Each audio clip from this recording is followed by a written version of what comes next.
The ISIS Papers, Chapter 1. The Cress Theory of Color Confrontation and Racism, White Supremacy. A Psychogenic Theory and World Outlook. Unlike religion, the body of knowledge known as science takes the position that all observable phenomena can be explained, or at least is grist for the mill of investigation, analysis, and understanding by the human mind. In today's very small world, at least 3/4 of the people are non-white, and the members of this non-white majority population are subjected to domination through their lives, either directly or indirectly by a tiny minority of the world's people who classify themselves as white. Racism, white supremacy, then, is revealed as one of, if not the most important observable phenomenon in the world today, for which social behavior and all other scientists should be seeking an explanation. Heretofore, racism has been defined and described variously, see Galati, Corner, Butts, and Pinderhughes. Yet, in my view, the comment made by Oliver C. Cox in his 1959 award-winning text, Caste, Class, and Race, still prevails. It is not ordinarily realized that of all the great mass of writings on race relations, there is available no consistent theory of race relations. The need for such a sociological explanation is so great that recently, when one author succeeded, with some degree of superficial logic, in explaining the phenomenon in terms of caste relations, the college textbooks and social science journals almost unanimously and unquestioningly hurriedly adopted his theory. Perhaps social and behavioral scientists have failed to develop a sound and consistent theory of racism because of their tendency to be less demanding and less stringently disciplined in sticking to observable and measurable data than the so-called physical scientists are required to be in formulating hypotheses. Frequently contrary to all the basic premises of modern science, statements are made by some of these scientists a priori, that is to say, claimed as valid independent of observation. Similarly, society in general fails to impose a significant amount of pressure on behavioral and social scientists to yield viable theories and definitions. Such theories and definitions subsequently can stand and function as efficient and effective tools to be utilized by social engineers as guides for changing social reality. However, the contrary seems to be the case. If there is any pressure at all, it is to maintain a social status quo. And all too often, institutions of the society reward the superficial, inconsistent, and dysfunctional theories of societal dynamics. Neely Fuller, in his 1969 copyrighted The United Independent Compensatory Code System Concept, a textbook workbook for thought, speech, and/or action for victims of racism, white supremacy, recognized the need for a functional statement on racism, when it could be utilized daily by those earnestly seeking to bring about social change. Fuller observed that, contrary to most present thinking, there is only one functioning racism in the known world. That's white supremacy. He challenges his readers to identify and then to demonstrate the superiority or functional supremacy of any of the world's non-white peoples over anyone, including that since there is no operational supremacy of any colored people, Fuller reveals that the only valid operational definition of racism is white supremacy. He observes that in spite of any and all statements the world's non-white peoples may make about themselves having economic or political independence and the like, in the final analysis, they are all victims of the white supremacy process. He places major emphasis on the present realities of the world that can be verified and tested, rather than on what one could imagine to be the case, such as a black or yellow supremacy. He further emphasizes that instead of focusing on individual cases or on specific locations, a perspective that examines the patterns of relationships between whites and non-whites worldwide must be developed. Fuller explains that racism is not merely a pattern of individual and/or institutional practice. It is a universally operating system of white supremacy and domination in which the majority of the world's whites participate. He discounts the validity of theories and that recognize the evolution of economic systems as the origin of this state of affairs. Instead, he reveals the inadequate analysis of such theories by suggesting that various economic systems such as capitalism, communism, and socialism have been devised, used, and refined in the efforts to achieve the primary goal of white domination. In other words, the goal of the white supremacy system is none other than the establishment, maintenance, expansion, and refinement of world domination by members of a group that classifies itself as the white race. Fuller then suggests that The word race, in this sense, has little biological validity, but is translated more correctly as organization, the sole purpose of which is to maintain white domination and world control. Fuller's emphasis on the concept of color amplifies the assertion made in 1903 by W.B. Du Bois, perhaps the greatest American social scientist in the souls of black folk, that the great problem facing the 20th century is that of the color line. Whether or not one is emotionally comfortable with Fuller's thesis and assessment is not germane. The question of such comfort never has been the important concern of scientific investigation. Of great significance in Fuller's work is a description of relationships between non-white and white peoples. Fuller defines and elucidates these relationships as a means of accounting for and illuminating many past and present observable social practices.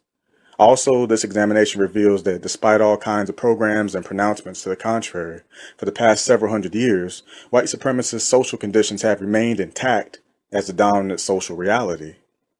Impressed that the concept of a system of white domination over the world's non-white people could explain the seeming predicament and dilemma of non-white social reality, I tended to focus as a psychiatrist on what possible motivational force, operative at both the individual and group levels, could account for the evolution of these patterns of social behavior practice that apparently function in all areas of human activity: economics, education, entertainment, labor law, politics, religion, sex, and war. While Fuller clearly suggests that this system consists of patterns of thought, speech, and action practiced to various degrees by the majority of the world's white people, the only comment on etiology he makes is that most white people hate black people. The reason that most white people hate black people is because whites are not black people. If you know this about white people, you need know little else. If you do not know this about white people, virtually all else that you know about them will only confuse you. To make Fuller's account a step further, it should be noted that in a majority of instances, any neurotic drive for superiority usually is founded upon a deep and pervading sense of inadequacy and inferiority. It is not true that white people represent in numerical terms a very small minority of the world's people. And more profoundly, is it not white itself the very absence of any ability to produce color? I reason then that the quality of whiteness is indeed a genetic inadequacy, or a relative genetic deficiency state based upon a genetic inability to produce the skin pigments of melanin, which is responsible for all skin color. The vast majority of the world's people are not so afflicted, which suggests that color is normal for human beings and color absence is abnormal. Additionally, the state of color absence acts always as a genetic recessive to the dominant genetic factor of color production. Color always annihilates, phenotypically and genetically speaking, the non-color, white. Black people possess the greatest color potential, with brown, red, and yellow peoples possessing lesser qualities respectively. This is the genetic and psychological basis for the Cress theory of color confrontation and racism, white supremacy. The color confrontation theory states that the white or color deficient Europeans responded psychologically with a profound sense of numerical inadequacy and color inferiority in their confrontations with the majority of the world's peoples, all of whom possess varying degrees of color producing capacity. The psychological response, whether conscious or unconscious, revealed an inadequacy based on most obvious and fundamental part of the being, their external appearance. As might be anticipated in terms of modern psychological theories, whites defensively developed an uncontrollable sense of hostility and aggression. This attitude has continued to manifest itself throughout the history of mass confrontations between whites and people of color. That the initial hostility and aggression came only from whites is recorded in innumerable diaries, journals, and books written by whites. Also, records indicate that only after long periods of great abuse have non-whites responded defensively with any form of counterattack. This perplexing psychological reaction of whites has been directed towards all peoples with the capacity to produce melanin. However, the most profound aggression has been directed towards black people, who have the greatest color potential and therefore are the most envied and feared in genetic color competition. The experience of numerical inadequacy and genetic color inferiority led whites to implement a number of interesting, although devastating to non-white people, psychological defense mechanisms. The initial psychological defense maneuver was the repression of the initial painful awareness of inadequacy. This primary ego defense was reinforced by a host of other defense mechanisms. One of the most important of those defense mechanisms was reaction formation, a response that converts at the psychological level something desired and envied but wholly unattainable into something discredited and despised. Whites desiring to have skin color but unable to attain it claimed consciously or unconsciously that skin color was disgusting to them and began attributing negative qualities to color, especially to blackness. Interesting, the term non-white is a double negative, resulting in a positive statement. This is perhaps a Freudian slip, wherein the use of language ultimately reveals the primary psychological dynamic. Whites' desire to have colored skin can be observed at the very first signs of spring or summer when they began to strip off their clothes as many pieces as the law will allow, often permitting their skins to be burned severely in an attempt to add some color to their pale bodies and rendering themselves vulnerable to skin cancer in the process. Most cosmetics are also an attempt to add color to white skin. Such coloring makeup is provided for the white male as well as female. And finally, untold millions are spent annually on chemicals that are advertised as being able to increase the tanning potential of whites. The fact that some blacks have attempted to change the color of their skin to white does not mitigate the force of this argument, as it can be demonstrated readily that these non-whites are responding to the already established social conditions of white supremacy. Such a process as seen in blacks and other non-whites may be described as identification with the oppressor. Another example of the reaction formation defense is the elaboration of the myth of white genetic superiority, which continues to be reinforced assiduously. Note Jensen's latest elaborations and their acceptance at all levels of white social structure. Acutely aware of the inferior genetic ability to produce skin color, whites built the elaborate myth of white genetic superiority. Furthermore, whites set about the huge task of evolving a social, political, and economic structure that would support the myth of the inferiority of blacks and other non-whites. An additional psychological defense maneuver utilized by whites has been that of projection. Feeling extreme hostility and hate towards non-whites, whites began the pattern of stating that non-whites hated them. In many instances, this mechanism has served to mitigate the guilt whites occasionally experience for the impulse to aggress against blacks and other people of color. Another perhaps special instance of the use of projection is the historic and continuing desire of whites for sexual alliances with non-whites, a desire indulged by white males throughout the world. This deep desire has been projected into black males and females and is manifest in the notion that people of color have sexual desires for white males and females. The color confrontation theory postulates that whites desired and still do desire sexual alliances with non-whites, both male and female, because it is only through this route that whites can achieve the illusion of being able to produce color. The extreme rage vented against the idea of sexual alliance between a black male and a white female, which has long been a dominant theme in the white supremacy culture, is viewed by the color confrontation theory as a result of the white male's intense fear of the black male's capacity to fulfill the greatest longing of the white female, that of conceiving and birthing a product of color. There are other sexual behaviors practiced by some whites that can be illuminated by the color confrontation thesis. For example, in his autobiography, Malcolm X stated that the sexual perversion he was asked to perform most often by white men was for him, as a black male, to have sexual intercourse with white females in their presence, while they, white men, looked on. This behavioral pattern on the part of white males, instead of being dismissed as a perversion, can be understood when viewed as white males' fantasized identification with black males' capacity to give conceptual products of color to white females. Something white females desperately desire but white males cannot fulfill. Further, vivid testimony is given by black males who have engaged in sexual intercourse with white females. These men report that a frequent utterance of white females is that they wish to have black babies. The color confrontation theory also explains why black males' testicles were the body parts that white males attacked in most lynchings. The testicles store powerful color-producing genetic material. Likewise, the repeated and consistent focus on the size of the black males' penises by both white males and females is viewed by this theory as a displacement of the fundamental concern with the genetic color-producing capacity residing in the testicles. Since the fact of color envy must remain repressed, color desire can never be mentioned or the entire white psychological structure collapses. Therefore, attention is placed to a less threatening object or symbol, the penis. Finally, the degradation of sex in the white supremacy culture allows for yet another area of insight into the fundamental psychological dynamics of whites and their self-alienation regarding their physical appearance. At the most primordial level, sex can be viewed as the reproduction of one's own image, or of self and of kind. According to the color confrontation theory, white supremacy culture degrades the act of sex and the process of self-reproduction because for whites both are reflective of whiteness and in turn their inability to produce color. This self-deficiency clearly is despised and is stated most explicitly in the religious and moral philosophies of the white supremacy culture. Yet this manner of degrading the sexual act is not found in non-white cultures.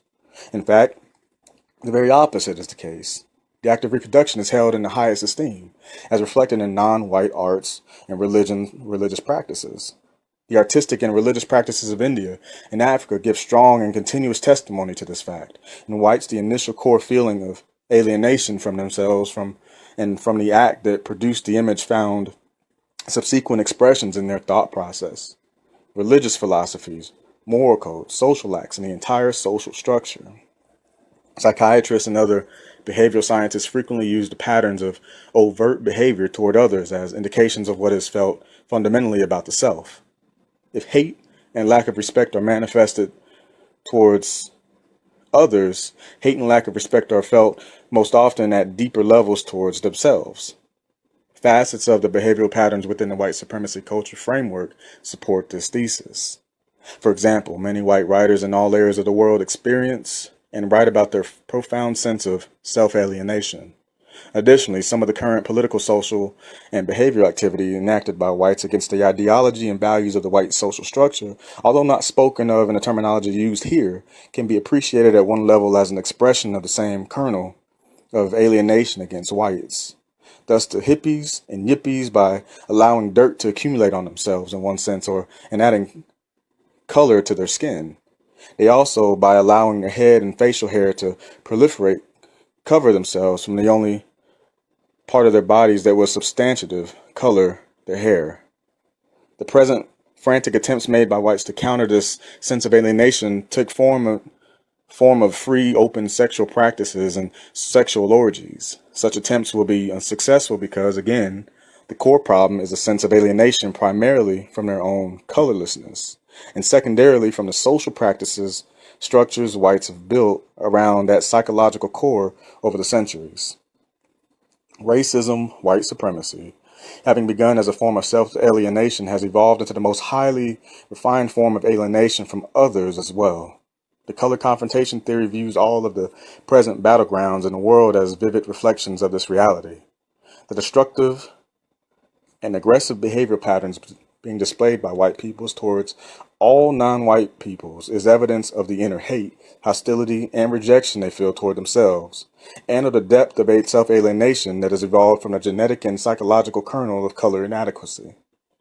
The mass inability of whites to live and attend school in the presence of non-whites is expressed in the patterns of blacks and white housing and education throughout the country and the world. In terms of the color confrontation thesis, this inability is seen as the apparent and psychological discomfort experienced by whites in situations where, in confronting their neighbors of color, they must face their color inadequacy daily. Also, the myth of white superiority is exploded in the presence of an equitable social and economic opportunity. The white personality in the presence of color can be stabilized only by keeping blacks and other non-whites in obvious inferior positions. The situation of mass proximity to blacks is intolerable to whites because blacks are inherently more than equal. People of color always will have something highly visible than whites never can have or produce, the genetic factor of color. Always in the presence of color, whites will feel genetically inferior. The difficulty whites have in according non-white socio-political and economic equality with the white supremacy structure stems neither from a moral issue nor from a political or economic need, but from the fundamental sense of their own unequal condition in regards to their numerical inadequacy and color deficiency. They can compensate for the color inadequacy only by placing themselves in socially superior positions. The color inadequacy of whiteness necessitates a social structure based on white superiority. Only tokenism can be tolerated by such a motivational psychological state, wherein the evolution of the myth of the exceptional non-white is used again as a defense mechanism. The thrust towards superiority over peoples of color, the drive towards material accumulation, the drive towards a technological culture, and the drive towards power are all cornerstones of the universal white supremacy culture, and they are viewed in terms of the color confrontation thesis as responses to the core psychological sense of inadequacy. This inadequacy is not measured in terms of infant size as compared with that of the adult, as postulated by Alfred Adler. Rather, it is the inadequacy rooted in the inability to produce melanin. This genetic state is, in actuality, a variant of albinism.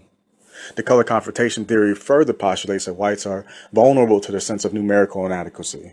This inadequacy is apparent in their drive to divide the vast majority of non-whites into fractional as well as frictional minorities. This is viewed as a fundamental behavior response of whites to their own minority status.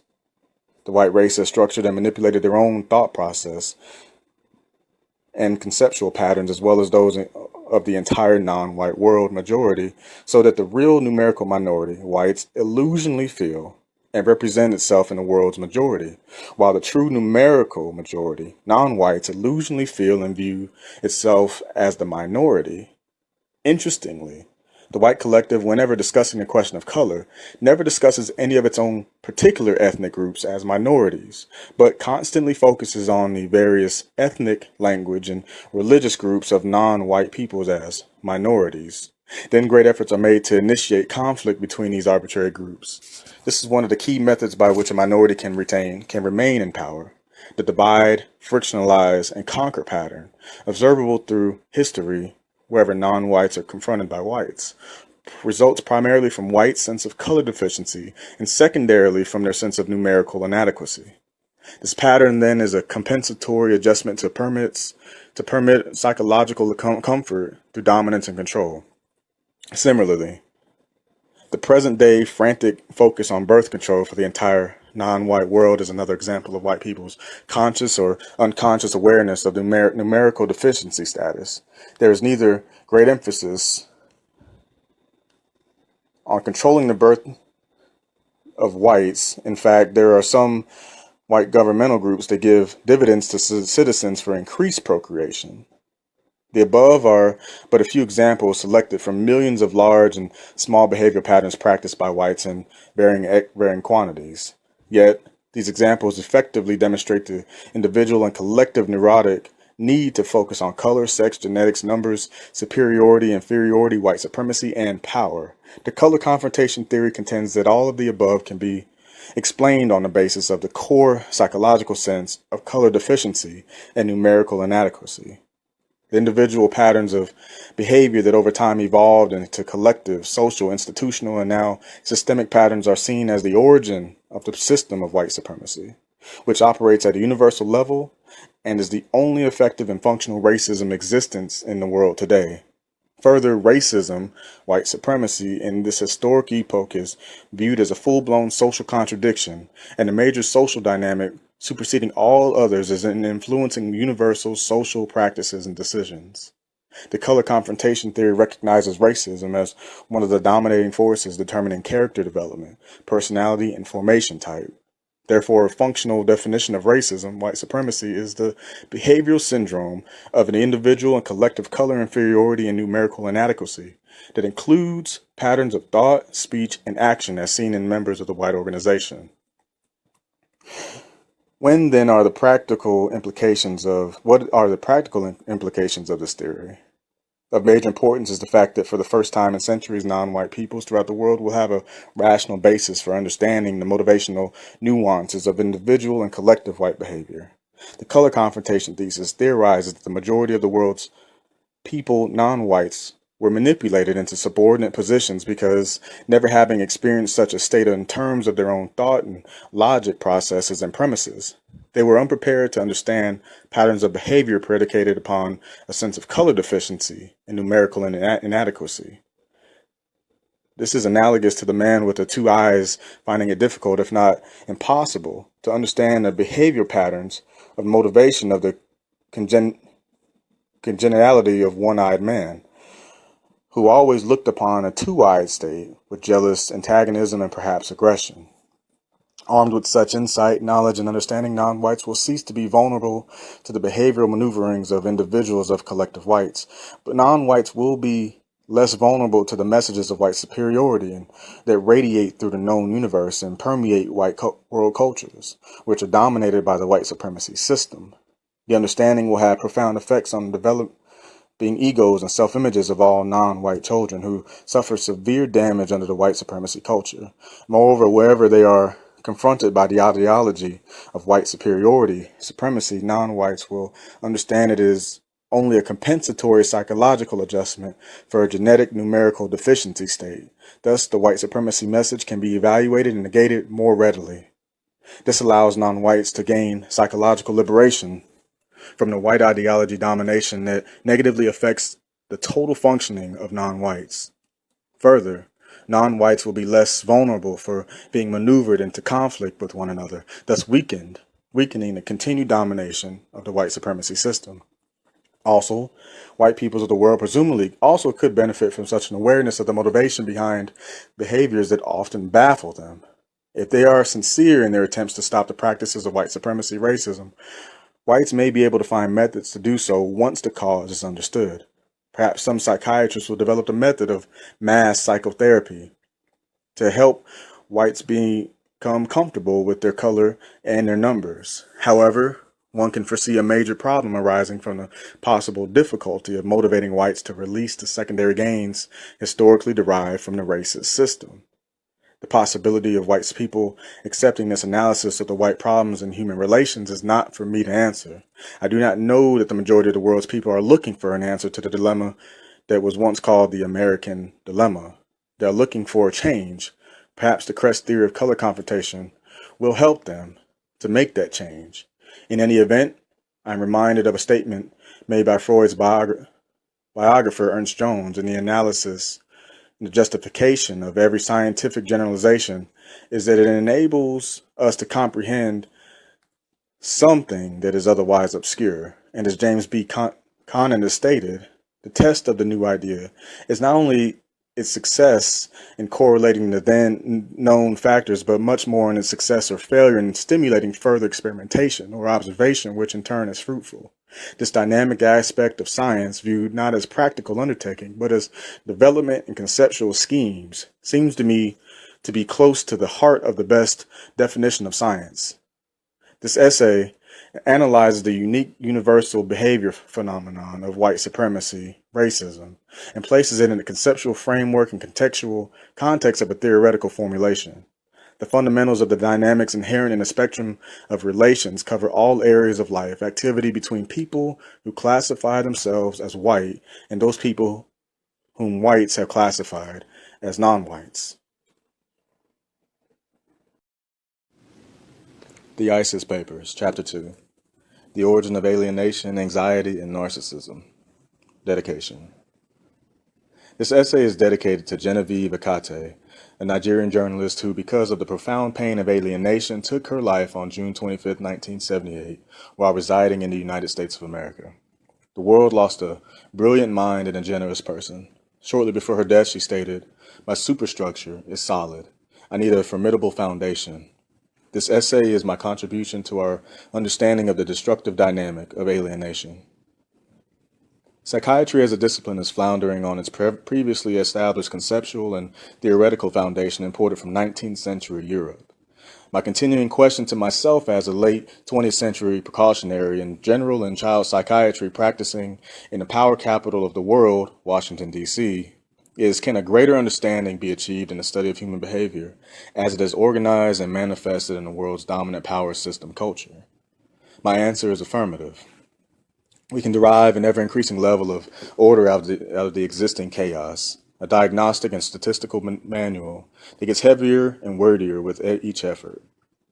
Thereby, we can enhance our diagnostic and treatment skills and increase the possibility of prevention, allowing us to serve a suffering humanity better. In Have Astronomers Found God, Robert Jastrow states, "There's a kind of religion in science. It is the religion of a person who believes there is order and harmony in the universe, and every event can be explained in a rational way as the product of some previous event. Every effort must have its cause." Jastrow continues, taking a quotation from Albert Einstein, "The scientist is possessed by the sense of universal causation." As a social and behavioral scientist, I'm convinced it is possible to understand in depth the patterns and systems of behavior encountered in the individual and in the broad collective. My further conviction is that we can serve humankind maximally as behavioral scientists and physicians only when we adequately analyze the fundamental causation and logic of these patterns of behavior. Three major focus of attention in Western social and behavioral science, particularly in psychiatry, alienation, anxiety, and narcissism, are not unrelated, isolated syndrome abstractions as they have been discussed by Western social and behavioral scientists. These separately described phenomena are not only interrelated, but they have a common origin and cause. They are derivatives of the same causal dynamic. Although that causal dynamic has remained unidentified, the source of these three phenomena and the origin of Western civilization itself, alienation, in the color confrontation theory, I stated that racism, white supremacy, having begun as a form of alienation towards the self, now has evolved into the most highly refined form of alienation towards others as well. The color confrontation theory views all of the present battlegrounds in the world today as vivid reflections of this alienation towards others. The destructive and aggressive behavior patterns displayed throughout the world by white peoples toward all non-white peoples is the evidence of an inner hate, hostility, and rejection they feel towards themselves, and of the deep self-alienation that has evolved from their genetic inadequacy. My extended definition of alienation centers around the recognition that it is a fundamental behavioral dynamic in Western civilization and culture. Alienation is a powerful centrifugal, genetic, psychological, and societal dynamic that over time drives human beings further and further away from all effective, meaningful, emotional, supportive, and truthful communications amongst each other. The alienation dynamic increasingly forces people away from one another as Western civilization and culture evolves, as seen through each successive generation since its origin, including Greek civilization and the Roman Empire. Alienation is the very same dynamic that pushes human beings away from respectful and harmonious relationships with the physical environment, leading to the pollution and destruction of the planet. Most important, the alienation dynamic forces the individual away from all manifestations of self-understanding and self-respect, including the most fundamental respect, the respect for one's genetic makeup.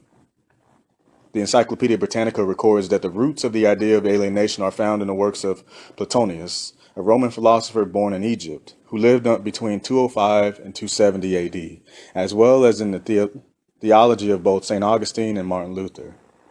The latter addressed the struggle to alienate oneself from one's own imperfections by identification with a transcendental perfect being. Entries on alienation did not appear in major reference books of the social sciences until 1935. But the concept of alienation was present in classical sociological texts of the 19th and early 20th centuries in the works of Marx, Durkheim, Tönnies, Weber, and Simmel. Eric and Mary Josephson in The Man Alone, Alienation in Modern Society, had the following to say about alienation.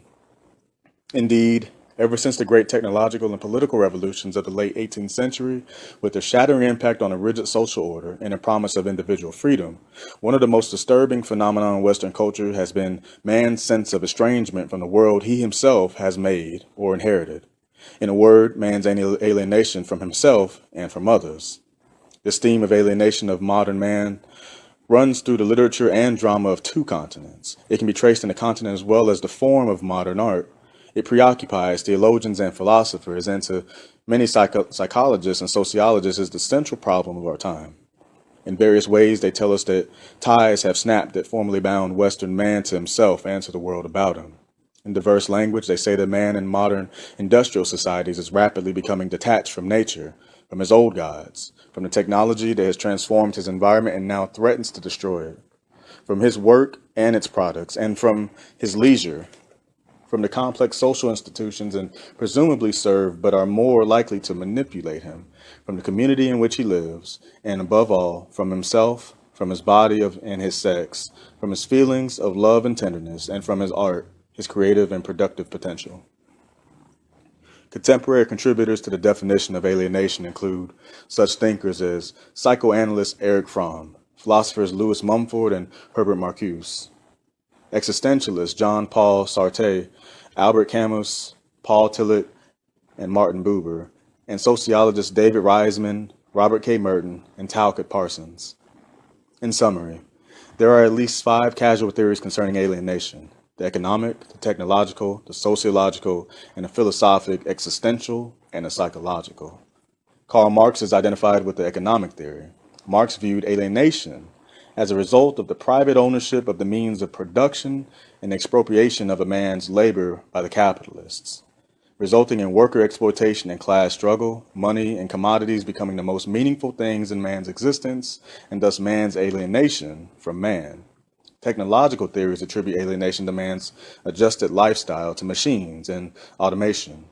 Sociological theories view the decline of the limited local community and emergence of mass society and a simultaneous increasing sense of individual powerlessness as the cause of alienation. Philosophic existential theories emphasize that alienation is inherent in the finite and isolated character of man's existence as a stranger and an alien in the world. Psychological theories are dominated by the views of Sigmund Freud, who viewed alienation or self-estrangement as a resultant of the split between the unconscious and the conscious forces in the personality, the individual thus being out of touch in the sense that repressed and unacknowledged desires motivate his behavior. More specifically, Freud pinpointed the Oedipal conflict and the frustrations inherent in civilized society as expressed in its civilization and its discontents as the source of alienation. The following are but a few items from a long list of suggested manifestations of alienation: child abuse, psychosis, suicide, neurotic depression, delinquency, psychosomatic disorders, prejudice, civil riots, wildcat strikes, and the rise of fascism. All are believed to have derived from one or more of the following states: social isolation, self-estrangement, a sense of powerlessness, meaninglessness, normalness, and cultural estrangement. Whereas I agree with the existence of an alienation dynamic in Western civilization and culture, I disagree with all of the aforementioned theories of its causation. These theories remain superficial in their analysis, as each fails to reach the core of the origin of Western civilization. The multiplicity of theories on such a basic and pervasive dynamic as alienation reflects the failure to comprehend the origin and nature of Western man, who has created, at conscious and unconscious levels, the totality of the Western cultural imperative. With a sufficiently deep investigation, the myriad aspects of the alienation dynamic that on the surface appear unconnected are recognized as highly interrelated and tied to a central core: a unitary causation. Anxiety and narcissism are tied to that same fundamental core, as illustrated in the following diagram. The 3-dimensional cone-shaped figure represents the multiple levels at which reality phenomenon may be decoded. The dots on the surface at level 5 represent the seemingly isolated multiple phenomenon that can be examined at every increasing level of depth, indicated by levels 4 through 1. The basic interconnections between the isolated phenomena are less apparent at level 5 than at level 2 or level 1, and the interconnections, however, become increasingly clear as a greater depth of phenomena penetration is achieved. The term Western means white. Western has become a comfortable and, for some, confusing obfuscation, euphemism, or code for the word white. The terms Western civilization and Western culture specifically refer to the civilization and culture evolved, determined, directed, developed, and controlled by people who classify themselves as white. As mentioned in the color confrontation theory, white-skinned people who lack any substantial level of permanent melanin in their skin historically have contrasted themselves with all people in the world who have substantial, recognizable, and permanent levels of melanin. These skin-pigmented persons are referred to by whites as non-white people, or when they are subdivided by the whites, they're referred to as black, brown, red, and yellow people. Non-white people collectively constitute the global numerical majority.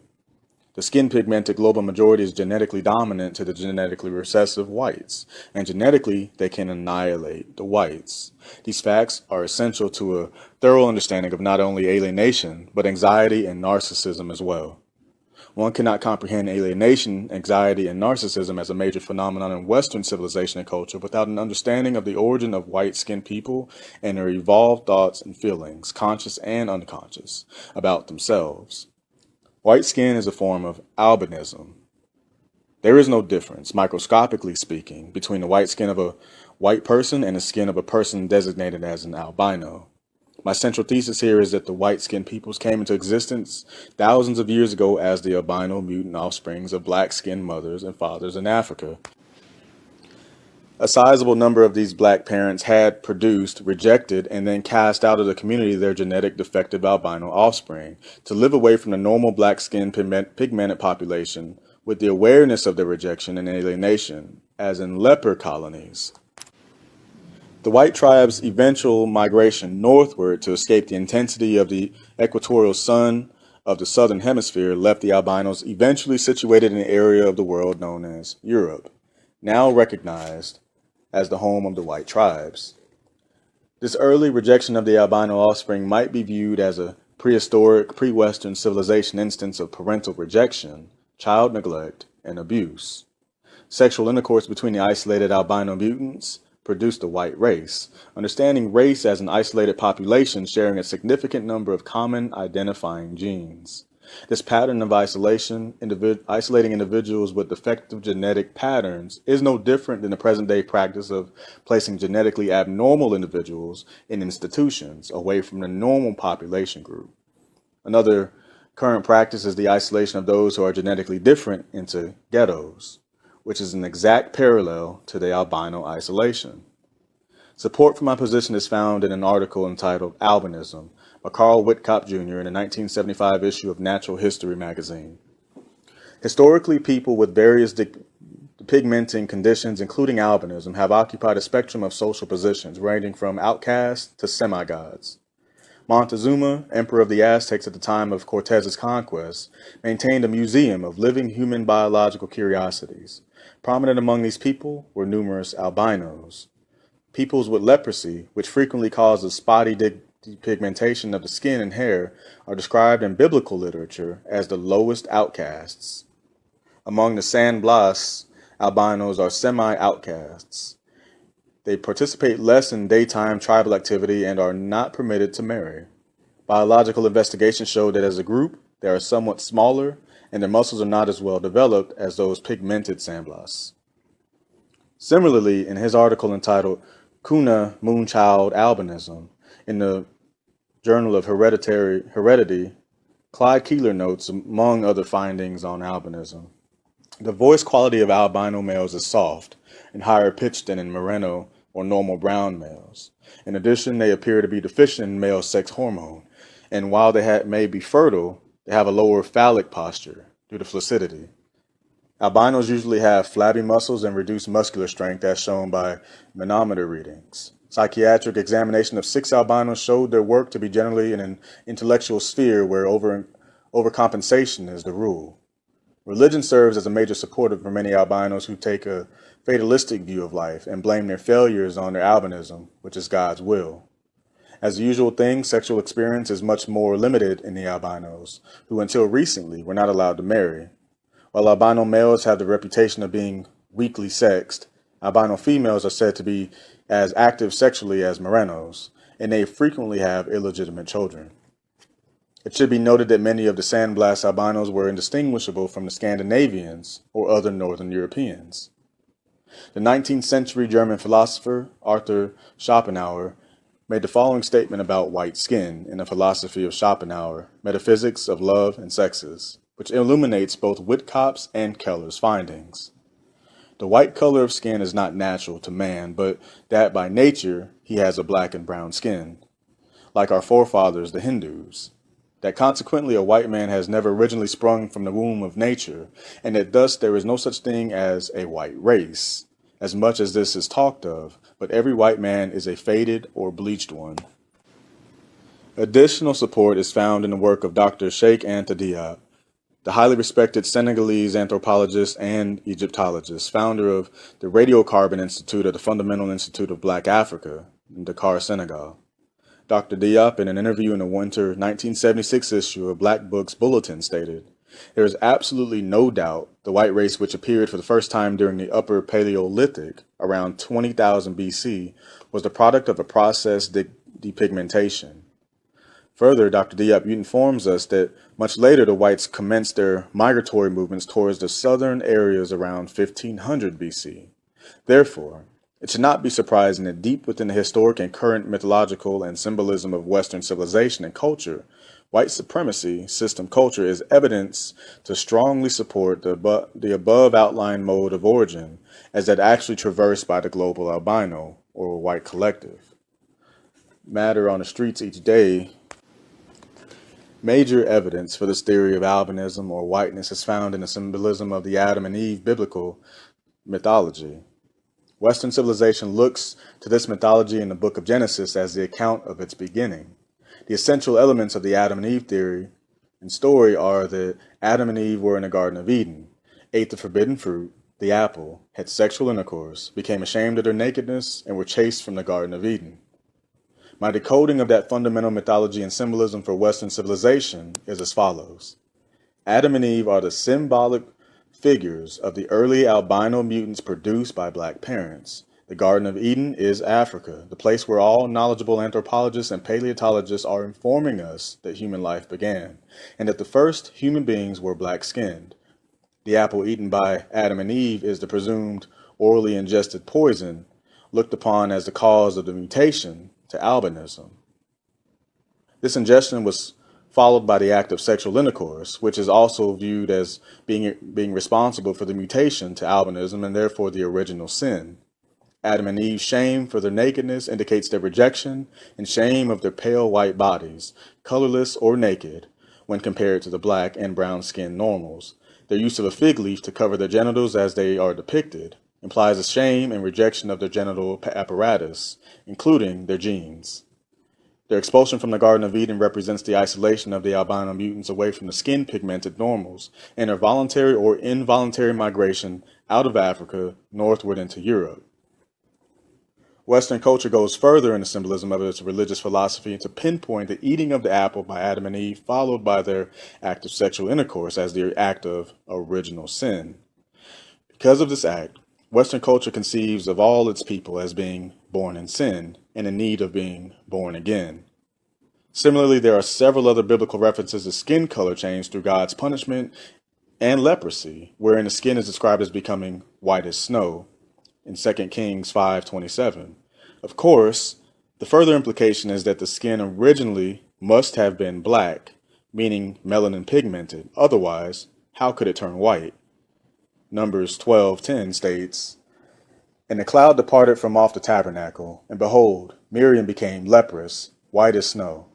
And Aaron looked upon Miriam, and behold, she was leprous. And Aaron said unto Moses, Alas, my Lord, I beseech thee, lay not the sin upon us, wherein we have done foolishly, and wherein we have sinned." Contrary to the Western philosophy, there are no accounts of skin-pigmented peoples in their basic religious and or philosophical text, conceiving of themselves as being born in sin or viewing their genital apparatus and therefore their genes as the basis of sin and evil. Further, Western civilization's religious and secular philosophy pinpoints the activity of Adam and Eve in the Garden of Eden as the point of the fall of man. The fall is the symbolic expression of the genetic mutation to albinism and the negative projections regarding the white-skinned self in the global population, where the norm was black or brown skin color. Likewise, today the modern science of genetics views most spontaneous mutations as negative and deleterious in terms of the warfare of the organism and the environment, at least in the human population. Additional symbolism in Western civilization and culture lends further support to this thesis. For example, the dog, rather than God, proverbially is considered Western man's best friend. This is contrary to the beliefs of skin-pigmented people regarding their relationship to God. This Western concept of the dog as man's best friend is linked to the mythology of the founding of Rome. According to this mythology, Rome was founded by two orphans, Romulus and Remus, who were suckled by a wolf. Both of the wolf and the dog are canines. These two presumably white infants are said to have founded the state that began Western civilization and culture. When this is decoded, Romulus and Remus are the symbolic representatives of the early albinos who were abandoned by their black mothers in Africa as genetic mutant defectives, and in the process of their northward migration for survival, were left to the dogs, suckled by wolves. This decoding explains the worship and love of the dog, or canine, in Western civilization. Western man's affection for the dog is reflected in the fact that in 1978 in New York City, dogs were permitted to put 250,000 pounds of fecal matter on the streets each day, defiling the environment for human beings. And is this love and worship of the dog reflective in the mirror image of the words God and dog? Even at this advanced stage in the expression of the evolution of Western civilization and culture. Further, as relationships among people became more alienated, Western peoples and these non-white peoples have been influenced most heavily by Western culture, are gaining more satisfaction from feeding, clothing, loving, and kissing canines than in feeding, clothing, loving, and kissing human beings. Western civilization's original symbolized relationship to the canine following the African black mother's rejection to the albino mutant offsprings undoubtedly has influenced the frequent use of the cursing expression bitch and son of a bitch. These degrading expressions are used pejoratively because deep within the unconscious Western or white albino psyche, the rejected mutant status is viewed pejoratively in a world where the human norm is to have hue. Greater insight into the sense of alienation in Western culture is provided by the use of the word mammy when whites refer to the black female caretaker, while referring to the white female caretaker as nanny. Clearly, nanny is something less than mammy. Also, the words uncle and auntie used by whites toward blacks bespeak an unconscious awareness of a deep and ancient familial relationship. Disrupted relationships is the origin of alienation, as supported by the symbolic rituals of Western fraternal organizations such as the Masons and Greek fraternities and sororities. The acting out of the crossing of the burning sands gives reference to the albino mutants' expulsion from Africa across the burning sands of the Sahara Desert, out of Africa and into Europe. This was the original alienation experience of the albino whites first spawned in Africa. From a more recent literary work than the Bible, the famous 19th century novelist Herman Melville, in his profoundly symbolic work about the white supremacy system culture, Moby Dick, states, "What is it that in the albino man so peculiarly repels and often shocks the eye, as that sometimes he is loathed by his own kith and kin? It is the whiteness which invests him, a thing expressed by the name he bears. The albino is as well made as other men, has no substantive deformity, and yet this mere aspect of all-pervading whiteness makes him more strangely hideous than the ugliest abortion. Why should this be so?" Another famous American author, Mark Twain, in a collection of articles entitled Mark Twain on the Damned Human Race, compliments Melville's assessment in his essay, Skin Deep. Twain's analysis suggests that the depth of alienation experienced by whites, albinos. Nearly all black and brown skins are beautiful, but a beautiful white skin is rare. How rare, one may learn by walking down a street in Paris, New York, or London on a weekday, particularly an unfashionable street, and keeping count of the satisfactory complexions encounters in the course of 1 mile. Where dark complexions are masked, they make the whites look bleached out, unwholesome, and sometimes frankly ghastly. I could notice this as a boy, down south in the slavery days before the war. The splendid black satin skins of the South African Zulus in Durban seemed to me to come very close to perfection. I can see those Zulus yet, handsome and intensely black creatures, moderately clothed on loose summer stuffs, whose snowy whiteness made the black all the blacker by contrast. Keeping the group in mind, I compare those complexions with the white ones which are streaming past this London window now. Twain continues detailing the negative attributes of white skin. The advantage is with the Zulu, I think. He starts with a beautiful complexion, and it will last him through. And as for the Indian, brown, firm, smooth, blemishless, pleasant and restful to the eye, afraid of no color, harmonizing with all colors and adding grace to them all. I think there is no sort of chance for the average white complexion against that rich and perfect tint. Finally, major documentation in Western literary symbolism that explains the origin of the global white collective's alienation and unconscious awareness of this fact is the stark symbolism of the profoundly important work of Edgar Rice Burroughs, the author of the Tarzan series. The first of this series, Tarzan of the Apes, was copyrighted in 1912 and published in 1914. Before Burroughs died in 1950, he had produced 26 Tarzan books. So significant is the Tarzan symbolism for Western civilization and culture that Burroughs' company remains a multi-million-dollar industry worldwide. Edgar Rice Burroughs is one of the largest selling authors in the world. In 1975, his company estimated that more than 150 million copies of his books had been printed in 50 languages around the world. By 1980, the entire Tarzan series was being reissued. Tarzan is the story of a British baby, Lord Greystoke, who was abandoned in Africa at the age of 9 months after his parents died. The great black apes then took care of him.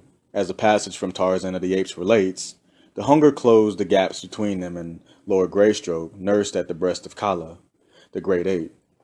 It is a short leap through the symbolism to decode that 9 months after conception, a white albino mutant was born to African black parents and then abandoned. The child, in its anger and alienation, later returns to the scene of its rejection to dominate the Africans and all other non-white peoples. Burroughs stated that the name Tarzan meant white skin in the language of the apes. In the 1929 copyrighted Tarzan at the Earth's Core, 13th in the series, Burroughs explains in more detail. The sun beating down upon his naked body had no such effect upon his skin as would the sun of the outer world under like conditions, but it did impart him a new confidence similar to that which he would have felt had he been able to retrieve his lost apparel. And in this fact, he saw that he believed to be a real cause of his first embarrassment at his nakedness. It had been the whiteness of his skin that had made him seem so naked by contrast with other creatures. For this whiteness had suggested softness and weakness, arousing within him a disturbing sensation of inferiority. But now, as he took on his heavy coat of tan and his feet became hardened and accustomed to the new conditions, he walked no longer in constant realization of his nakedness. Just as Burroughs reveals his deep preoccupation of the white collective in Tarzan, we still find the white collective neurotically concerned with their white skin nakedness, developing sun tanning parlors so as to produce a permanent state of brown skin coloration. For example, Newsweek printed an article in December 1979 entitled 90-Second Suntans, in which one sun lamp devotee, when reminded of the hazards of sun tanning, stated, "If tanning is going to kill me, at least I'll be a good-looking corpse." The American Cancer Society estimates that the 1980 figure for new cases of skin cancer is 14,001, while an estimated 6,200 persons will die from the specific skin cancer melanoma. Despite these warnings, sun tanning persists. A cursory glance at any beach or swimming pool today will provide a clear indication of the present number of white-skinned persons who are self-alienated even to the point of increasing their potential for cancer-caused death. They continue to pursue temporary skin pigmentation, even unto death, to become members of the human family. The symbolic profundity of all of the above should leave little doubt that whites' awareness of the origin of their alienation is in no sense superficial. This awareness goes deep into the genetic core of white people's status as mutated albinism variants, into the core of their concept and image of self as such. The Western brain, computer, individual, and collective then spawns patterns of its specific alienation in its myths, symbols, logic, thought, speech, action, emotional response, and perception in all areas of people activity. Economics, education, entertainment, labor, law, politics, religion, sex, and war. Anxiety. More briefly, the core aspects of anxiety and narcissism in Western civilization and culture, which are integrally associated with the dynamic of alienation, must be discussed. And Dr. Rollo May, in this book, The Meaning of Anxiety, correctly informs us in the foreword to the 1950 edition that for the past 100 years, psychologists, philosophers, social historians, and other students of humanity have been increasingly preoccupied with their nameless and formless uneasiness that has dogged the footsteps of modern man. Yet in all that time, to my knowledge, only 2 attempts have been made in book form. One essay by Kierkegaard, and one by Freud, to present an objective picture of anxiety and to indicate constructive methods of dealing with it.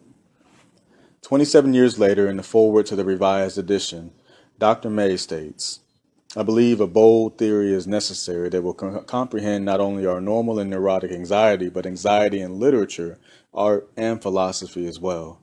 This theory must be formulated at our highest level of abstraction. I propose that this theory be founded on the definition that anxiety is the experience of being affirming itself against non-being. The latter is which would reduce or destroy being, such as aggression, fatigue, boredom, and untimely death. I have rewritten this book in the hope of its publication will aid in the forming of this theory of anxiety. Dr. May continues in his statement of the book's purpose. Despite the fact that anxiety has become a central problem to so many diverse areas in our culture, the attack of the problem has been handicapped by the fact that the various theories and studies of anxiety have to date been uncoordinated. And despite of the industrious work by skilled psychologists, this is true of the 1977 as it was in 1950. As is evident to anyone reading the papers from various symposia on anxiety, we do not even use them the same language. Freud's description of the state of the problem in the opening paragraph of this chapter on anxiety, published in 1935, is still largely accurate. You will not be surprised to hear that I have a great deal of new information to give you about our hypothesis on the subject of anxiety, and also that none of the information claims to provide a final solution to these doubtful problems. What is necessary at the present stage of the understanding of anxiety is the introduction of the right abstract ideas and of their application to the raw material and observation so as to bring order and lucidity into it. Now, it is clear that the distinguished Dr. May, in regarding neurotic anxiety, took into account Freud's discussion of neurotic anxiety as most fundamentally related to the birth trauma and to the fear of castration. Dr. May later broadened the concept, writing, it is very suggested, too, that the first anxiety state arose on the occasion of the separation from the mother. Dr. May continues referring to the danger of castration as a reaction to a loss, to a separation, of which the prototype is the birth experience. He also includes an analysis of other noted psychologists concerning anxiety. Otto Rank's view of anxiety as stemming from the central problem of individualization, and then the fear of life and the fear of death. Alfred Adler's view of anxiety as related to feelings of inferiority, Jung's belief that anxiety is the individual's reaction to the invasion of his conscious mind by irrational forces and images from the collective unconscious. Karen Horney's view of anxiety is a reaction to the threat to something belonging to the core of the personality coupled with the hostility response. And finally, Harry Stack Sullivan's view of anxiety as apprehension of interpersonal disapproval. However, Dr. May recognized that these theories, including his own, being affirming itself against non-being, remain insufficient. Now, I also view these approaches as insufficient and conclude, as argued in my earlier discussion of alienation, that anxiety in the Western civilization and culture stems from the origin of that culture, which rests most fundamentally in the production of albino mutants from the black parents in Africa. Anxiety, like alienation in Western culture, is the result of the rejection of these albinos because of their genetic deficiency status and their subsequent abandonment and migration northward to form what is now recognized as the white race. This global white collective maintains a different appearance from the rest of humankind, and they dislike this difference. Therefore, they tan and use makeup. They remain a minority of the world's people, surrounded globally by black, brown, red, and yellow global majority. The white global collective remains genetically recessive to the black, brown, red, and yellow global majority and lives each day and each minute of every hour in a continuous fear of white alien annihilation by the global majority of genetic dominance. This fundamental fear of albino isolation, abandonment, and genetic annihilation is at the core of Western civilization, a civilization structured to ensure white genetic survival. This survival plan necessitates the subjugation and control of all non-white peoples. I define this subjugation and control as the white supremacy system. Because the conscious overt dialogue in the whole of Western civilization and culture is never about its global white minority status, its recessive, therefore vulnerable genetic status or its initial rejection by the black parents and the black majority, these feelings about self and fears of inadequacy and vulnerability reside underground in the brain computer. These subconscious and unconscious thoughts become the basis for the pervasive, neurotic anxiety that characterizes Western culture, such as the specific nature and cause of this nameless and formless uneasiness that has dogged the footsteps of modern man. Modern man means Western man, means white man, means the global white collective.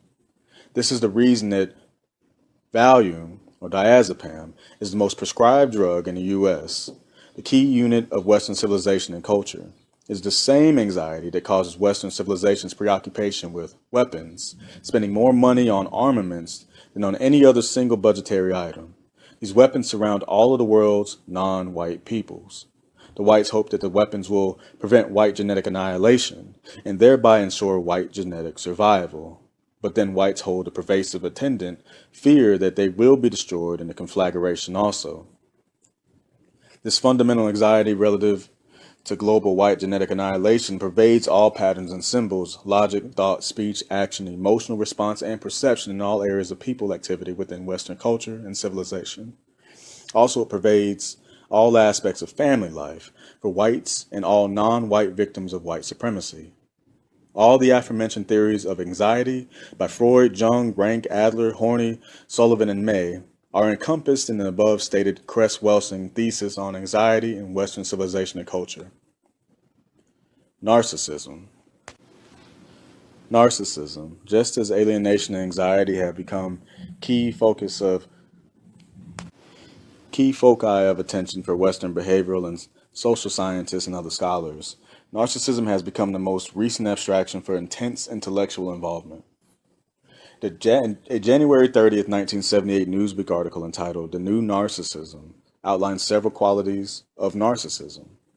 Long before social critic Tom Wolfe labeled the 70s the me decade, scholars were exploring narcissism as a new, perhaps even dominant psychological pattern of both individual and social behavior. According to this theory, the new narcissist suffers and emotionally dies because, like his mythological prototype, he cannot return anyone's affection.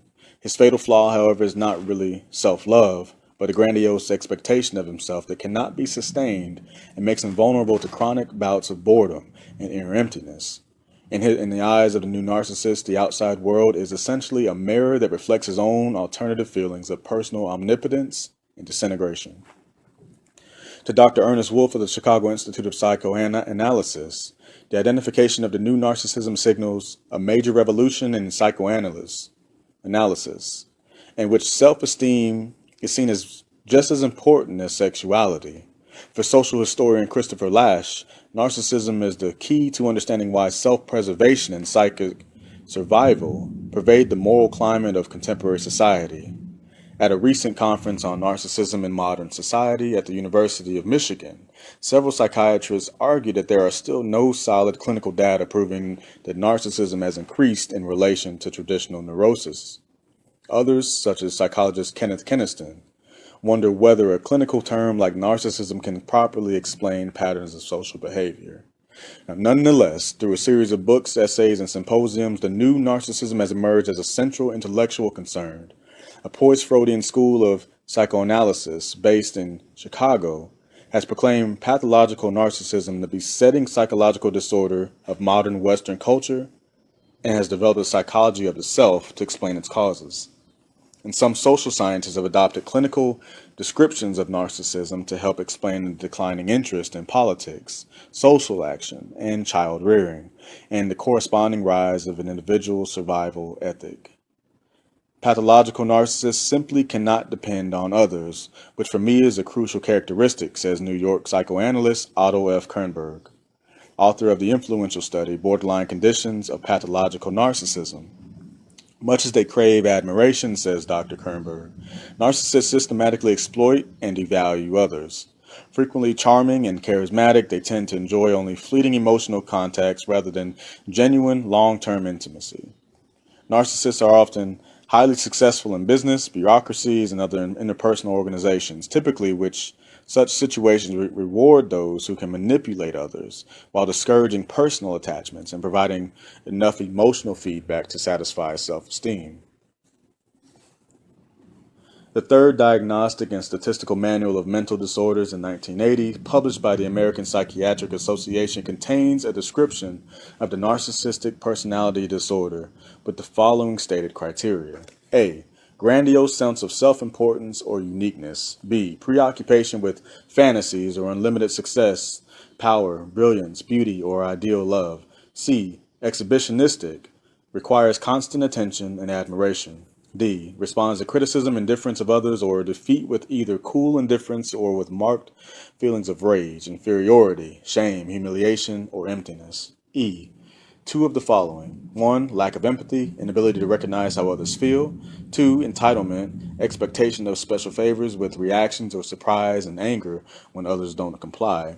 3. Interpersonal exploitiveness, takes advantage of others to indulge his own desires or for self-aggrandizement with disregard for the personal integrity and rights of others. 4. Relationships characteristically vacillate between the extremes of over-idealization and devaluation. Any non-white person who has had extensive experience with whites, collectively or as individuals, will find in the above a description of those relationships. At a superficial level, it seems ironic that those responsible for including this disorder in the Diagnostic and Statistical Manual have failed to recognize this as a statement that characterizes the global relationship of whites to non-whites, a description of white supremacy dynamic, or racism. For further understanding of this perceptual failure, let us return to the Greek myth of Narcissus. According to Greek mythology, Narcissus was the son of the river god, Cephissus, and a nymph, Liriope. He was distinguished for his beauty. His mother was told that he would have a long life, provided he never looked upon his own features. However, this rejection of the love of the nymph Echo, or his lover Animaius, drew upon him the vengeance of the gods. He fell in love with his own reflection in the waters of a spring and pined away, or killed himself. This ancient mythological symbolism displays the difficulty the white collective has in looking in the mirror to see itself for what it truly is in relationship to the vast majority of the world's people. Indeed, if it faces itself with its puffed-up attitude of white superiority, it will disintegrate. Narcissism, as described but not deeply understood by Freud, is germane to this thesis. Freud viewed narcissism as a character disorder in which there was a fixation and libidinal energy upon itself. Because of a lack of love or response on the part of the parents, the libidinal energy never can be discharged upon another person with satisfaction.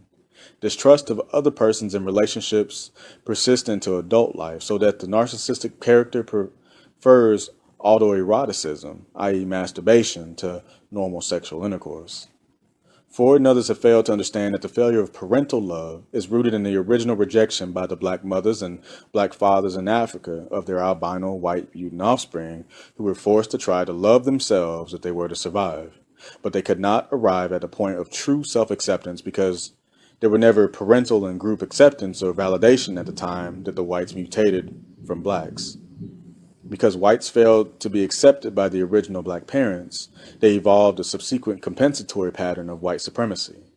Yet beneath the stance of white supremacy and white grandiosity, the insecurity of inadequacy, inferiority, and vulnerability remains to be displayed alternately.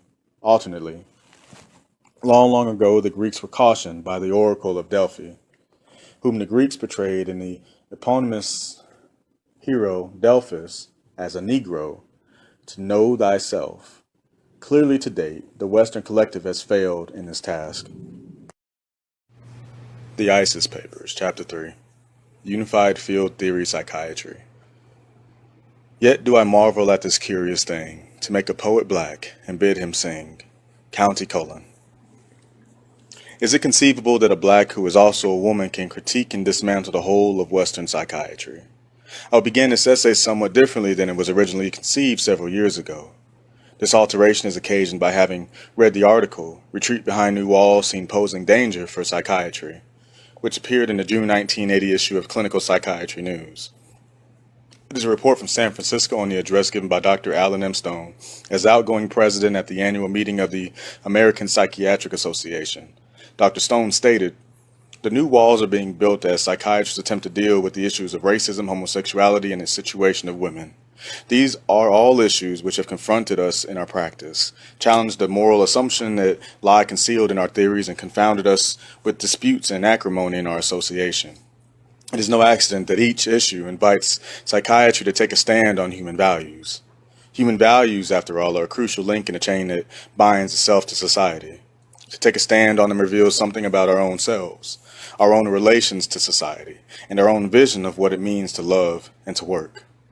Many psychiatrists believe that the APA should limit itself to issues that are clearly psychiatric, but many others believe that these social issues are clearly psychiatric. I shall claim that what separates these two groups can only be understood as part of the deep theoretical dilemma in which American psychiatry finds itself. Its lack of conceptual clarity. This theoretic ambiguity is the core of the conflict which confronts psychiatry. As pragmatic eclectics, certain that we have put the pieces of the picture together correctly, we can never be confident that we can distinguish between the sick patient and a sick society. Psychiatry's contribution to what it means to be a person is its most powerful aspect. That contribution cannot be under psychiatry's control in a free society. However, the profession has a responsibility for the hidden values in its theories and therapies, which contribute to the shaping of contemporary consciousness. It is in the issues surrounding the subject of women that perhaps the most convincing attack on the hidden values in psychiatry has been made. Dr. Stone continued his discussion, asking if these issues cut deeper into American psychiatry than racism and homosexuality. As far as I can see, the case against psychiatry as it regards women is far more damaging, requires far more than a minor adjustment of our composite sketch. Indeed, it compels each of us to re-examine not only our theories, but also our lives and relationships. There can be no new psychology of women that does not require a new psychology of men. That makes necessary a new conception of all of our human values and all the paradigms of psychiatry. Psychiatry does not stand outside of history or morality, but how do psychiatrists decide which history and which morality to accept?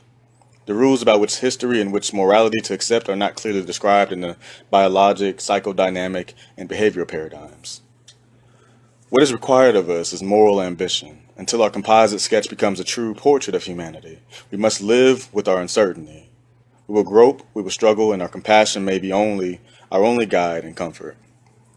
Originally, my essay began with the statement, "It is clear to many that the grave problems are confronting the field of psychiatry at theoretical and conceptual levels. This crisis has important implications for treatment, as well as the problems encountered in formulating diagnostic categories, as evidenced in the controversy surrounding the task of developing diagnostic and statistical manual, the third. But who better should state the problem facing psychiatry in America than an outgoing president of the American Psychiatric Association? Indeed, who would be more readily believed than he?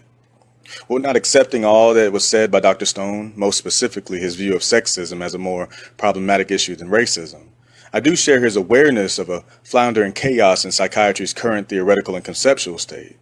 It was this very awareness that led me to the consideration of a unified field theory in psychiatry. The concept of a unified field theory is derived from the work of the great physician or physicist Albert Einstein, March 14, 1879, April 18, 1955.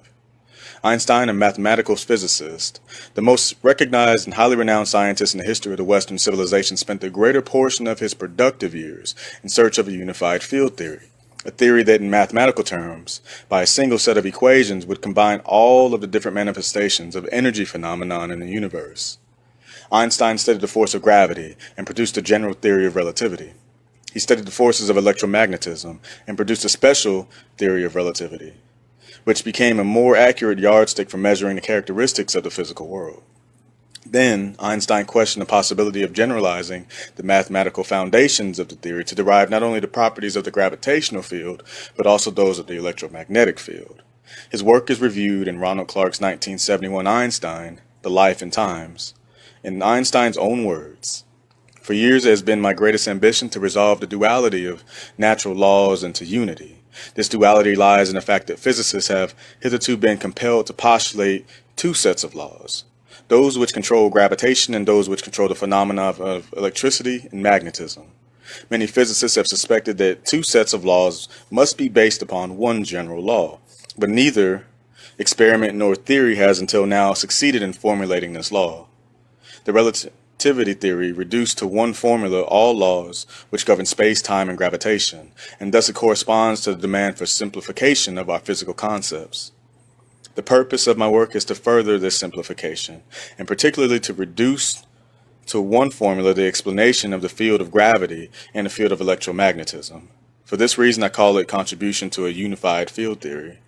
Now, but only now, we know that the force which moves electrons in their ellipse about the nuclei of atoms is the same force that moves our Earth in its annual course about the Sun, and is the same force which brings us the rays of light and heat which make life possible on this planet.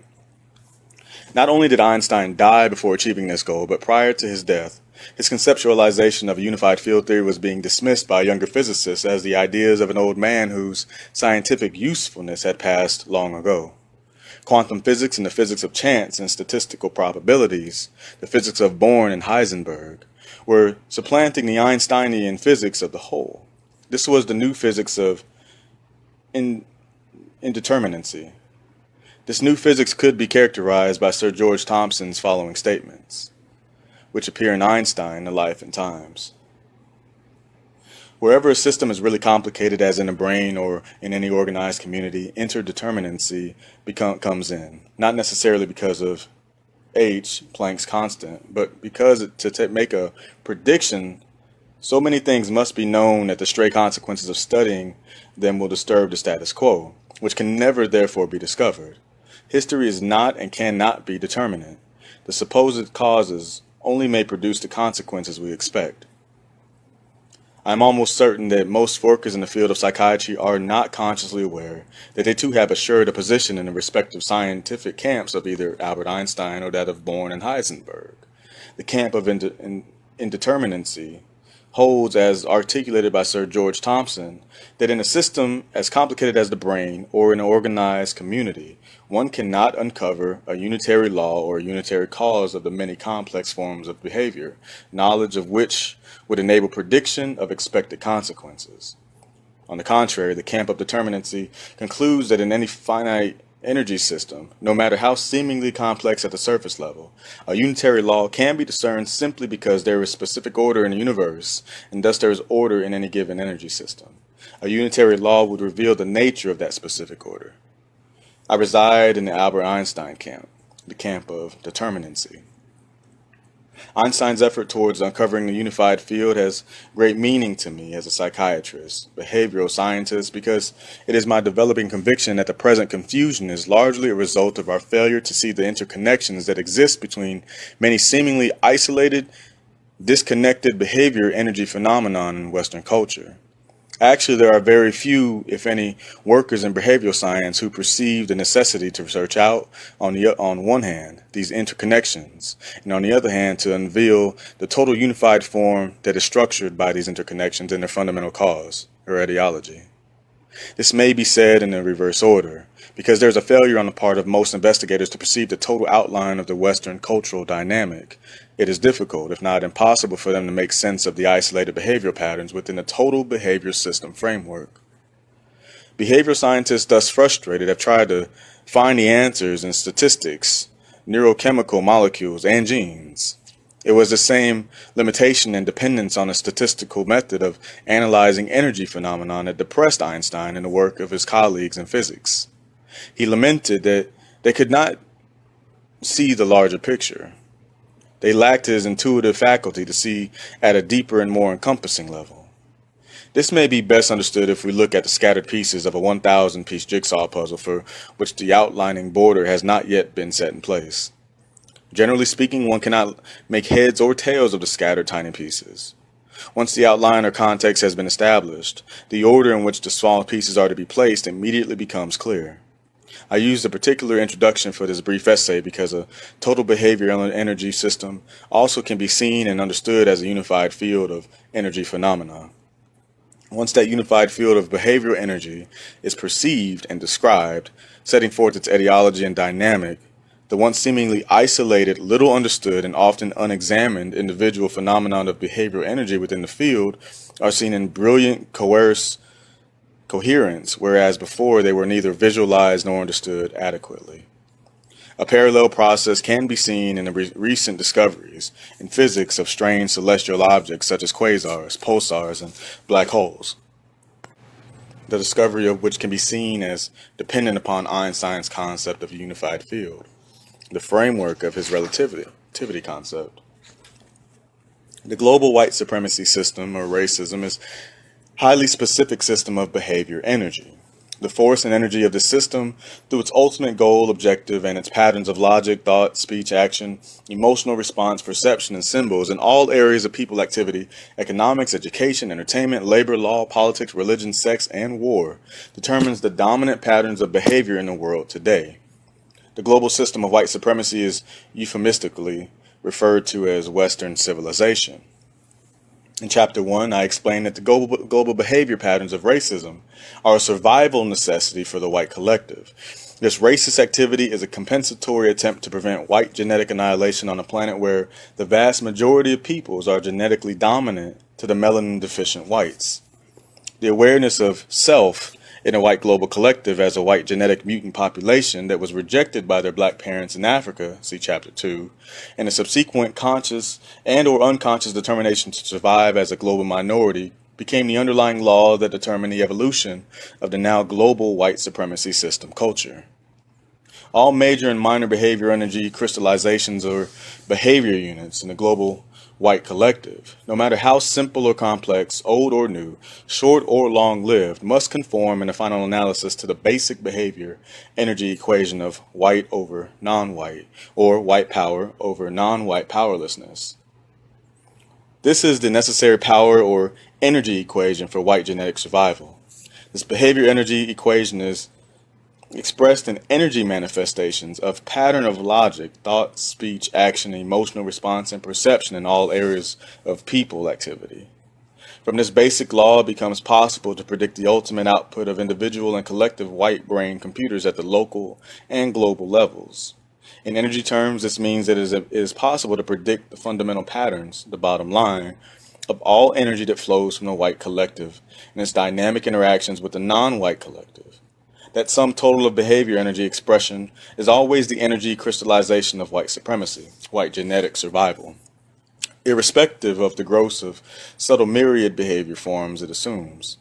Also, this energy formation can be understood as a finite unified energy field or force field, albeit that the force is behavior energy. This new theory of psychiatry is what I refer to as a unified field theory psychiatry.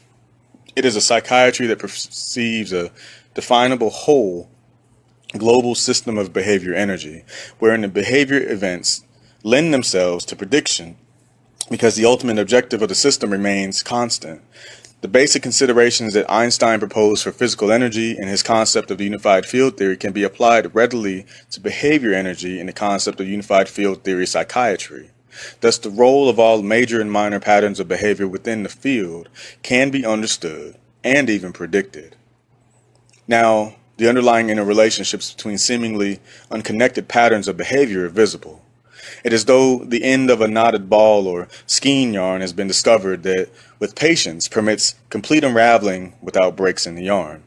Heretofore, the Western behavior scientist had recognized the single connection thread of logic permeating seemingly unrelated phenomena such as lynching, smoking objects, bullfights, chocolate candy with nuts, coffee, guns, umbrellas, automobiles, skiing, races, and racing, horse, foot, and car.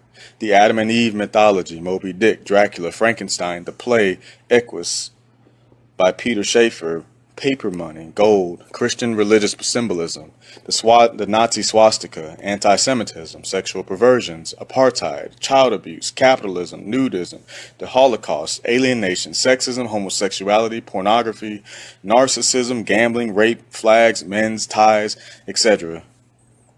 All of the above are but a few of the major behavior energy entities, myths, and symbols included in the white supremacy system culture that are related to the single underlying law governing the origin and continued existence of Western civilization. Western social and behavioral science, particularly psychiatry, has been content with behavior fragment analysis and multiple theoretical explanations for different behaviors. This demonstrates a failure to comprehend the entire forest while focusing on isolated trees or clumps of trees. Failure to comprehend the whole behavior energy force field has resulted in isolated behavior modification techniques and programs, the inability to grasp the manner in which the total social structure determines the behavior of the individual personality, and a tendency to focus on isolated neurochemical sequences and mechanisms as causing certain behavior pattern constellations. This limited pattern of perception and the apparently necessary pattern of endless abstracting, with an inability to synthesize the whole, may be predicated upon a pattern of data reception in a nervous system of persons who possess insufficient levels of melanin in their nervous system. The lack of melanin results from the genetic deficiency state of albinism or its variants, which in turn influences basic patterns of perception or energy messages from the physical social environment. I will examine this possibility in a future work. Understanding this, it is clear that current Western psychiatry's inability to identify the interrelationships existing between racism, homosexuality, and sexism, articulated by Dr. Alan Stone, is due to an inadequate conceptual and theoretical base. As stated previously, racism is the evolved behavior energy system predicated upon a need for white genetic survival. Both homosexuality and sexism are derivatives of the fundamental dynamic. The forces in the white supremacy system that lead to a massive increase of passivity, effeminization, bisexuality, and homosexuality in the black male population as necessities for white genetic survival are discussed in Chapter 6. However, to specifically focus on white male homosexuality in the white supremacy culture, we must return to the male albino mutant's awareness of himself in contrast to the prototypic human male. The black male, the father of the early albino mutants. Indeed, this fact is the true basis for the Oedipus mythology. Historically, white males worldwide have suffered a deep sense of male inferiority and inadequacy because they represent a mutant, genetically recessive minority population that can be genetically annihilated by all non-white people, males and females. Ultimately, this awareness in the white collective has produced high levels of masculine self-doubt, fear, anxiety, and self-alienation. These difficulties have been intensified by the awareness that white reproductivity is far lower than the natural reproductivity of any non-white population. Thus, the white male collective feels vulnerable to the global non-white male collective, but most specifically to the black male collective because of blacks' ability to produce the highest level of melanin and thereby the greatest potential for white genetic annihilation. This basic logic of disgust with the white genetic and genital self drives the brain computer in a white male collective to self-negating patterns of behavior. Also, it is the basis of the continuing question in the white collective: who has the largest penis, the black or white male? At another level, white male homosexuality may be viewed as a symbolic attempt to incorporate into the white male body more male substance by either sucking the penis of another male or orally ingesting the semen, or by having male ejaculate deposited in one end of the alimentary canal. Through anal intercourse, the self-debasing white male may fantasize that he can produce a product of color, albeit that the product of color is fecal matter.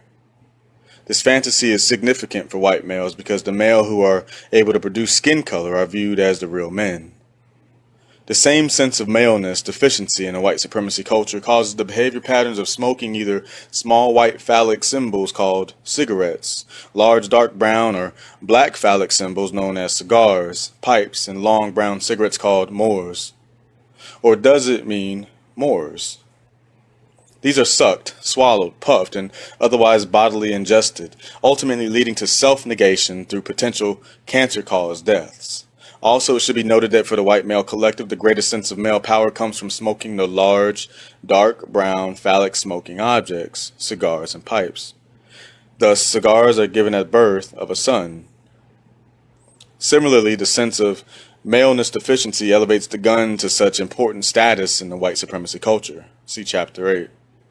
White male homosexuality is reinforced in the white family, wherein the white male's sense of genetic inadequacy causes him to project his sense of genetic inferiority onto the white female.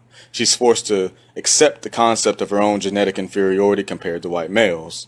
In angry reaction to the white male attack, she causes her white sons to negate their masculinity and to become more like herself as a female.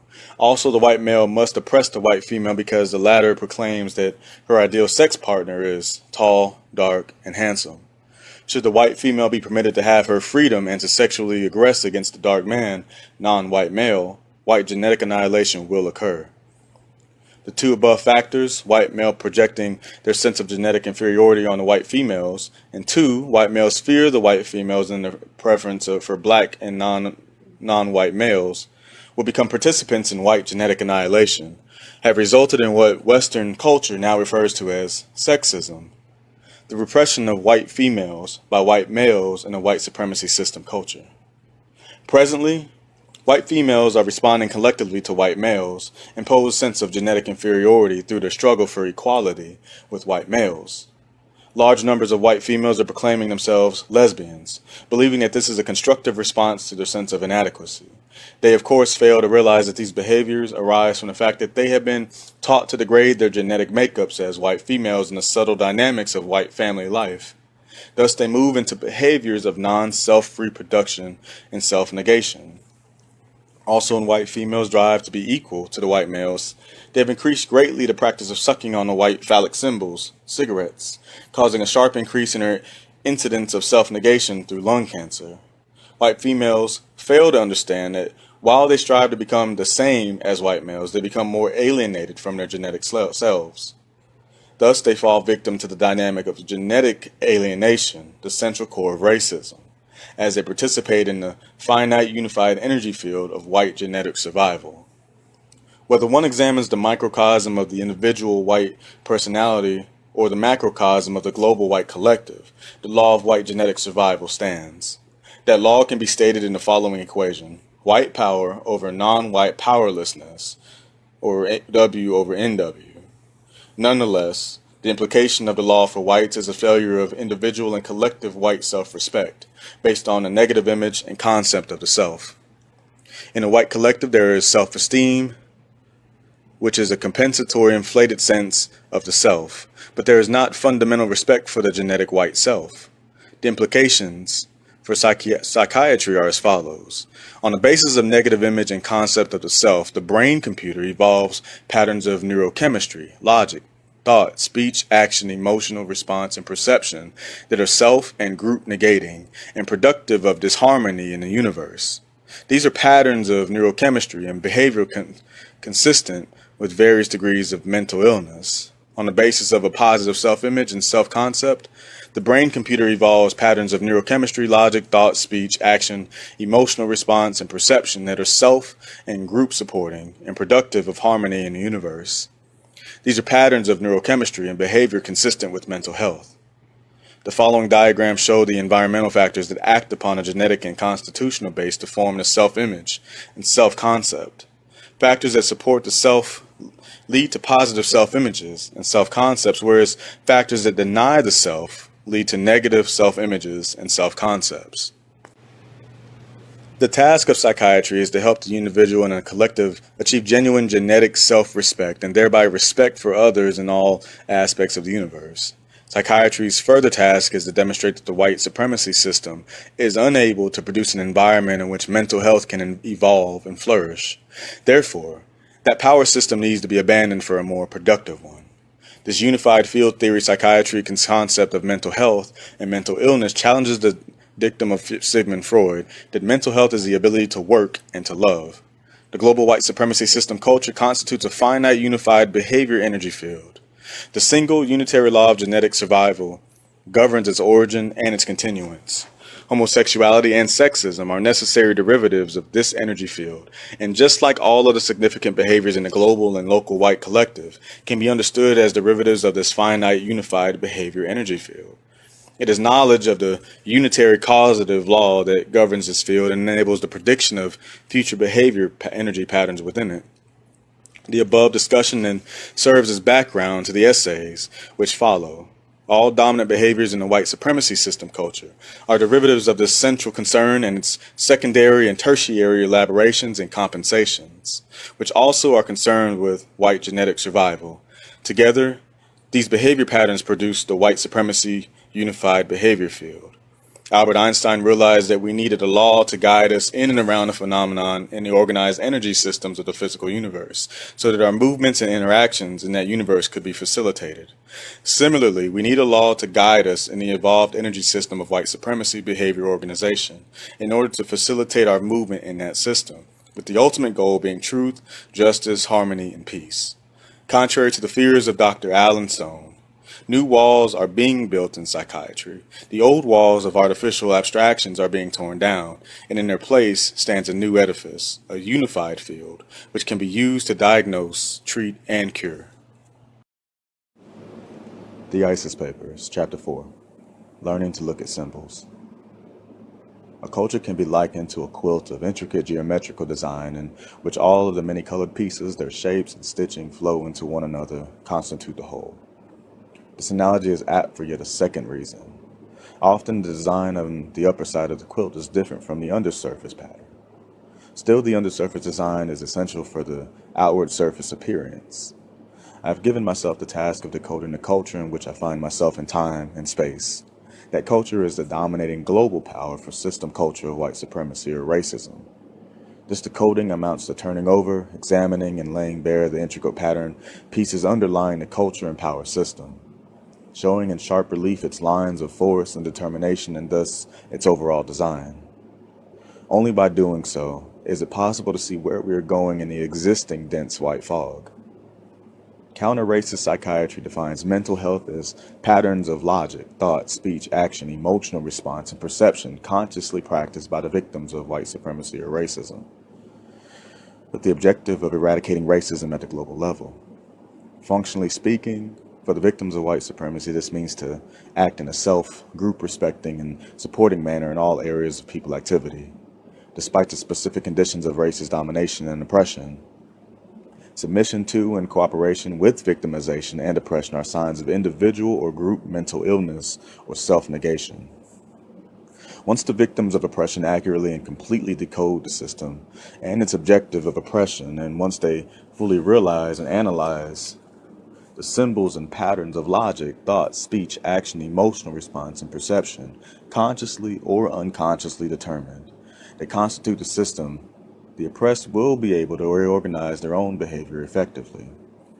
This reorganization will result in self-group respect and self-support, and thereby end their oppression. The process of decoding a power system and its culture is a necessary first step to achieve behavioral mastery over the system culture. The attainment of such mastery is an essential step in the process of total liberation for the victims who wish to end that oppression and regain their self-respect and mental health. Without this process of decoding, the oppressed fail to fully understand what they are dealing with.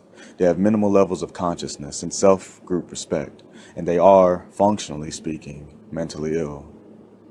This decoding activity entails the unraveling and analysis of all the various products of individual and collective brain activity within a given culture.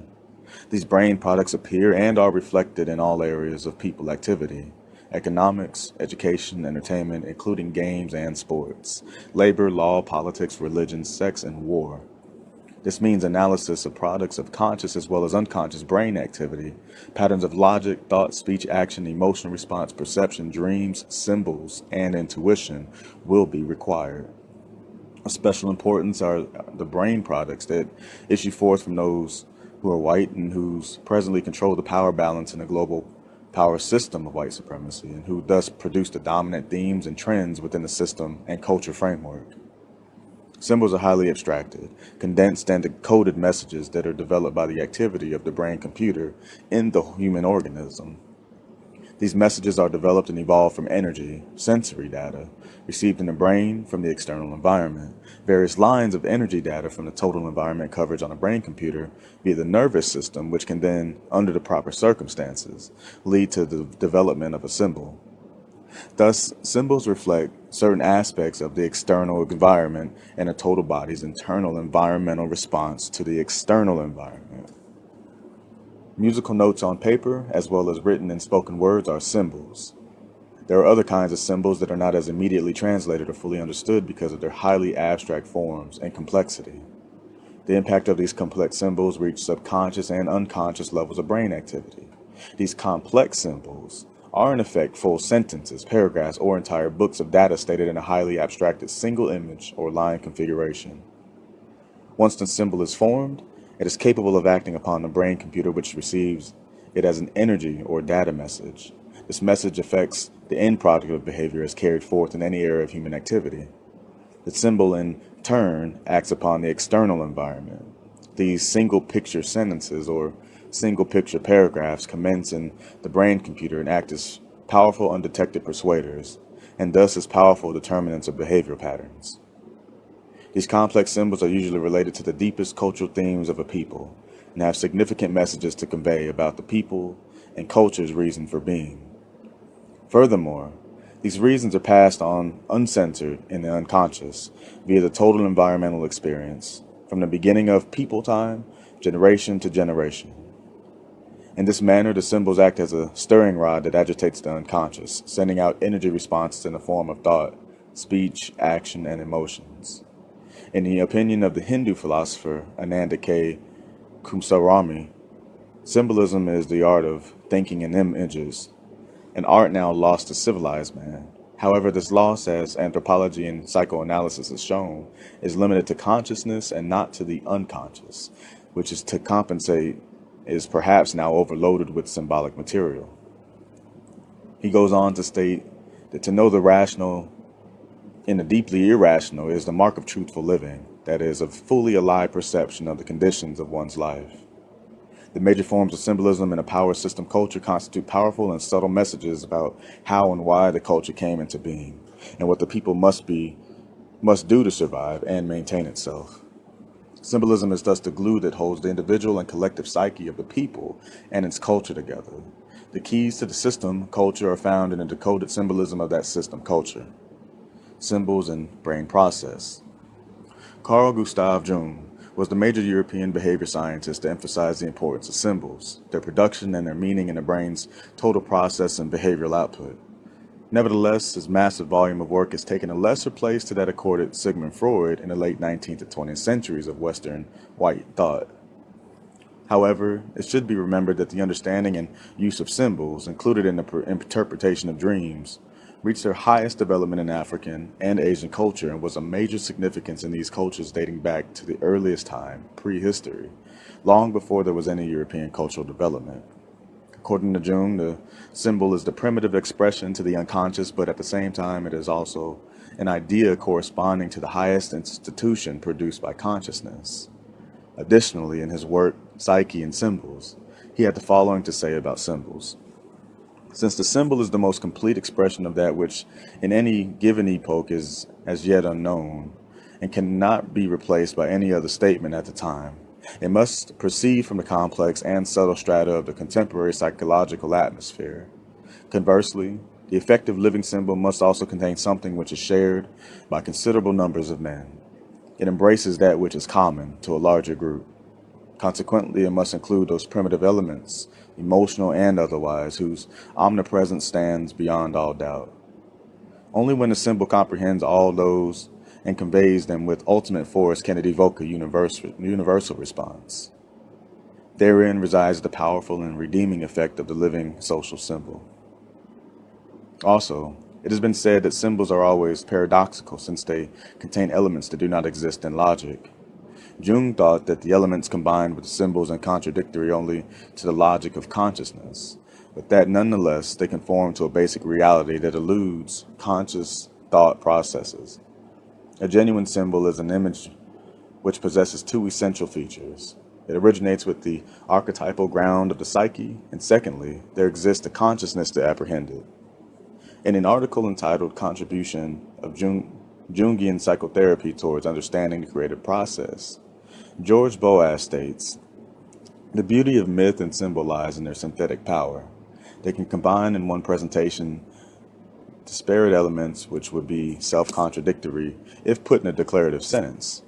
Norman O'Brien in Love's Body has stated that the axis on which world history is symbolism, from figura to veritas, translation from symbol to truth, The axis of the world history is making conscious and unconscious.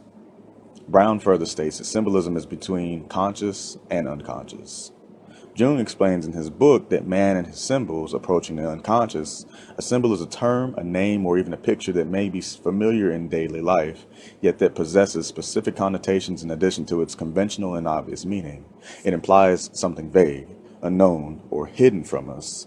Now he continues, a word or an image is symbolic when it implies something more than its obvious and immediate meaning. It has a wider unconscious aspect that is never precisely defined or fully explained. He further informs us that as the mind explores a symbol, it is led to ideas that lie beyond the grasp of reason. Jung's work indicates that a true symbol appears only when there is a need to express a thought one cannot openly think, or what is only divined or felt. Recent neurological studies suggest that the silent right cerebral hemisphere is the source of activity leading to phenomena such as symbol formation. Other studies demonstrate that the left cerebral hemisphere seems more concerned with the logical processes of directed, more consciously controlled thinking. By contrast, the activities of the right cerebral hemisphere may be subject to different laws that are as yet little understood. In addition, the right and left hemisphere appears capable of independent, simultaneous thought. Also, it has been suggested that collaboration of the two contradictory modes associated with right and left hemispheric activity may account to the symbolic process and for creativity. Now, diagram 1 illustrates the process by which the brain computer uses sensory data received from the surrounding environment to form symbols and other brain computer products. Clearly, many forms and levels of data messages from the physical and social environment are input in the brain computer. Some of the sensory data is coded as a level of consciousness, but because of the large scope of unattended perceptions, much of the data is coded at the unconscious levels of brain activity. As some neurologists would state, this data is dispersed between the left and right cerebral hemispheres, respectively. Now, for example, within the framework of a given system and culture, certain perceptions may exist that never are acknowledged overtly, and certain ideas, thoughts, concepts, and theories that are uttered rarely, if ever. These perceptions and words, ideas, concepts, and theories that are repressed or channeled into the unconscious level of the brain computer becomes an entire world of ideas treated as though they never existed in the form of concrete reality. Nonetheless, the data from the environment that is encoded at the unconscious level of the brain computer actually does not disappear, just as the objective data that produce the repressed ideas and concepts do not disappear. There simply ceases to be a clear focus on this body of data. This repressed data becomes the substratum from which symbols can be formed. As stated previously, the dominant aspect of the total environmental reality on the planet is that the overwhelming majority of people are black, brown, red, and yellow. This fact has created the most fundamental collective preoccupation and perhaps fear in the global white collective of white genetic survival. The survival that is threatened by the genetic material contained in the genitals of black men and other non-white men. Non-white people are genetically dominant to whites and thus are potential genetic annihilators of the minority white collective. Due to this fear of white genetic annihilation, the global white collective has evolved during the last 2,000 years. The global white supremacy system and culture that dominates all black, brown, red, and yellow peoples in the world, determining their behavior in all areas of people activity. The ISIS Papers, Chapter 5, The Symbolism of Christ, the Cross, the Crucifix, the Communion. Dedication. This essay is dedicated to all the black men who are in greater confinement, prisons, and jails, with the hope that they will be encouraged never to give up the struggle against white supremacy, domination, and justice, once they understand what the struggle is truly all about. Then they will never return to jail, and their behavior no longer will be anti-racist, blind reaction to stress from ignorance, anger, and fear, but affectionately counter-racist. Many of these black men, in their letters to me, also have given me great encouragement, support, and help towards continuing our fight for justice. All black people are still in confinement. Forward. This essay is not intended to be sacrilegious or offensive to anyone. I was baptized in the Baptist Church and christened in the African Methodist Episcopal Church. This essay was written only to address the question black people have been raising for a long time. What's happening? We ask that question of everyone that we meet because we truly have not understood and presently do not understand what really is going on. It is the responsibility of black behavioral scientists in general, and black psychiatrists in particular, to provide this answer. The basic discussion of white genetic survival through the possession of the control of the black male's genital apparatus is carried forth unconsciously in the precepts and practices of the global white supremacy system's primary religion, Christianity. These fundamental concepts are manifested in Christianity's central pattern of symbols. In fact, it is in religious activity that the highest level of symbolic discussion emerges. Whereas the testicles are those aspects of the male anatomy that contain the dominant genetic material, the penis is the aspect that transports the genetic material, which initiates the production of life and skin color. If one were to make a simple schematic drawing of the genital organs of the male anatomy, the diagram might look like diagram 1. A further abstraction of the same drawing could be represented as diagram 2, or if further abstracted, it could be represented simply as two lines, one vertical, the other horizontal, one crossing near the top of the other. It is clear that diagram 3, a highly abstracted line drawing of the male genitalia, is a cross. I submit that the cross, as an important and provocative symbol in the white supremacy system culture, is none other than a brain-computer distillate of the white collective sphere-induced obsession with the genitals of all non-white men, of black men in particular, who have the potential to genetically annihilate the white race. Furthermore, the cross represents the male's genitals removed from the black male's body, meaning castrated genitals. Thus, the cross is a critical symbol in the thought process of the white supremacy system, beginning its evolution almost 2,000 years ago during early white aggression against blacks in Africa and Asia. This particular interpretation of the cross never has been given before. Support for this interpretation may be found in the examination of the sword as a secondary critical symbol in a white supremacy culture. Here, I am referencing to the so-called Western sword with its straight blade in contrast to the Oriental sword, which has a curved blade. J.E. Circlett's A Dictionary of Symbols relating to the symbolism of the sword states, "Here one must recall the general meaning of weapons, which is the antithesis of the monster." In the same discussion, he notes, "There can be no doubt that there is a sociological factor in sword symbolism, since the sword is an instrument proper to the knight, who is a defender of the forces of light against the forces of darkness. In a white supremacy system or culture, the monster is always the black male, King Kong, and more specifically his white genetic annihilation genitals.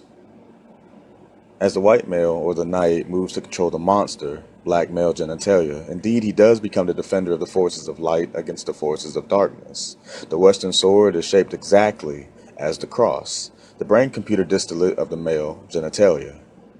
In an article entitled Values, Myths, and Symbols, which appeared in the July 1973 issue of the American Journal of Psychiatry, Rollo May had the following to say about the cross. For example, the Christian cross draws together the horizontal and vertical dimensions of life and unites them perpendicularly to each other, embracing their conflict. However, this is a superficial description of a cross, and it is totally inadequate as an in-depth interpretation of this symbol, major symbol in the white supremacy system culture. The white collective scenes enable to decode their own symbolism completely. Their own translations of the major symbols and their analysis of their unconscious remain superficial, incoherent, and unconvincing. Therefore, the white collective remains unaware of itself and unpredictable to itself and to others who lack deep understanding. If my interpretation of the cross symbol is correct, that in the white male psyche it represents the black male genitalia in the context of the global white supremacy system, then it is possible to understand the portrayal of the white female in a popular book and film, The Exorcist. Here the female used the cross to masturbate herself when she was possessed by the devil, i.e. the black monster.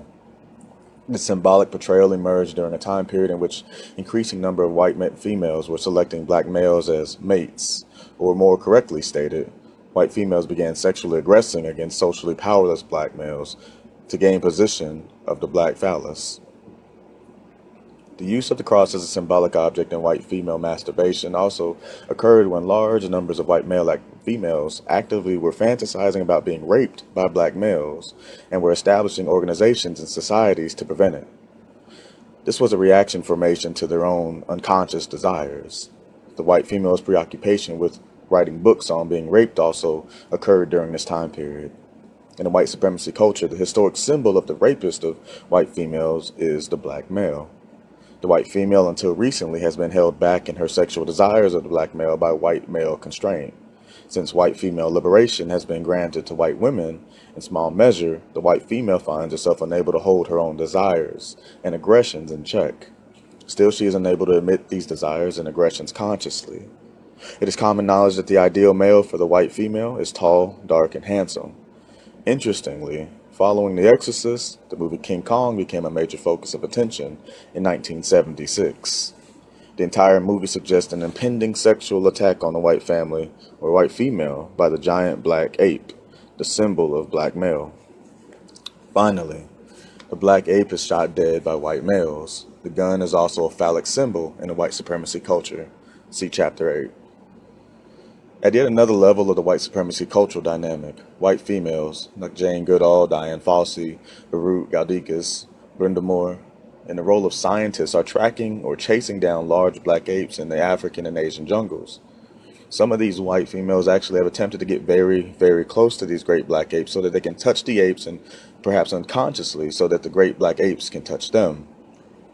It is of further interest that the above-mentioned films, The Exorcist and King Kong, simultaneously emerged in an atmosphere where increasing attention had been given to Christian symbolism and religion, and during the period when the man who was elected to occupy the White House referred to himself as a born-again Christian, making frequent references to Christian symbols and scriptures. Thus the cultural simultaneously focused on the threat, black male genitals, and the need to control the threat via castration of the black genitals, the cross symbol.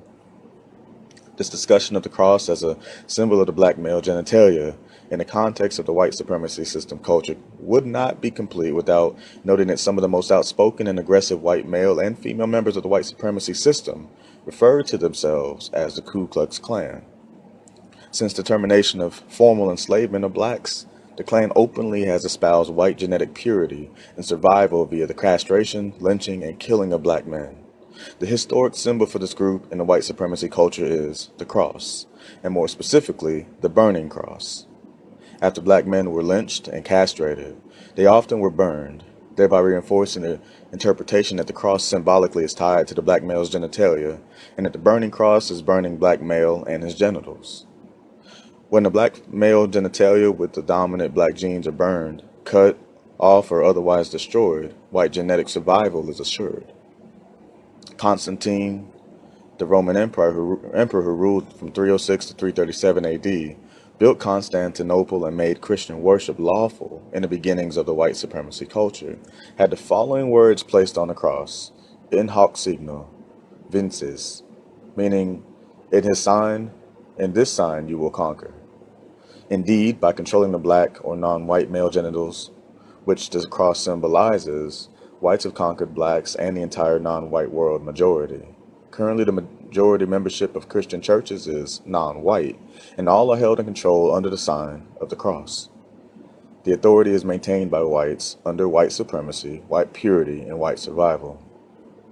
More recently, the fury of the white supremacy dynamic was expressed in the form of Nazism. The dominant symbol used by this group in its white supremacy system was and is the black swastika. The central element of the swastika is the cross. The spinning or whirling cross, the cross in motion, gives the visual illusion of the swastika. Hitler's and the Nazi movement central theme was white racial genetic purity and the elimination of all persons classified as non-whites, i.e. Semites and Gypsies, who were viewed as having black genetic heritage from Africa and who were considered genetically dominant to the Aryans or whites. The symbol of the swastika, the cross in motion, spurred the whites on to destroy those who were classified as genetically dominant non-whites. To the extent that it can be accepted that a man named Jesus lived in Africa some 2,000 years ago and that he was a member of the indigenous peoples, that man was undoubtedly a black man, a man with skin pigmentation, not a white man lacking in skin pigmentation.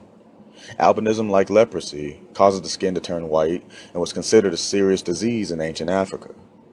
The victims of albinism and leprosy were cast out from the skin-pigmented peoples. Jesus never was discussed as having such a disease state. Recall that pigmented skin is norm for the human race, not albinism. In contrast to this black man and the black peoples of Africa, the people on the northern side of the Mediterranean Sea, some of whom referred to themselves as Romans, were then aggressing against the establishing conquest in Africa. They were men without skin pigmentation, white men. The most likely essence of the story of Jesus, who only later was referred to as Christ, was that he was a poor black man, a carpenter, a member of the non-white oppressed population whose ideas as expressed in the Beatitudes threatened the power, control, and authority of the conquering Romans. If Jesus and the other blacks got out of control, the Romans, or the whites, could be annihilated genetically. Of course, then as now, under white supremacy domination, Jesus, the non-white, was turned over to the white oppressors, who then used some of his fellow victimized, self-hating non-whites who wished to ingratiate themselves to the white oppressor to kill him.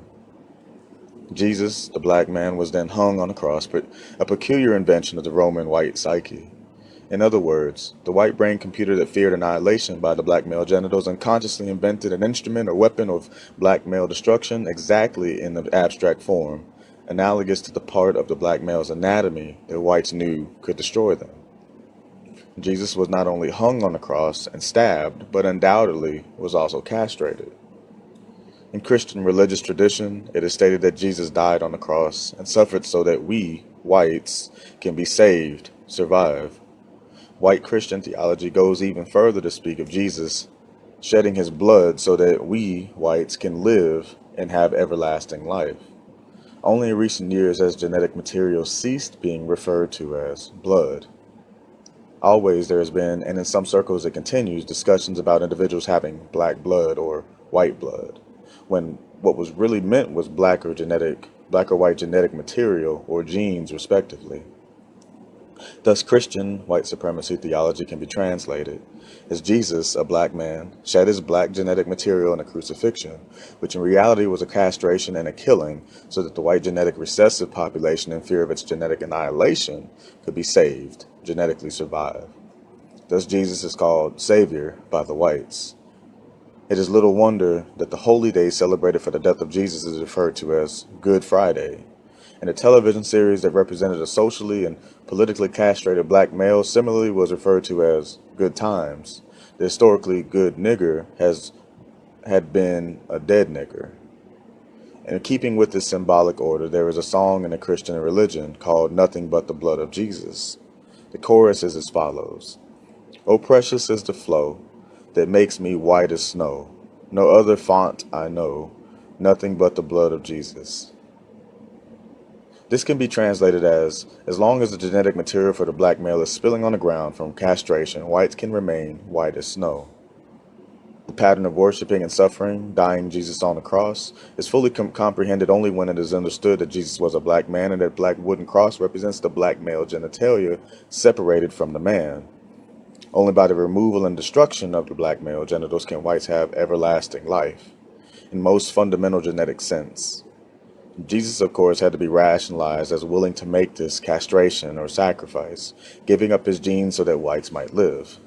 There's a profound and striking parallel between the above interpretation of the crucifixion and the destruction of the black bulls with swords at bullfights. Bullfighting became a prominent sport in Spain after the Moors, black men, finally had been chased out of Europe, back across the Mediterranean into Africa. The Moors had conquered Spain for 700 years, and by the time they left, the once white population had become dark via the dominant black genetic material, dark skin, dark hair, dark eyes. Sirlett's A Dictionary of Symbols states that the bull as an historic symbol represents the superiority of the Aryan over the Negro.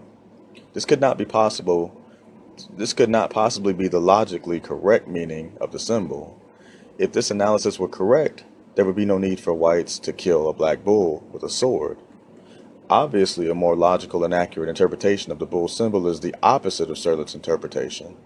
The bull represents the superiority or genetic dominance of the blacks over the genetic recessive whites. Again, the sword used to kill the black bull, as Sirlett also noted, comes into play as the weapon of the forces of light over the forces of darkness. The sword signifies the weapon of the possessor of the white genitals or recessive white genetic material against the dominant black genitals and their genetic material. By the 4th century AD, Jesus had been changed in color from black Jesus to white Jesus, then to be known as Jesus Christ or simply Christ. This was the conscious and unconscious attempt to further repress from the collective white consciousness the true source of white anxiety and fear. The black male and his genitals, instead of a lynched black Jesus, a frail, weak, effeminate, suffering, and dying white Christ was hung against the black wooden cross as a dominant symbol in the religious practices of the white supremacy culture. Instead of the woolly, kinky head of the Lamb of God, there was the straight, almost blonde hair of the white Christ hung up against the black wooden cross. However, this symbolic image achieved a more important goal. In a single picture paragraph, it states, "The weak, genetic recessive white male will be destroyed genetically speaking when up against the white annihilating genetically dominant black male genital apparatus, the cross." Arnold Toynbee in Mankind and Mother Earth states, 15th century Western Christians were obsessed with the horror of death, the antithesis of the Pharaonic Egyptians' pleasurable anticipation of a post-mortem eternity, and they were fascinated by the physical suffering of Christ on the cross. Contemporary Western painters, engravers, and sculptors, especially in the Transalpine countries, extended their art to portray these themes with gruesome realism. The 15th century also heralded the Europeans, or the whites, world travel to conquer and control the entire non-white world in order to prevent white genetic annihilation and death. This horrendous fear was then translated in European art. Joel Kovel, in his book White Racism, A Psychohistory, writes, "Christianity spread over the West and created a community out of what has been barbarian splinters. It did this through the power of a concrete institution, the Catholic Church. It was the Church's immediate influence that held aloft a subliminatory ideal of Christ, and though that ideal gave Europeans a scaffold of identification with which to bind themselves into a unified civilization. Men, however, remained men, torn and driven by their obscure passions into striving for greed and domination, which culture could scarcely regulate. Intense aggression resisted the Church's unification, continued to plague European culture, and delayed its growth. Within the original worldview, there was no way to rationalize or include the striving for greed and domination that persisted within civilization. After all, the Christian revolution was superimposed upon a basically dominative way of life. It could only account for the guilt that arose from the dominative style of society by turning away from the given world.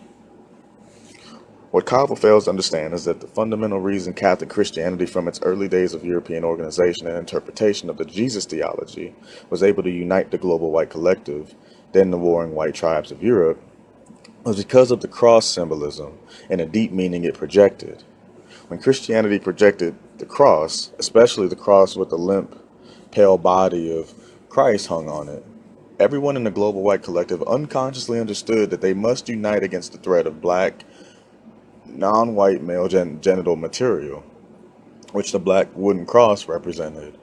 White genetic survival could be achieved only by a united, continuous offensive attack by the global white minority.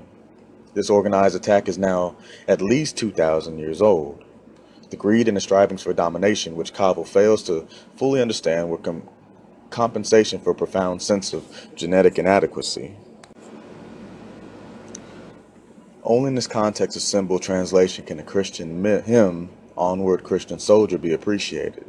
This is not only an important religious song, but also a significant battle song in a white supremacy culture.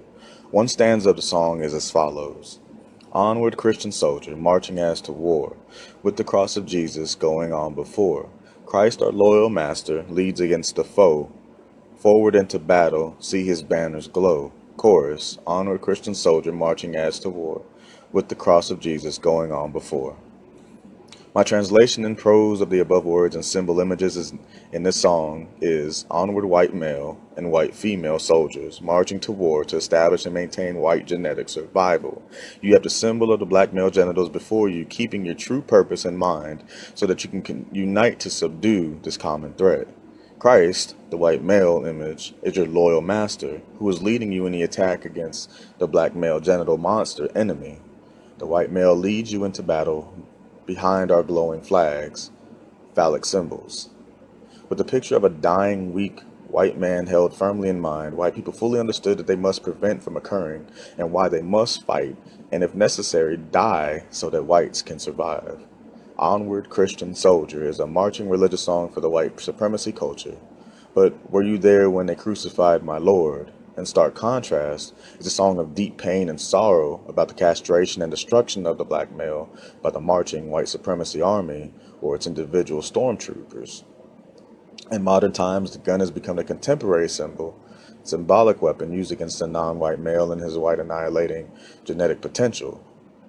Also, the gun is an abstraction of the male genitalia, functioning exactly like the male genital apparatus, see Chapter 8.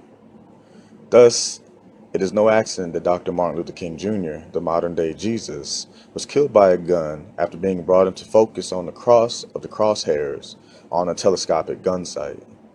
Dr. King brought only love to the white collective, but mating love, black with white, causes white genetic annihilation, so he had to be destroyed. The Communion.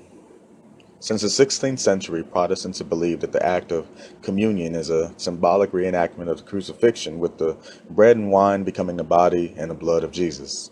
The Christian worshiping ingest the bread and wine as an act to remove sin, not to internalize divinity. The Orthodox Christian believed that the communion was a spiritual act that could not be explained. In August 1976, the Catholic Church, the Orthodox Christians, and the Protestants came together and agreed that the communion, or the Eucharist, conveys Christ's real presence and represents his sacrifice, the giving up of his body and blood, although it is not to be viewed as an actual reenactment of the crucifixion. The author's analysis of the symbolism of the communion in the context of the white supremacy culture in which it evolved reveals that the white population has had a historic awareness, albeit now largely unconscious, that they suffered bodily or genetic impairment which made them different and separated from the human majority of black, brown, red, and yellow people. They were not whole. This same genetic deficiency was the basis for the consideration of original sin and the shame of body nakedness, body whiteness, as discussed as the biblical mythology of Adam and Eve, an important myth in the white supremacy culture. The view that the act of sex was the original sin in an extension is the same logic because the sex act produces the body and its appearance via genetic transfer and or genetic mutation. Having rejected the appearance of the white body as the equivalent of sin and shame, the white psyche attempted to correct the white body's defect. Thus emerged the symbolic and ritualized act of ingesting the body and blood, or genes, of Jesus, the black male, and the unconscious desire to correct the existing color deficiency. The symbolic attempt to correct the genetic deficiency state of skin albinism, or skin whiteness, as performed in the Eucharist, is the central religious rite and the religion of the white supremacy system culture. Therefore, it is not surprising that wearing black or dark-colored clothing, generally covering the entire body, is the primary and most acceptable pattern of dress for Christian religious leaders, priests, ministers, nuns, etc. One finds curious the overdetermined, highly intense abhorrence that many in the white collective continue to verbalize over the idea of cannibalism, always relating acts of cannibalism to so-called primitive blacks in Africa. This continuing discussion is most interesting behavior on the part of those who symbolically practice cannibalism in a central rite of their own religious practice on a weekly or monthly basis. Even more significant is the fact that the blacks are portrayed as eating missionaries or Christians, when it is the Christians who always are concerning themselves with their own ingesting of the body and blood of an African, Jesus. This is a classic example of projection. Reinforcement for this interpretation of the communion symbolism comes not only from the whites' obsessive pattern of sun tanning to make their bodies colored, but also from major eating practices in the white supremacy culture, especially in the U.S. The most favored drinks are all dark brown in color: coffee, tea, Coke, beer, whiskey. These are all symbolic of the blood or genes of Jesus. A favorite meat is steak, which comes from the bull or cattle. We need not mention the hot dogs, half smokes, or all the other varieties of sausage. Also, are not bulls castrated to make them taste better when eaten? Are not football players fed steak before they attempt to go out and capture the large brown balls? I further understand that bull balls are eaten as delicacies in some bars and other eating establishments in the white supremacy culture. The favorite candy is chocolate candy. Chocolate comes mainly from Africa, preferably with nuts. Recall chocolate kisses and all of the myriad chocolate candy bars. Nuts are also important in the white supremacy culture. Some have focused on peanuts and become millionaires and the most powerful persons in the world. Finally, given the symbolism behind such eating practices, it follows that oral sexual practices would be a favorite in the white supremacy system culture. Likewise, the symbolism in the major holidays of the Christian religion is supportive of my interpretations. At Christmas, the tree is one of the most important symbols. The Christmas tree is, in its abstracted form, a cross, the symbol of the black male genitals. First, the Christmas tree is chopped down in the forest, then it is taken home. And in the U.S., when the Christmas tree is decorated or colored balls are hung on the tree. When the tree is taken down and burned, the balls are first taken off. Then all can dream of a white Christmas and a surviving white Christ. Similarly, in Europe, small white wax candles were placed on the Christmas tree. In the Catholic religion, the Christmas tree is said to represent the tree of the cross, while the wax candles are thought to represent the body of Christ. Thus again, we have the symbol of the white, weak, melting Christ hung on the symbol of the black male genitalia. At the Easter holiday in the U.S., it is tradition to have colored eggs, colored jelly beans, and a chocolate rabbit and eggs in the Easter basket. These colored items are eaten. The white albino bunny rabbit that sits amongst the colored eggs, as though he had laid them, generally is not eaten. By ingesting the colored items, the sin of being without color is symbolically removed. Being born again, whole, has been achieved through symbols. Other important holidays in the white supremacy culture further reveal the intricate workings of this symbolism. On both St. Valentine's Day and Mother's Day, the white male gives gifts of chocolate candy with nuts. In the first instance, he gives it to his sweetheart, and in the second, to his mother. If his sweetheart ingests chocolate with nuts, the white male can fantasize that he is genetically equal to the black male. And if this mother had ingested chocolate with nuts, he would not have to worry about white genetic annihilation, as he would have been colored and then could be an annihilator of white genes like the feared and envied black male. Both the Valentine shape and the chocolate candy have a symbolic meaning not previously recognized, examined, nor understood by Western culture investigators. However, once the unified field of the Western culture dynamic or behavior dynamic is set forth, it will be seen that these fragments and symbolism take on brilliant clarity. The Encyclopedia Britannica defines Valentine's as a special form of greeting card exchange and observance of St. Valentine's Day, February 14th, a day set aside as a lover's festival. The custom has no connection with the two St. Valentines or with known incidents in their lives. It is probably that the Valentine was the first of all greeting cards. The paper Valentine dates from the 16th century. By 1800, hand-painted copper plates were produced to meet large demands. These were followed by woodcuts and lithograms. St. Valentine's Day as a lover's festival and the modern tradition of sending Valentine cards had no relation to the saint, but rather seemed to be connected with either the Roman fertility festival of the Lupercalia, February 15th, or with the mating season of birds. The relationship of the Valentine to an ancient fertility rite suggests that the so-called heart shape of the Valentine may be less associated with the anatomical heart of the human body, as it is commonly thought, than with the symbolic drawing of the female genital organ, the vaginal opening. As explained in Ajit Mukherjee's and Mandu Khanna's The Tantric Way, in Tantric worship in India, this organ is frequently drawn in the form of a heart or an upside-down triangle, with the base upward. It is clear that the organ of the heart in the human body has much less an association with fertility than the vagina or the vaginal orifice. Circlet states the importance of love, and the mystic doctrine of unity explains how it is that love symbolism can be closely linked with heart symbolism, for the love is only to experience a force that urges the lover towards a given center. Indeed, in that tantric philosophy and art, the symbol of unity was the union of the male and female genital organs, and this unity was reverently portrayed in sculpture and graphic arts.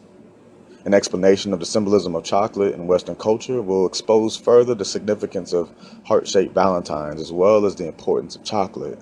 In an article entitled "The Sweet Taste of Sin," Merriam-Burroughs quotes food critic Gail Green, "I have always thought of good chocolate mousse as an aphrodisiac. The more intense the taste of chocolate, the more erotic the spell." Merriam-Burroughs continues, "Some chocolate mousse lovers go even further. It's not a food, it's a concept," says one indulgent male. "It's like illicit sex. It's so good but so fattening, it gives you pimples, it's a sin." Burroughs concludes, quoting Gail Green, "Wonderful, wicked, deeply chocolate. One can certainly must question why, in a culture produced by a people that refers to itself as the white race, and that historically has denounced people with natural chocolate complexions, a dark brown food, namely chocolate, causes such orgasms like ecstasy and is associated with eroticism when orally ingested. This pattern of logic and thought surrounding chocolate, dark brown candy, and other desserts most certainly cannot be held in isolation from the previously mentioned preoccupations over suntanning and the white female preference for males who are tall and dark, or the preoccupation in sports of placing large brown balls, testicle symbols, and white nets, vaginal orifices, and between goalposts, white upright legs. The unified field theory in the behavioral science demands that gross and subtle interconnections between behavioral phenomena be perceived before they can be understood.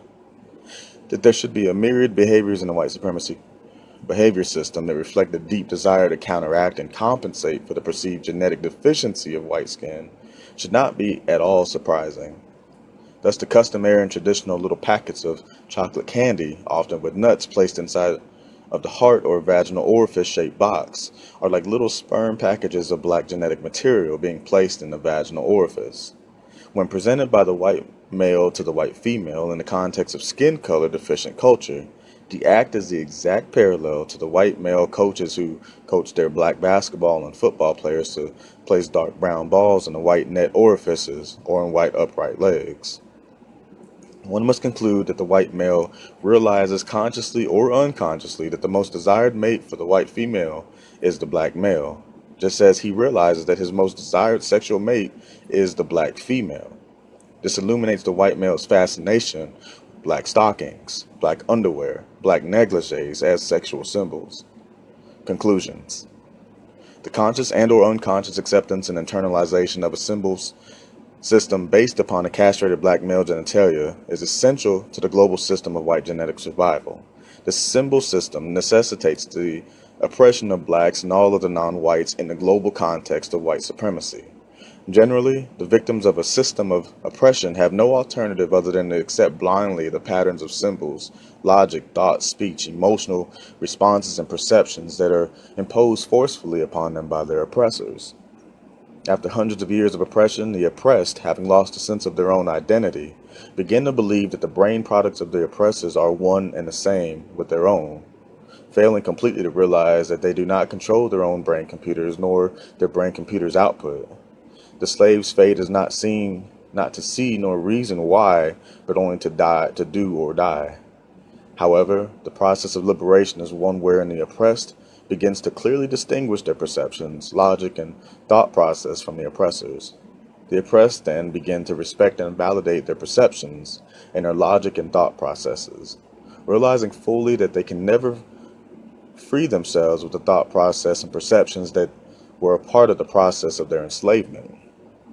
As long as the black, non-white collective consciously and or unconsciously accepts a powerful and dynamic symbolism of black male castration, there never will be a self-group respecting and forever will remain mentally ill. Mentally ill people, persons who do not respect themselves and have self-group negating patterns of logic, thought, speech, action, emotional response, and perceptions, never can liberate themselves from their oppressors. Black psychiatrists have the responsibility of clarifying for black people all aspects of the oppressive dynamic of white genetic survival. This includes exposing and decoding all of that power system, major symbolism. The ISIS Papers, Chapter 6. The Politics Behind Black Male Passivity, Effeminization, Bisexuality, and Homosexuality. Black male passivity, effeminization, bisexuality, and homosexuality are being encountered increasingly by Black psychiatrists working with Black patient populations. These issues are being presented by family members, personnel working in schools and other social institutions, or by Black men themselves. Many in the Black population are reaching the conclusion that such issues have become a problem of epidemic proportion amongst Black people in the U.S., although it was an almost non-existent behavioral phenomenon amongst indigenous Blacks in Africa. As Black psychiatrists and behavioral scientists, we need to understand fully the individual and social dynamics involved in these patterns of behavior. We must be able to help our patients understand their conduct and change it if they so desire. Also, we should be in a position to comment on the ultimate implications of these behaviors for the well-being of Black people, not simply as individuals, but as a whole organism of people seeking life and maximal development. In final analysis, behavior is not simply an individual affair, for when multiplied by thousands, it has a profound effect on the life, future, existence, and well-being of the total people. In 1973, I presented my definition of Black mental health: the practice of those unit patterns of behavior, i.e. logic, thought, speech, action, emotional response, in all areas of people activity: economics, education, entertainment, labor, law, politics, religion, sex, and war, which is simultaneously self and group supporting under the social and political conditions of worldwide white supremacy, domination, or racism. In brief, this means Black behavioral practice which resists self and group negation and destruction. The above are the criteria used to judge Black mental health or Black mental illness. The reader should be forewarned that my conceptualizations do not rely on the currently utilized late 19th and early 20th century European psychoanalytic theories of Sigmund Freud.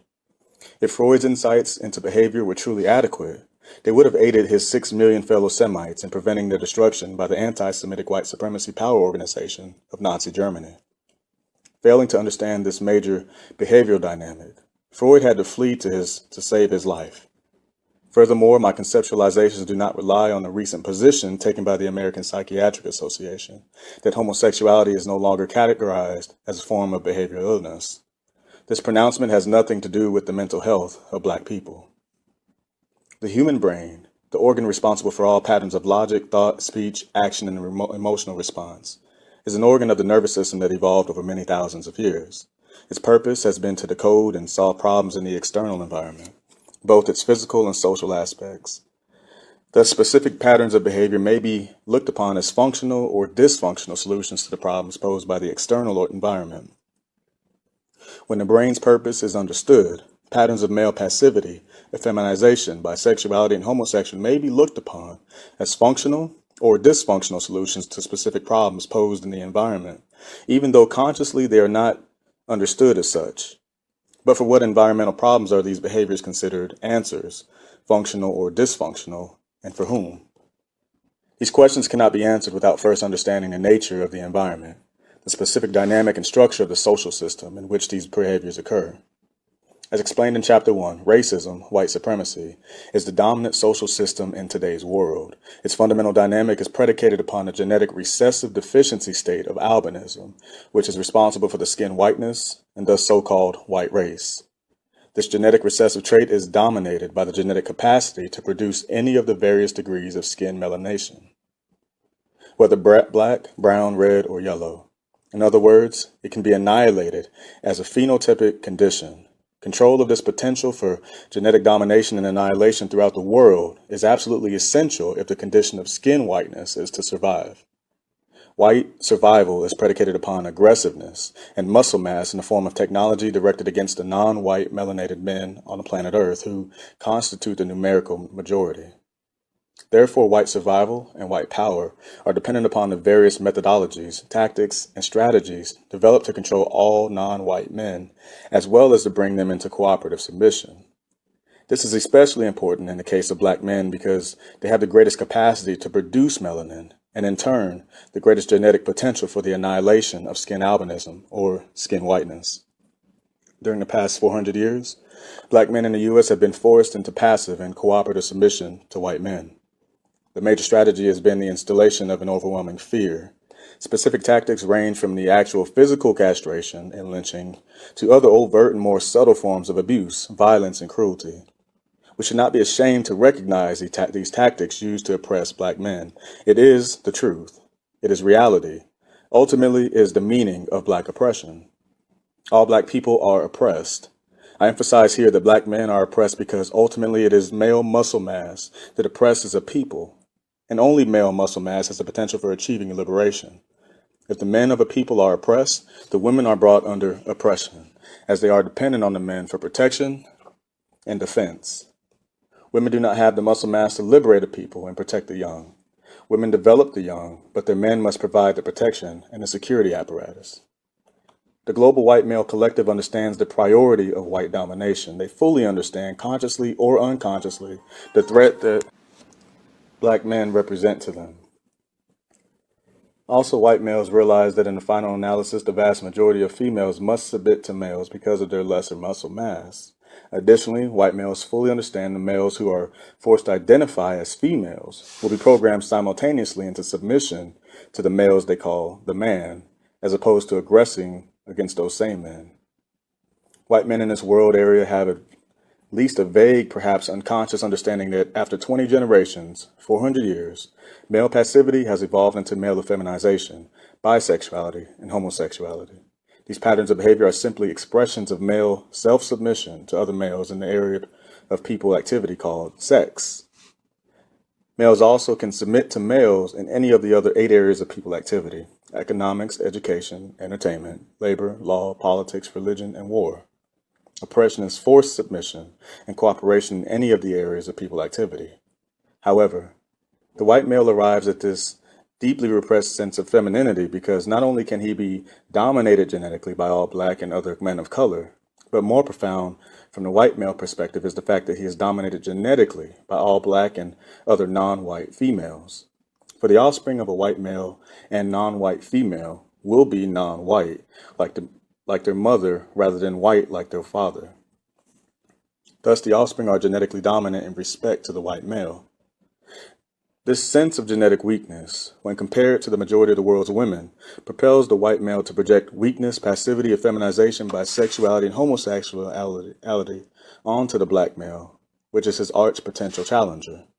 Furthermore, the white male collective structures the social environment to transfer this mental protection into a functional reality.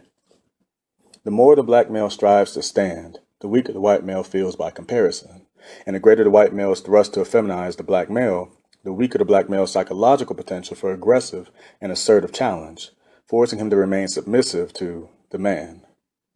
The American Psychiatric Association's decision to remove homosexuality from the list of mental or behavioral disturbances resulted from the increasing number of white males seeking this mode of sexual expression due to an increasing consciousness of true white male weakness.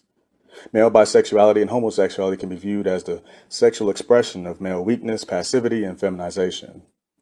The motivation for these feelings and their sexual expression results primarily from the developing challenge by non-white men throughout the world to white male power and projected superiority. This challenge has assumed various subtle and overt forms during recent decades. For example, in the U.S., heavyweight, boxing, basketball, baseball, and football have all been taken away from white males by black males as symbolic expressions of white male virility and manhood. White males have been left with only 2 major sports wherein they dominate: tennis and golf, and both consist of hitting small white balls. I need not only mention that black men have been blocked effectively from participating in these remaining white stronghold sports. It is also crushing to the collective white male ego and sense of power to be told by colored men called Arabs that the whites cannot have any oil to run their machines and maintain and extend their technology, their major control apparatus. Increasingly, the white male is being forced to see himself as he really is. The white female's liberation movement is another disturbing threat to the white male's sense of power and masculinity, helping to push him to a weakened and homosexual stance. However, white females are reacting to the oppression imposed on them by white males. Feeling inferior to non-white males and females, the white male said to the white female, "Well, at least I am going to be superior to you." The white female reaction in the form of women's liberation is contributing further to white male-female alienation, pushing white males further into the homosexual position and incidentally pushing white females in that direction also. The long-standing white male-female alienation in the white family has pushed the white female perhaps unconsciously to mold her sons to be more like herself than like their father. Thus she creates a female with a penis.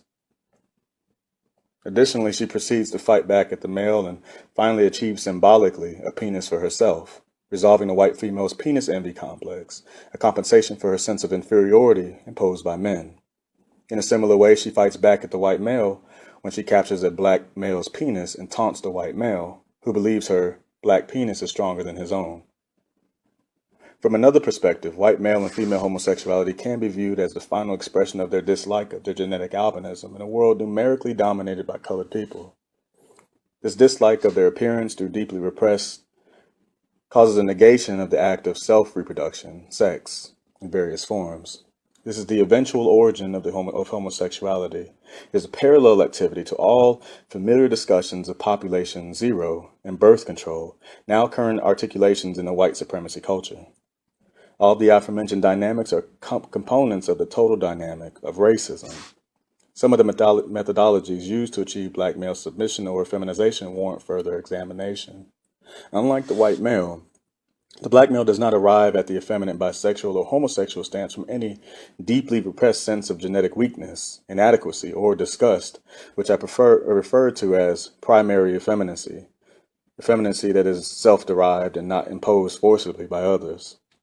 Instead, the black male arrives at this position secondarily, as a result of the imposed power and cruelty of the white male and the totality of the white supremacy social and political apparatus that has forced 20 generations of black males into submission. This pattern of imposed submission is reinforced through every institution within the white supremacy system, but especially in the fundamental social institutions or the family, or in this case, the black survival unit. I make the distinction in terminology between family and survival unit because the family, by definition, is a social institution that functions to support maximal development and protection of the young. However, under white supremacy, blacks and other non-whites are not to be developed maximally. They are permitted to survive as functional inferiors, alienated from self and from their own kind. The non-white survival unit is not permitted to defend itself or its young. The survival unit functions accordingly. The imposed internal dynamics of the survival unit, as within the racist system in general, function to negate black manhood, as fundamentally expressed in the relationship between breadwinning and true power potential. Even when high-level income is allowed, there is no true power in its ultimate sense, meaning to support, protect, and defend the lives of oneself, one's wife, and one's children. Under any serious system of oppression, this right is denied an oppressed male, and with this denial there is a concomitant and proportionate loss of respect for manhood in the oppressed population. This attitude begins first within the oppressed man himself and radiates to all of the members of the survival unit. This resultant frustration of black manhood potential, a pressure and grievance that cannot be redressed directly at its source under fear of death, forces behavior into dysfunctional, non-satisfying, circular, obsessive-compulsive patterns in areas of people activity where greater degrees of maleness are permitted to be expressed, i.e. sex, sports, and entertainment. Under the white supremacy slavery system, the identity of sex machines was imposed upon black males, especially as many hands were needed in the fields for toil and labor. The many babies that were produced gave black males their most open avenue for at least a limited sense of manhood. Presently, with the birth control pills and with the pressure for population zero for all non-whites, this major male ego support also has been taken away. Without jobs, income, power, or even babies, there is no proof of sexual functioning.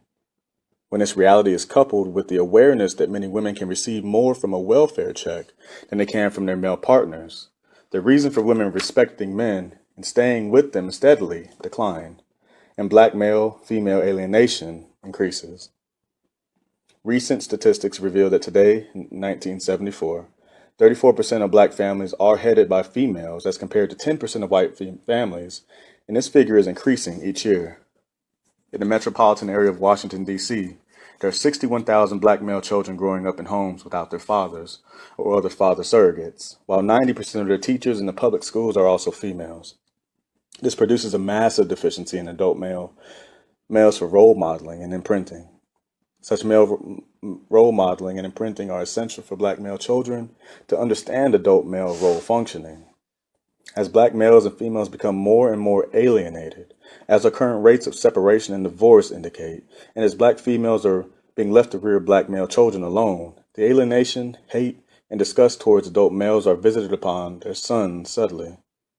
A female alienated from males is hard-pressed to reinforce patterns of conduct in a man-child that remind her of unhappiness and pain. She is much more inclined to say, "There you go looking and acting like no good nigger father of yours." The black female teacher at school, who also may be experiencing alienation from her black man, if not inclined to make the same statement in such a direct manner, only says it more subtly, says nothing, or simply acts out of her hate, disgust, and distrust of black males, achieving the same end result. It is little wonder that 98% of all of the black male children I talk with, who have reached the junior high level, hate school. Schools and their personnel, like all of the aspects of the racist system, do their share to alienate black males from maximal functioning, and thus further the ultimate alienation of black males from themselves and their manhood. As a result of this pattern of socialization, black males soon learn that it is easier to be a female child than a male child, and more promising to be an adult black female than an adult black male. In childhood, male children learn, whether at home or at school, that they can make mothers and female teachers happy, and they will shower you with smiles and affection when they act like females rather than like boys. The dearth of adult black males in the homes, schools, and neighborhoods leaves black male children no alternative models. Blindly, they seek out one another as models, and in their blindness end up in trouble, in juvenile homes or prisons. But fate and the dynamics of racism again play a vicious trick because the young males only become more alienated from their manhood and more feminized in such settings. They are given orders by men to whom they must submit. They wait passively to be fed 3 meals a day by men, and finally they have sexual intercourse with men. It is no wonder that they are unable to play the role of black men when they leave. One ex-prisoner patient told me, "It's easier to endure the life on the inside than to try to put up with the pressures of being a man, a husband, and a father in the street." The intent of racist programming had been achieved. Give up trying to be a black man. Why not be a woman? Many black males have answered unconsciously, why not? The braided and curled hair, the earrings, the bracelets, the midriff tops, the cinch-waisted pants, the flowered underwear, the high-heeled shoes with platforms and the pocketbooks are all behavior answers to the above. They say in loud and clear language, "White man, I will never come after you. I cannot run in my high heels, and you know that. And I mess up my hair." The white-run clothing industry is all too pleased to provide the costumes of feminine disguise for black male escape. However, they never would provide uniforms or combat gear if customers were willing to pay $1,000 an outfit. Television, which has become an important programmer of behavior in the social system and culture, plays a further major role in alienating black males, especially children, from black manhood. Flip Wilson, the highest paid black male on television, maintains his high ratings by dressing in great detail as a tough and coarse black female. One of my 7-year-old black male patients told me, "My mommy likes Geraldine, and I think Geraldine is cute." Good Times, the latest media fare for indoctrinating the black oppressed, shows a pitiful adult black male who never can seem to find an adequate job, and a black adolescent male who is a criminal shoplifter and a complete clown. All of this takes place in the presence of a strong and powerful black female, who periodically drops down on her knees to pray to a white Jesus whose miracles saved the situation. These weekly insults to black manhood that we have been programmed to believe are entertainment and not direct racist warfare further reinforce, perhaps in the unconscious thinking of black people, a loss of respect for black manhood, while carrying that loss to even deeper levels. One 12-year-old black male summed it up in this manner when I questioned him about working hard and studying in school. "No, I do not want to study so I can help black people. If you try to help black people, you'll be killed. Look at Martin Luther King, Malcolm X, and George Jackson. I don't want to die." This reality of white supremacy oppression must be approached, either linearly, head-on, or with a circular pattern of behavior to escape this horrendous reality of death. Sex, having been granted as the one, though limited, area within black males could express manhood, became the area of behavior where circular patterns of escape were acted out. Symbolically speaking, attempts were made to hide in the dark black vaginal orifice. When that closed down, the white vaginal orifice was tried. When that also proved unsatisfactory as a hiding place or passage to freedom, black and white male anuses were tried. Or one might say these became the hoped for undercover railroads to freedom. The Underground Railroads as escape from the white man no longer being operative. Because black men are forced into patterns of both conscious and unconscious logic, ever increasing incidents of black male passivity, effeminization, bisexuality, and homosexuality can be understood logically and accurately predicted. There is only one solution. The black males collectively face the horrendous presence of white males and conquer the accompanying fear engendered by his act. After the white man is faced, he must be resisted steadfastly and fought if he continues to wage war on black people, as he has demonstrated historically that he intends to do. And it is black males and not females who must do the fighting. Black male homosexuality and bisexuality are only the long run byproducts of males submitting in fear to other males in the social arena. They fail to resist because death is the result of resistance. The large number of black male homosexuals and bisexuals who report that they had and have little or no respect for their fathers might have had a completely different life histories had they grown up with the knowledge that their fathers died while in defense of their manhood when it was attacked and challenged by the oppressor. This is especially true if the mothers also admired and respected the father's manhood. Then manhood would have been viewed as something so precious that one dies in defense of it. This is quite different input into the child's brain computer than he was a no-good, trifling, lazy nigger, and you shouldn't never want to be like him. But the social political dynamic of racism, itself predicated upon the white male's alienation from his own genetic status, should in turn cause others to be alienated from their own genetic status, determining color or sexual orientation, should not cause surprise.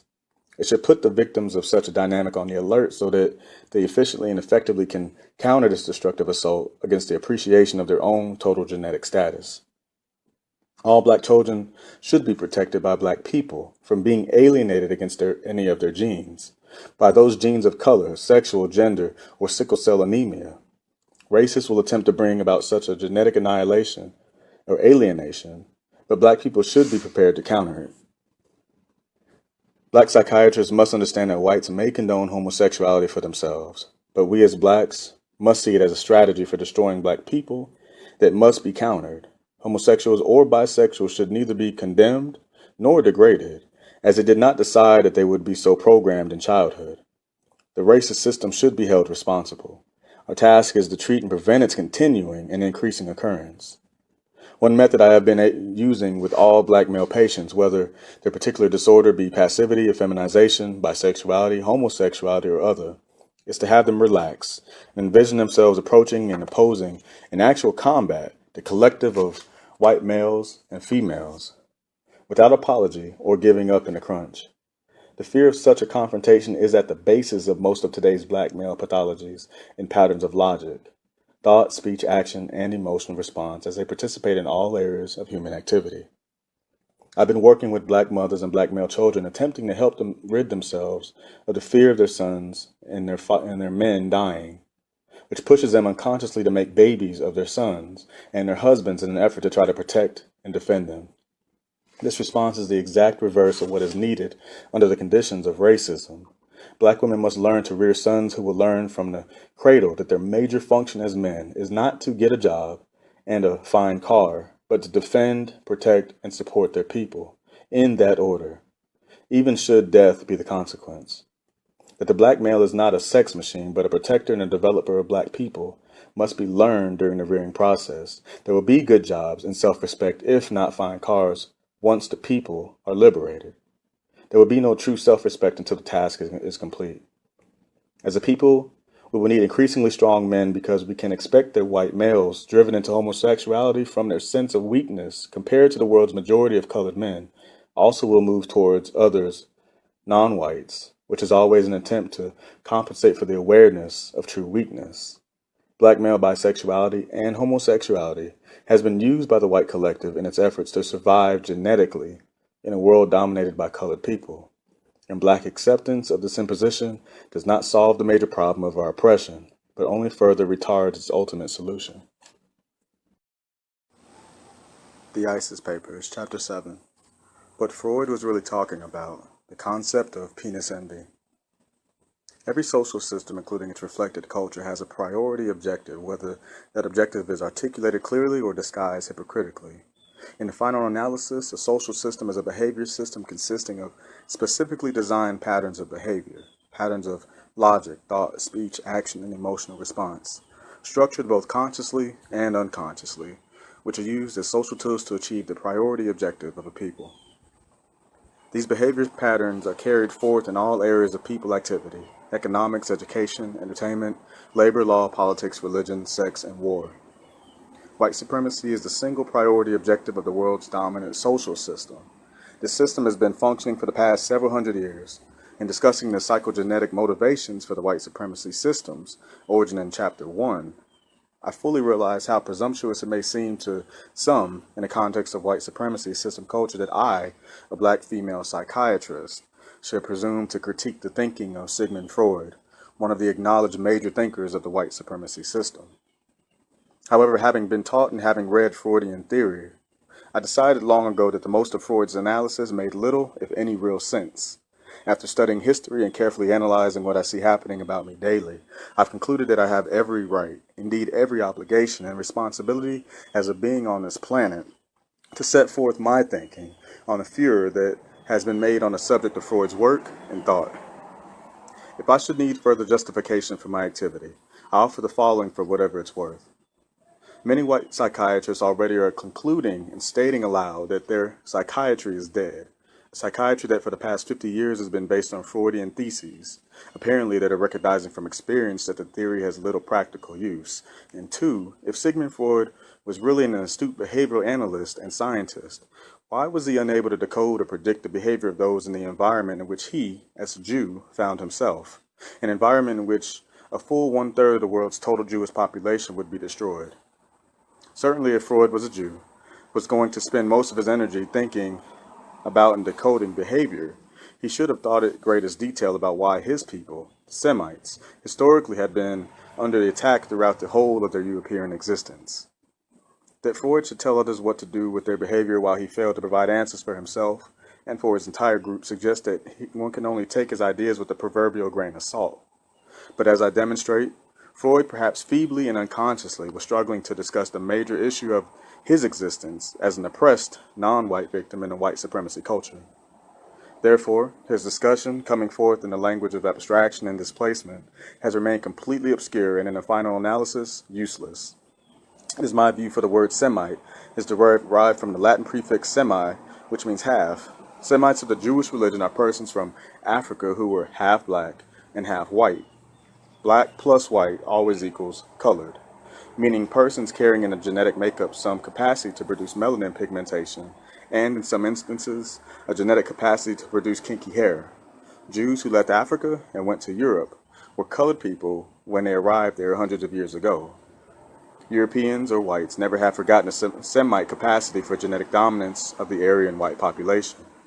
Although after much intermixing, many Jews lost much of their color, they have continued to be identified as a colored people from Africa by the whites. This is the fundamental reason for the historic oppression of Semites within the white supremacy system culture. Hitler articulated his most clearly when, on the one hand, he insisted the Jews were genetically inferior to the Aryans, but on the other hand, he continued to speak of the genetic dominance over the Aryans, or whites.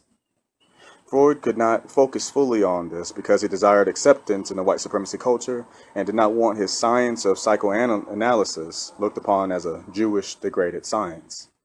Thus, he could not come to terms with his own identity, nor the dynamic affecting those so identified by the surrounding social system. Instead of focusing on the dynamic of self-repression, a very convenient displacement for the brain-computer that has a natural, uninterrupted linkage between sex and self, as sex is the act responsible for the existence of the self, and the only act through which the self can be reproduced. As a Semite, Freud found himself focusing on sex repression. Sex repression indeed did occur in the white supremacy culture, as demonstrated by the historic alienation from the condition of albinism and the act of original sin, or sex, which was viewed as responsible for the appearance of whiteness in a world of colored people. My concentration here is the topic of penis envy, and a major cornerstone of the Freudian edifice. In other chapters, I discussed the Oedipal complex and castration anxiety. In brief, according to Freudian psychological theory, the little white girl is struck with an intense sense of loss and injury with envy of the white male when she realizes that her clitoris is an inferior organ to the male's penis, wishing that she too had such a fine penis. Presumably, she is not satisfied until she has a penis of her own or a symbolic form of a penis. A major segment of the female's personality is presumed to be predicated on this traumatic realization.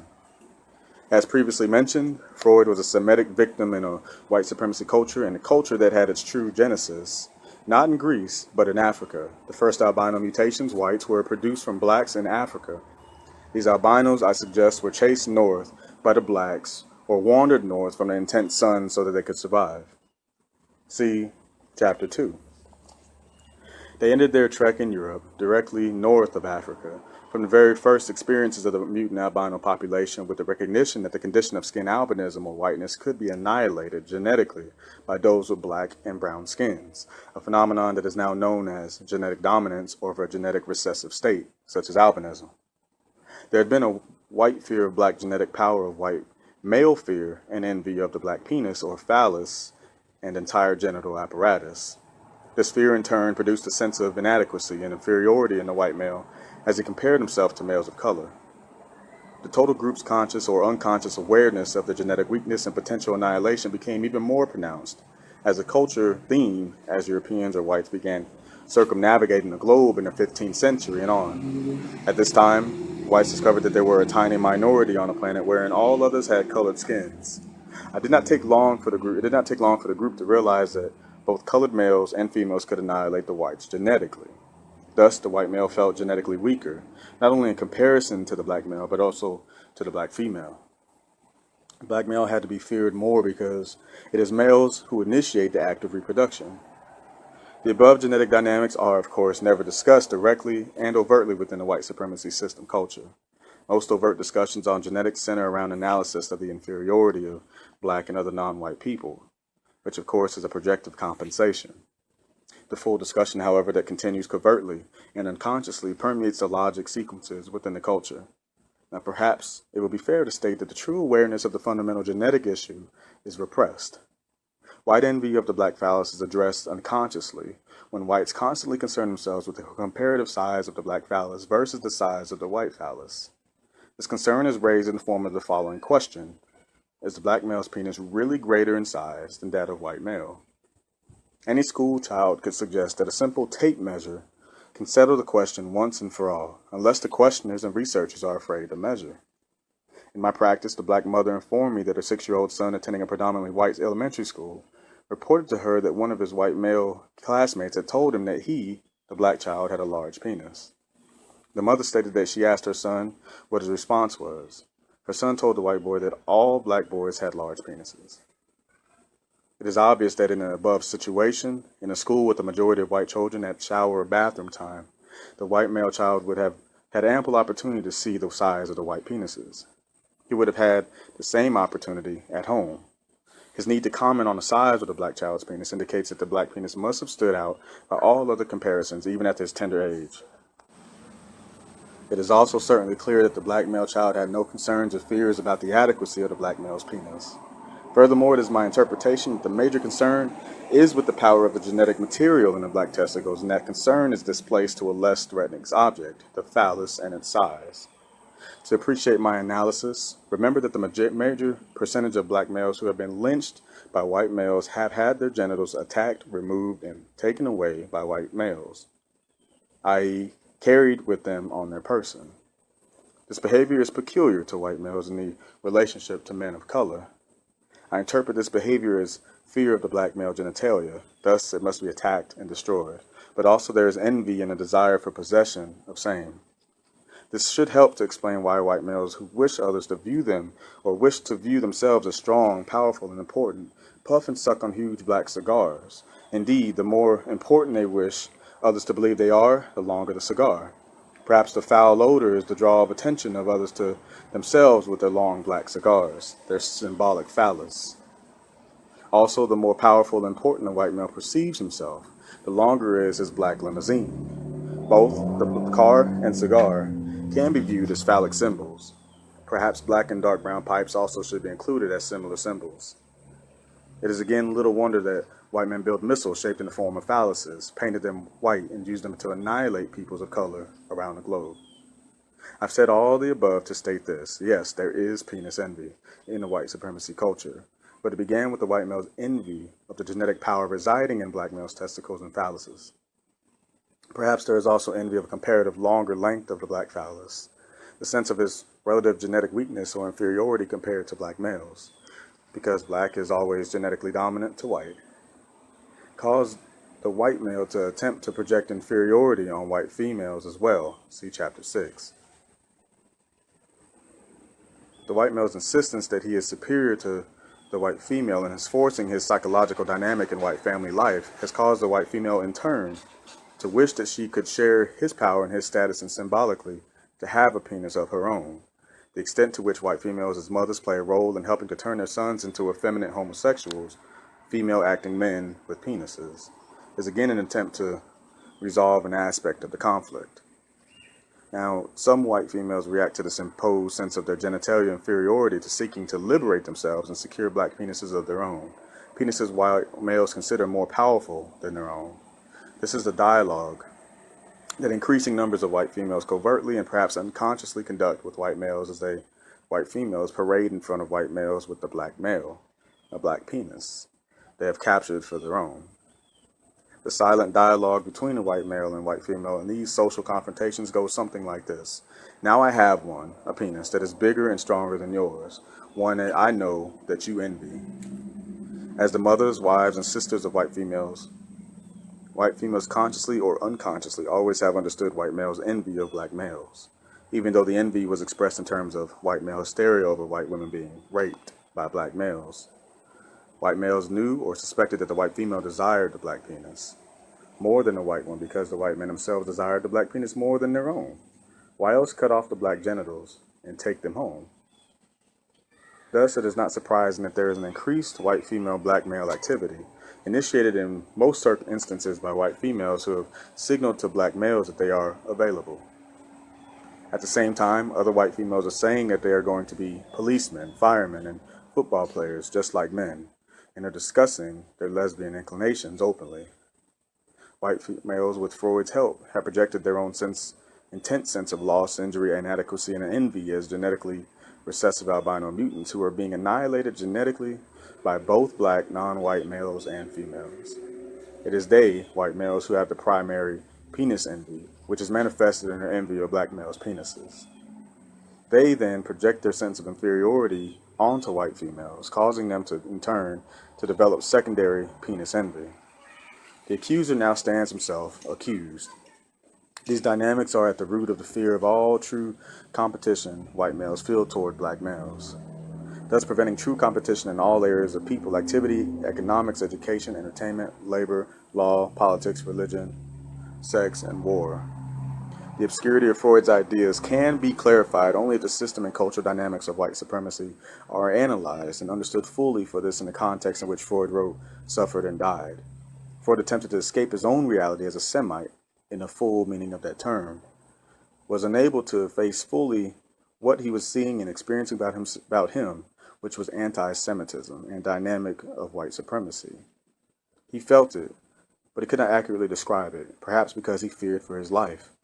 Thus, his life experience came forth from his brain computer as abstracted and displaced concepts. To see clearly, Freud would have had to recognize that he was viewed as a non-white, a Semite, or mulatto, and not an Austrian, which like German and American means pure white. Freud was attempting to desperately, like the other Semites in Europe and America, to be integrated and accepted as white. Therefore, he ended by seeing only through a glass darkly, or really not seeing at all.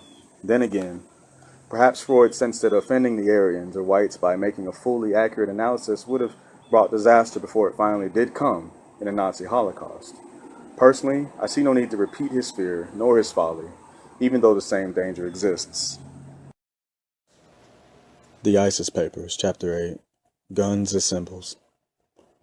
Anthony Sampson, in his book The Arms Bazaar, From Lebanon to Lockheed, informs us that the word weapon was until the 14th century synonymous with penis. There are now 25,000 handgun deaths per year in the United States of America. The President of the U.S. in 1975 was subjected to 2 assassination attempts in the span of 3 weeks. Handguns were the instrument used in each assassination attempt. The same president was against handgun control. The above statements are Latin with highly significant meaning, which is not immediately apparent and which can be understood fully only when the underlying psychodynamics of the collective white psyche and of the white supremacy power system and its culture are probed, dissected, and revealed. Joseph Kraft, writing in the September 25, 1975 issue of the Washington Post, stated, "The starting point for analysis and the recognition that, for better or for worse, the United States is a country with a thing about guns. Prowess with firearms was critical to survival in the frontier days. The right to bear arms is guaranteed in the Constitution. Millions of Americans regarding hunting as a favorite recreation. Thousands collect guns as souvenirs. I once visited the home in Mechanicsburg, Ohio, of a prominent official. In his home, no wall was uncovered by some kind of rifle, shotgun, pistol, or musket. The owner, William Saxby, eventually became Attorney General." Mr. Kraft later used the term pro-gun culture to describe American culture and society, as he cited that there have been no fewer than 5 different presidential commissions that have recommended more stringent forms of gun control. While recognizing along with Mr. Kraft the predominant use of guns in the American frontier days, I strongly disagree that guns are needed for survival in the simple terms of the continuation of life. After all, the Native Americans taught the Europeans how to grow corn, to feed themselves, and survive. Guns were needed, however, if native, non-white Americans were going to be removed successfully from the land that the Europeans, whites, wished to dominate and control.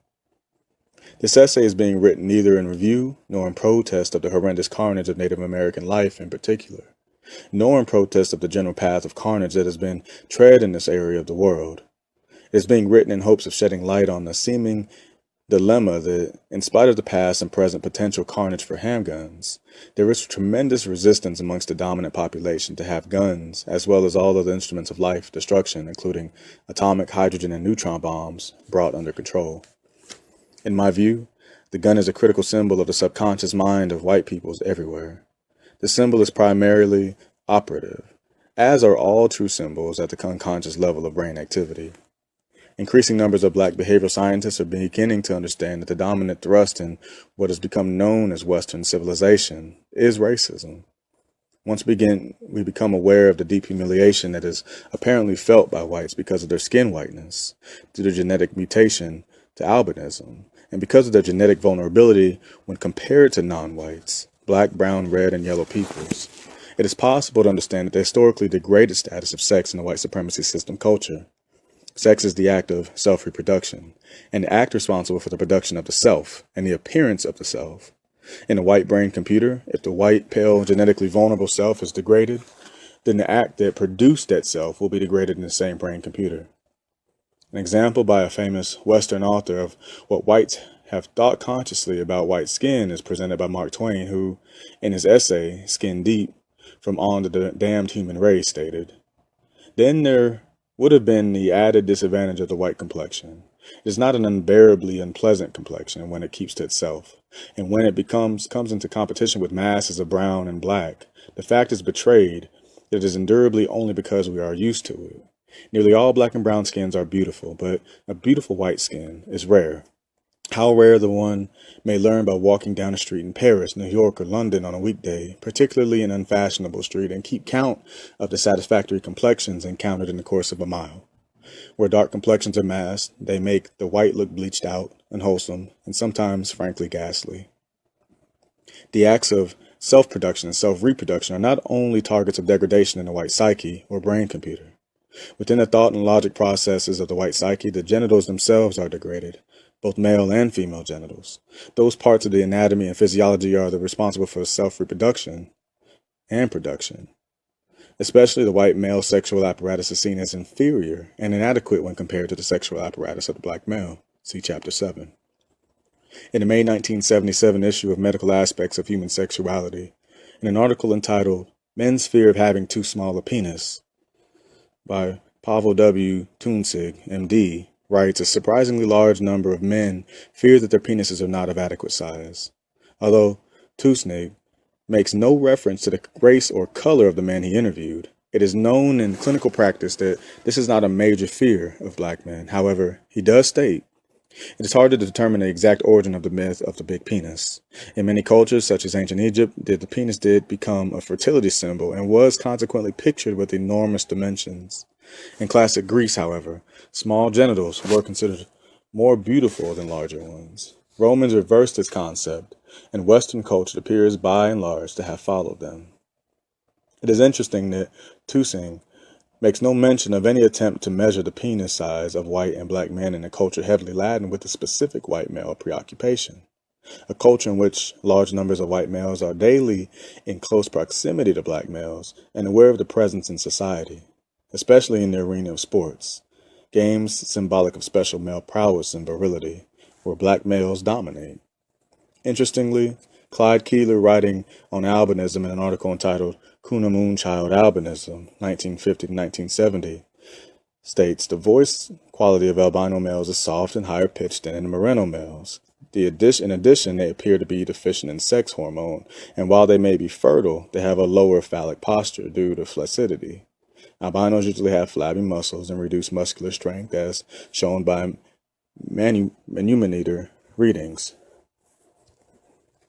This is of interest because, in my view, all skin whiteness is related to the albinism of variant thereof. Keeler's observation implies that there may be a genetic association between albino or white skin color and the appearance and posture of the penis. Albinism influencing small penis size or lack of penis posture, causing its appearance to be small. Also, it is known that in comparison to the black population, whites have less muscle definition, thus muscular flabbiness, compared to blacks. It may be said that the most fundamental, there is a genetic basis and secondarily an anatomic and physiologic basis for the white fear of white genetic annihilation. This is in turn became the basis for the global system of white supremacy domination and its attendant culture. A system and culture evolved and structured to prevent white genetic annihilation and to ensure white genetic survival. Indeed, if the understood threat to white genetic survival was the black male's genital apparatus, consciously or unconsciously, the white psyche would be compelled to produce a weapon of defense, of comparable or greater power than that of the black male's penis and testicles. It should be made clear that the black male's genital apparatus is the most feared relative to the genital apparatus of other non-white males because it is possessing the greatest potential to produce melanin, the pigment responsible for all true skin color. Black males have the greatest genetic potential to annihilate the global white minority. The individual and collective white brain computer, given that task of solving the global problem of white genetic survival, eventually evolved a solution in the form of technology that would address the specific issue of white genetic and genital weakness or inadequacy. Technology also is developed to take over the point of the human organism's anatomical and physiological limitation. Thus, the white brain computer printout was a weapon that would be the exact symbolic replica of the male genitalia, a weapon that would take over at the point of limitation of the white male genital apparatus, an apparatus that had the very specific limitation of being unable to annihilate blacks and other people of color genetically. Diagrams 1 through 4 illustrate what I am stating. From the above 4 drawings, it is clear that the gun, in its essential shape and function as the exact counterpart of the functioning genital apparatus and to the erect penis that is ejaculating. In other words, the handle and chamber are analogous to the testicles. A barrel of the gun is analogous to the penis. The bullets are the sperm contained in the ejaculate with the genetic material. In a white psyche, genetic annihilation by blacks or other non-whites is experienced as the destruction of life by the black genital apparatus. The firing gun in function achieves for the whites the destruction of the lives of blacks and other non-white people. Thus, to the extent that the guns manufactured and made by the white collective in the context of white supremacy system culture were used against blacks and other genetically dominant colored people on earth, they became the answer, at least a temporarily comforting answer, to the great fear of white genetic annihilation. The gun became not only the weapon that developed technology to ensure white genetic survival, but it also became the symbolic white penis. Thus, it is no accident that white males often refer to one another as son of a gun. This is a symbolically determined pattern of speech, and I am certain that white males who use it have not understood in depth why such a phrase entered the remains of their brain computers. The phrase deprecates the white male genital apparatus that fathers white people with their genetically deficient state of albinism. It says instead that the white male prefers the gun to be his phallus and the phallus of his father. The gun then becomes the desired all-powerful phallus of the white male, which he conceives as being an equalizer to the phallus of black and other non-white males. The symbolism underlying the production of the gun in the white psyche and the white supremacy system culture also explains the Western expression, God did not create all men equal, but Colonel Colt did, referring to the creator of the Colt revolver. Apparently, white males were thinking at an unconscious level, to be sure, that God did not create them to be genetically equal to men of color, but their technology of compensation was the gun. Understanding this gun symbolism also clarifies the observation of Anthony Sampson in the opening paragraph of this essay, that the word weapon was up until the 14th century synonymous with penis in Western white civilization. The gun is not the only weapon in a white supremacy system culture that in form and function is symbolic of the functioning male genital apparatus. The cannon, with its cannon wheels and long black nozzle or tube and big black cannonball shot out as projectiles, is one example. Similarly, bullets and bombs are dark-colored and resemble individual sperm in general shape and form. And it is a further observance that the gun and these other weapons usually are painted black or at least dark in color. In contrast to these dark-colored weapons are the more recently developed missiles that are often painted white, but again shaped as gigantic white penises. These white phallic symbols are now the super weapons of the Superman and the superior race. It is of a great interest of these modern large white missiles around the vast majority of non-white peoples on the planet, and when used can counter the threat of white genetic annihilation. Knowledge and understanding of these symbols will make clear the meaning of the Washington Monument, and in addition, its proximity to the domed Jefferson Memorial in Washington, D.C. When these two architectural structures are viewed at a distance, they look like Diagram B. It is not apparent that this is the same side view of the penis and the testicles that are the base of the form and structure of the gun. This same lateral view in abstract form of the penis and testicles was the symbol for the World Fair held in New York in 1941 to 1942. With all of the above in mind, let us again return to the gun. Upon brief reflection, it will be noted that traditionally in the white supremacy culture, guns are worn on both hips of the male at the exact level of the male genitals. It is no accident that in this culture the act of ejaculating is often referred to as shooting off. When a man wearing a gun in a holster is viewed laterally, the gun appears exactly as a side view of the penis and testicles. If guns are worn on both hips and brought together centrally on the belt to the vertically midline of the body, they present the full face view of the penis and both testicles. In the U.S., the most popular hero has been the gunfighter, now the present-day detective or lawman. The first chapter of Paul Trackman's book, The Gunfighters, is entitled The Deadly Brotherhood of the Gun. The gunfighters came into prominence following the close of the Civil War. Most of the gunfighters were Southerners who felt humiliated by the loss of their slaves in the war and by the temporary appearance of power held by blacks who were their former black slaves. The resulting deep sense of white male insecurity and inadequacy was compensated for by the obsessive use of the gun. This was the era of Frank and Jesse James, Billy the Kid, and a host of others for whom the gun made up for a sense of profound and deep inadequacy hidden by a thorough and ruthless exterior. That the lives of others were treated with little value merely reflected the failed sense of adequacy and diminished sense of importance in their own lives. During the same period, the gory sport of cockfighting was highly popular and important as a diversion among ranchers in the West. Thus, it is not surprising that the white male also referred to his penis as a cock, or that when a gun, the symbol of the white male phallus, is prepared for firing, it is first cocked. In this area of the world of white supremacy system, a detective who always carries a gun is a most important hero. The detective with his gun has been referred to as a dick. From this came the long-term comic strip hero, detective Dick Tracy. The white male also has referred to his penis as a dick, and it cannot be ignored that the first child All-American all American children still meet in primary public school is a white male child named Dick, along with his sister, Jane. In effect, at this early age, the white male child is being instructed to recognize that his identity is synonymous with penis or gun. These symbolic reinforcements continue until his death, and that is why there is continuing necessity for gun violence via television for American white children.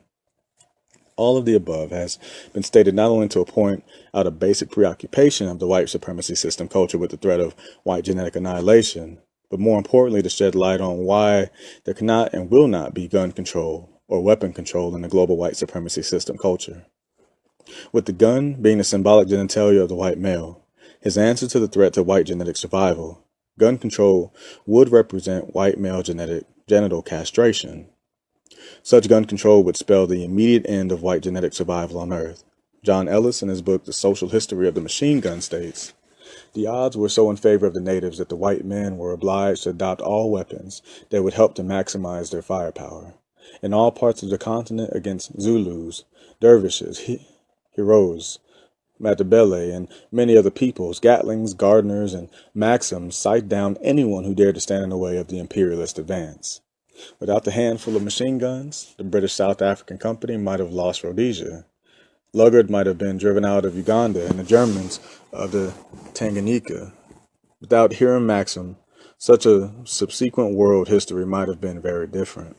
Ellis further remarks, "In Africa, automatic weapons were used to support the seizure of millions of square miles of land and to discipline those unfortunates who wished to eschew the beliefs of European civilization.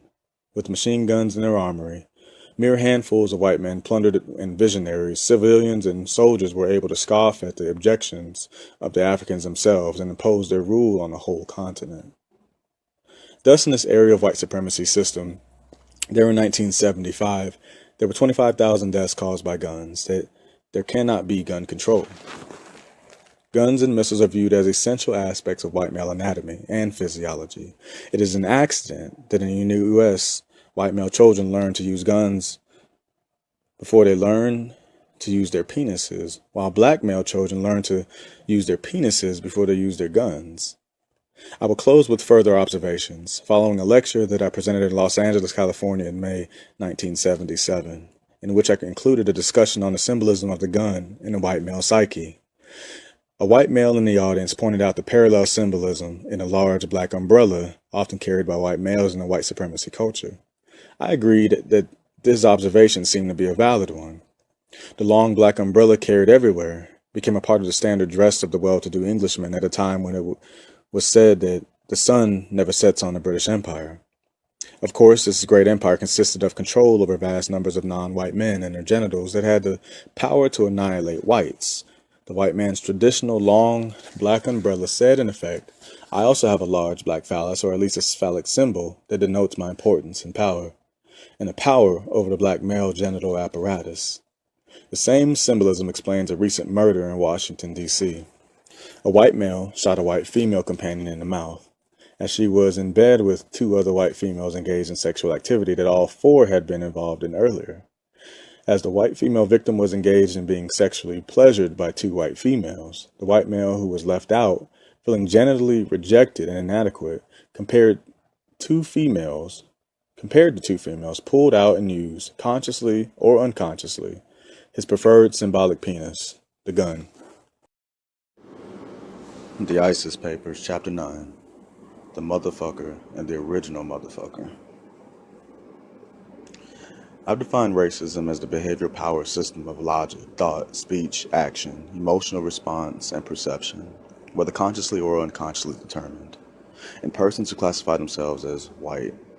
The goal of racism is white domination over the vast majority of the world's people, whom the whites have classified as non-whites, black, brown, red, and yellow, in order to ensure white genetic survival. My interest in the phenomenon of racism has resulted from my awareness of the negative impact this destructive system has on the lives and behavior of the vast majority of people on this planet who are non-white and who are the victims of this power system. The specific nature of the destructiveness of racism was set forth by the caucus of black psychiatrists at the 1969 annual meeting of the American Psychiatric Association in Miami Beach, Florida. Black Caucus stated that racism was not only the number one mental health problem in this nation, but additionally was the number one cause of all of the mental health problems. Racism is carried out in all areas of people activity: economics, education, entertainment, labor, law, politics, religion, sex, and war, as explained by Neely Fuller in his book, The United Independent Compensatory Code System Concept.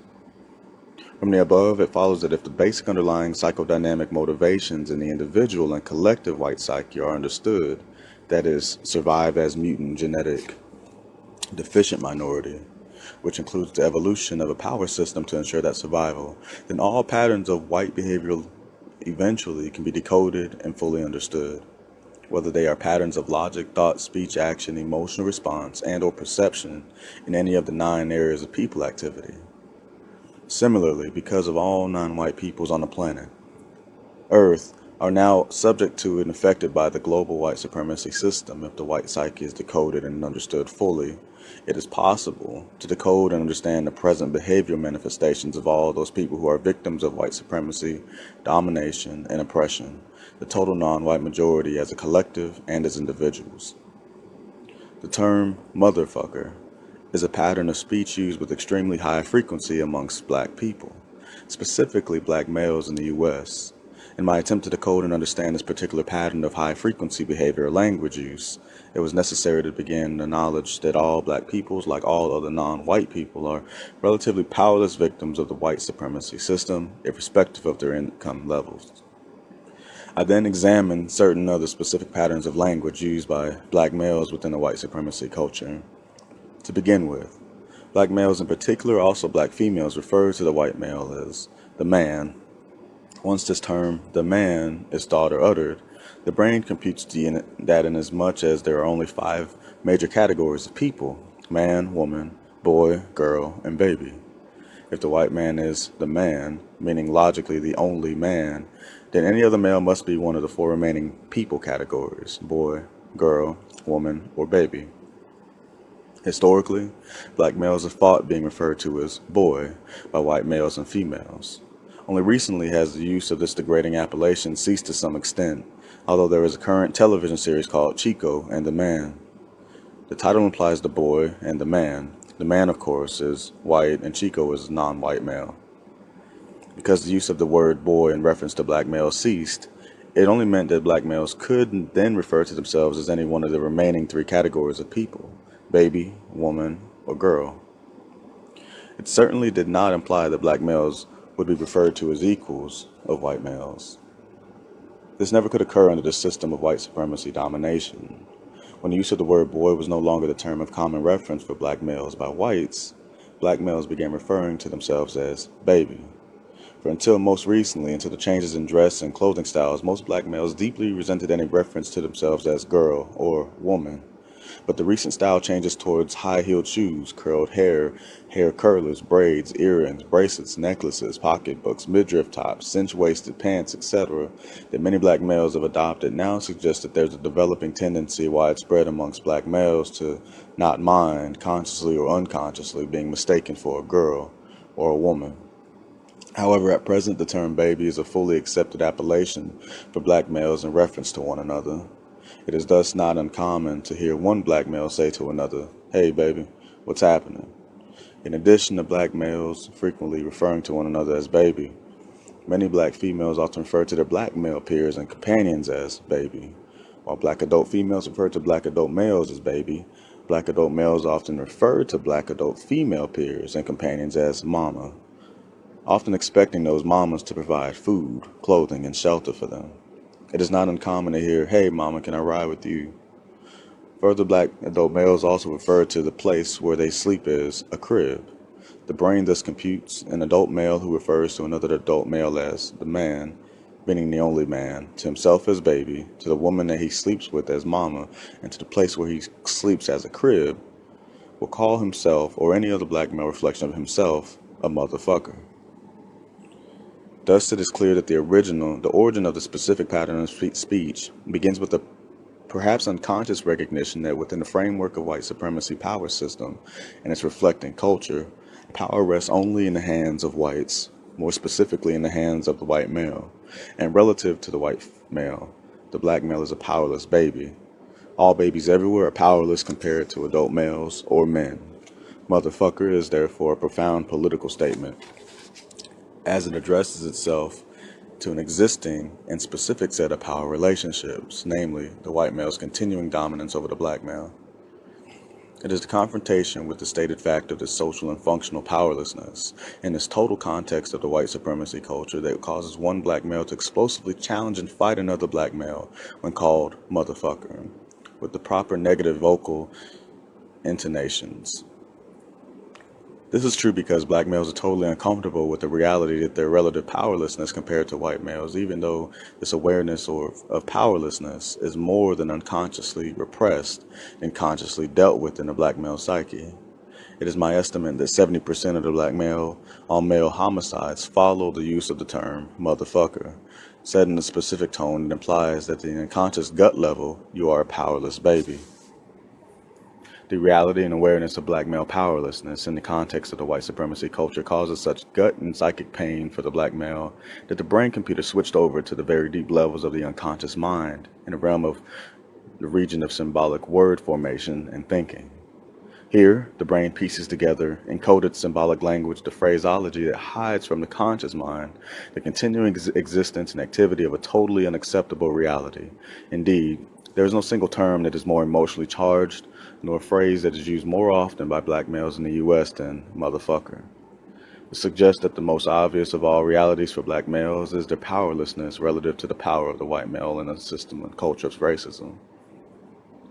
But it is not sufficient to have decoded this particular word pattern in the white supremacy culture.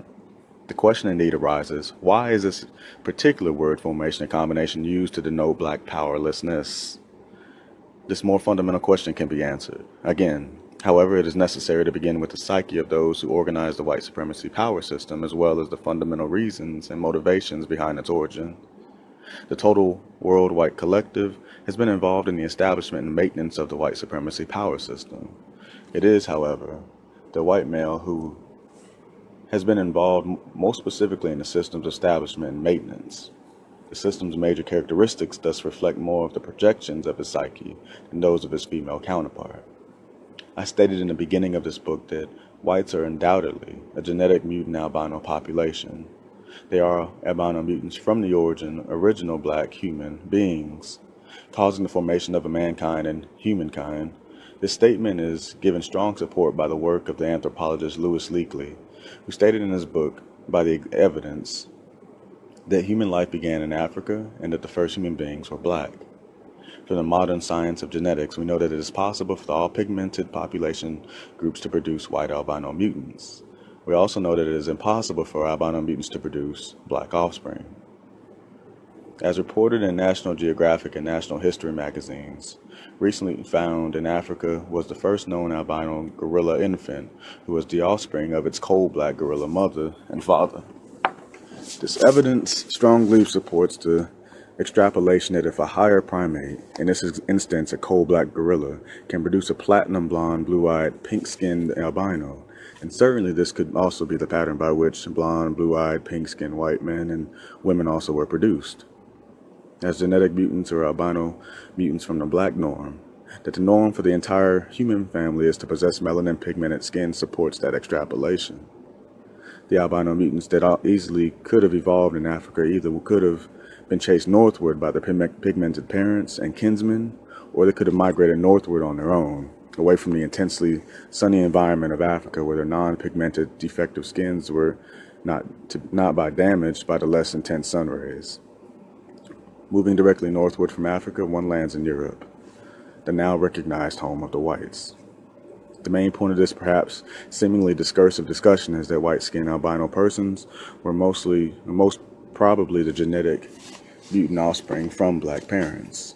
In other words, black males and black females were the parents, the original mothers and fathers of the albino or white population. The marriage of albinos with one another subsequently produced what is now known as the white race. If this description of the origin of whites is accurate, as the writer strongly believes, then deep within the unconscious psyche of the white collective is an awareness of their origin amongst blacks, that blacks were the parents and that they were whites were defective offspring of blacks. The white male, the prime organizer of the white supremacy system culture, is thus aware, although perhaps at deep unconscious levels, that his original mother was a black woman, just as his original father was a black man. Therefore, in spite of the overt psychological need to repress this fundamental knowledge of origin, the conscious recognition of which would necessitate a confrontation with the genetic mutant and genetic defective status of skin whiteness, white males have exposed their unconscious awareness by referring to black women in this world area as mammy or aunt or auntie, and referring to black males as pappy and uncle. These terms cannot reflect true simple endearment as they occur in the presence of degradation, enslavement, oppression, and black destruction. Further, white males strongly supported black females suckling white babies and also endorsed black male and men and women caring for white children, the extension of the white male himself.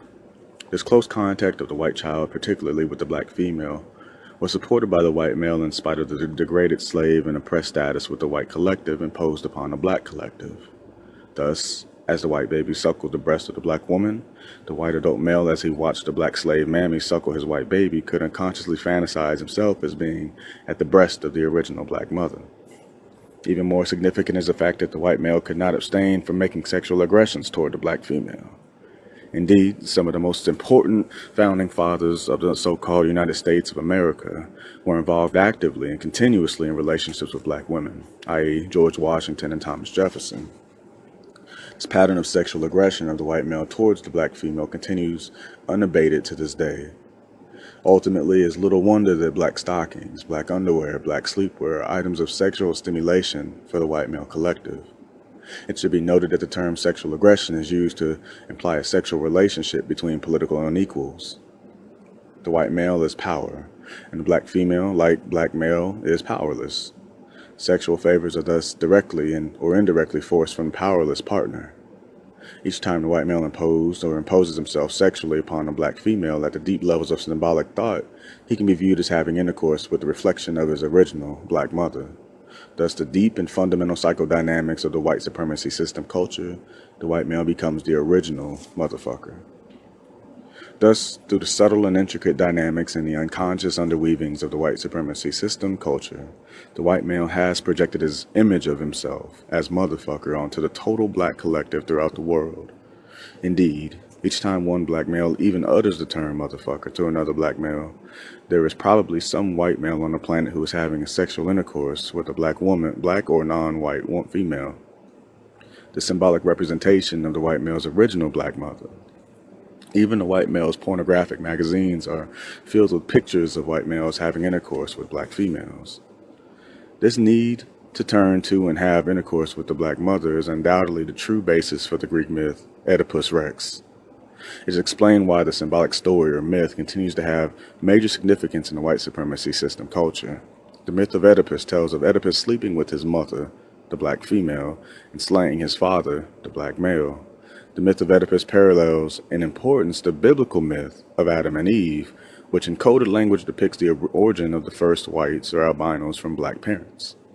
At yet another level, the white male's desire to return to the black female in a sexual encounter also can be viewed as a symbolic attempt to re-enter her womb in hopes of coming out again, being born again, non-defective. In other words, the white male harbors an unconscious desire to be born again, but without the genetic defeat of melanin pigment deficiency or albinism. It must be noted here that being born again is a major concept in the most important religion in the white supremacy system culture, Christianity.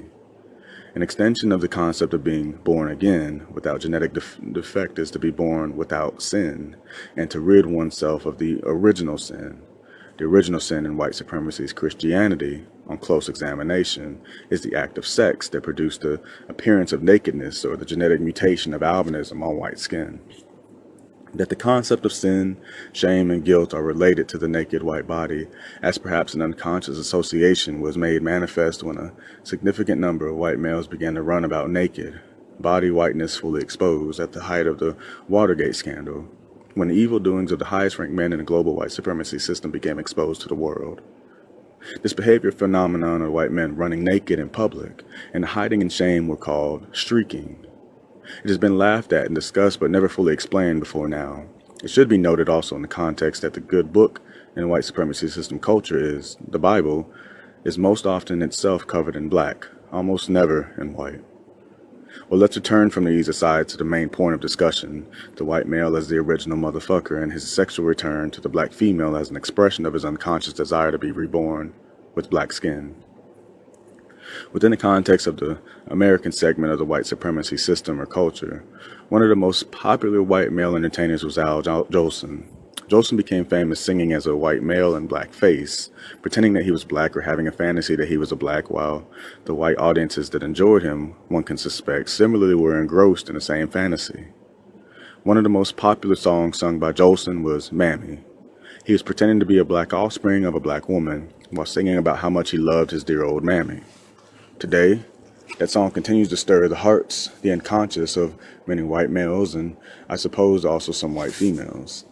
Had Jolson had any other white males in blackface been simply thinking of a black mammy who had nursed and cared for them, there would be little need to color their own faces black, leaving bare their white lips to reveal the color defect that was yet present. That unconscious need for the white male to return to the black woman in the fantasy of being born again without genetic defect, more often than not, is performed in the context of degrading the non-white female. This powerful need to degrade the black female, who symbolically represents its original black mother, is primarily a result of the genetic dominance of the black and other non-white females over the white male.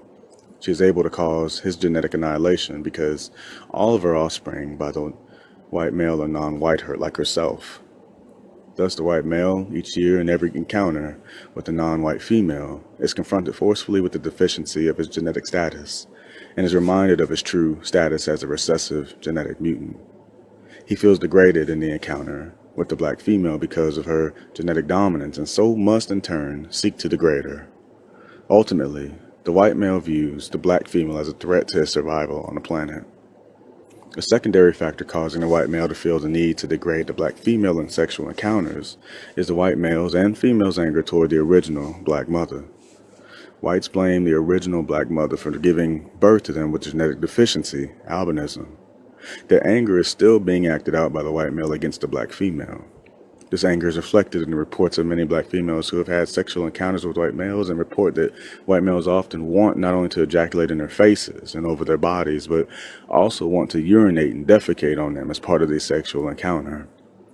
It is certainly clear that many white males relate to white families in this manner, but it is known to all that white males look down upon and degrade white females. This degradation of the white female by the white male is the basis of the white female's current women's liberation movement. The very high, perhaps unconscious level of psychic pain experienced by the white male because of this genetic deficiency as an albino variant and his neurotic desire to be born again from the original black mother is perhaps the reason why the phrase motherfucker is such an awesome phrase for the white male to utter. It is phrased that the white male is almost unable to bring his vocal apparatus to form. This is in stark contrast to the frequent uttering of the phrase motherfucker by black males. When translated, the terms mean functional powerlessness from the black male in the context of the white supremacy system culture. However, it is an externally imposed powerlessness. For the white male, on the other hand, the same phrase has an even more disturbing, frightening, and devastating meaning in the same systemic and cultural context. For the white male, the term translates into not functional powerlessness that is external imposed, but his own genetic powerlessness. Such a consideration is totally unthinkable at the conscious level, and even the unconscious level for the white male psyche. The basis for certain specific patterns of words usage in a white supremacy system culture is imposed to fully comprehend without an understanding of the origin of that system culture. White supremacy or racism began with the production of the first albino mutants from black mothers and fathers in Africa. Once isolated, these recessive genetic mutants began to mate with one another and multiply, producing what is known as the white race. The white race historically has sought to hide its genetic origins in Africa amongst blacks, just as it has sought to deny the origins of the white civilization from the culture of blacks in Africa, seeking instead to proclaim an origin amongst the Greeks. Historically, whites have also sought to degrade Africa and everything black, By doing so, whites can avoid confronting the true meaning of skin whiteness as a mutation and genetic deficiency state from the black norm, the human norm. The ISIS Papers, Chapter 10, Ball Games as Symbols, The War of the Balls, Dedication. This chapter is dedicated to all the black men who, through sports and through ball games in particular, symbolically are recapturing the balls. For that is also a part of the struggle. They're forcing the oppressors of black people up against a psychological wall and thereby heightening the contradiction. Sometimes during certain periods, there's a conscious refocusing on certain segments of reality, data, and latter due to the dynamics within the total environment. The same body of data slips into the realm of unconsciousness for individuals as well as for the total collective. That, for example, in the framework of the white supremacy system culture, in its current phase of refinement, it is no longer in vogue to lynch black men, hang them on trees, and castrate them. It's no longer the style to speak overtly in terms of killing niggers. Thus, there are many who believe that these activities, these thoughts and acts have ceased to be a part of reality within the culture. However, these modes of thought and behavior were handed consciously and overtly in the recent past only until ball games became fully established as the major national, indeed global, pastimes in the Western civilization. The global white supremacy system culture and the sum total of its conscious as well as the unconscious tactics, strategies, and methodologies evolved in all areas of people activity. Additionally, these maneuvers seek to prevent white genetic annihilation and attempt to resolve the psychological anxiety and tension related to that ever-present threat. Thus, the task of white supremacy domination require constant vigilance. The deep pervading fear of white genetic annihilation in the white psyche has caused a neurotic, unconscious preoccupation with genes, genetic material, and those aspects of the human anatomy that either contain or transport the genetic material in a sexual act, the act of self-reproduction or self-annihilation, as is a possibility in the case of the whites. Since black or other males of color are the only ones who actually can initiate and carry forth the act of white genetic annihilation through sexual intercourse, the white preoccupation is specifically with male genitalia as opposed to female, namely the testicles, the balls, and the penis. The testicles contain a genetic material, and the penis transports the genetic material in the act of ejaculation. Thus, in the white brain computer, there is a dominant association between balls, testicles, and contest of power. Because the white genetic survival conflict is not handled overtly and consciously, there is a neurotic preoccupation in the white psyche with genes, genetic material, testicles, and penises. Yet at another level, the preoccupation is actually with warfare. Continuous warfare is required to prevent the genetic annihilation of the global white minority. Warfare, in this sense, refers to the domination and destruction of all people of color, particularly black males and their balls, by every necessary means, which have included the initiation of infertility epidemics in Africa. Games. Although there are commonly held views that games are merely a form of play and entertainment, even when they are played professionally, and that for the most part, the permanent fascination of games lies simply in the pure joy of playing them, the child psychiatrist realizes that for the young, games and play are the work of children. It is one of the means by which, through the handling of toys and objects in a symbolic way, children master adult role expectations and attempt to resolve unconscious conflicts brought by the dynamics and interplay of factors in their surrounding environment. Play and games then become the child's unconscious attempt to master the environment, its conflicts and threats to the child's sense of security. Those who have taken the trouble to study games through the world realize that not only the play and games of children, but most specifically the games in adult life, as participated in by a given people, reflect their history, folklore, traditions, and conflicts. Frederick V. Grunfeld, in his book Games of the World, has stated, "Though the modes of games play tend to remain constant, their symbolism is often influenced by contemporary events, particularly by the politics of the day. During the Napoleonic Wars, for example, chess sets were made showing Napoleon as general, Napoleon as first consul, Napoleon as emperor, always, of course, with the Corsican assuming the position of the white king." The suggestion here is that all ball games in the white supremacy system culture similarly play out at an unconscious level, dominant political, i.e. power concerns. The fundamental power concern in the white supremacy system culture is white genetic survival through white supremacy domination. Such domination can be established and maintained only if white males and females, the total white collective, control all of the balls, testicles of non-white men off and on the playing fields and ball courts. In other words, the name of the real game, the power game, is continuous worldwide control of the testicles of all non-white men by white males and females as the only means of ensuring white genetic survival in a world where the melanin-producing genetic material of non-whites is dominant. Without control of the non-white genetic material, whites will be annihilated genetically. Since these facts of genetic reality can be neither denied or discussed at the conscious level of brain activity, this dominant theme is manifested daily at the symbolic level via games with symbolic balls, footballs, baseballs, soccer balls, handballs, golf balls, ping pong balls, earth balls, hockey pucks, etc. These symbolic ball games have a highly important role to play at the unconscious level, informing all white males especially, but also females, to keep their attention and their eyes constantly fixed on the balls as a matter of life and death. The high-level anxiety and fear associated with the continuous threat to white genetic survival must be played out symbolically through the numerous forms of ball games. All of these games are played mainly by men, are centered on who has the ball, and who are concerned with who finally controls the ball when the game of power ends. The anxiety and tension that accompanies ball games is parallel to the anxiety and tension experienced at the thought in the white psyche of white genetic annihilation. Similarly, the increasing violence that accompanies ball games parallels the increasing level of violence needed to maintain global white supremacy, as the entire non-white world seeks its liberation from white domination. Some of these highly symbolic ball games are played with white balls and others are played with colored balls, usually black or brown.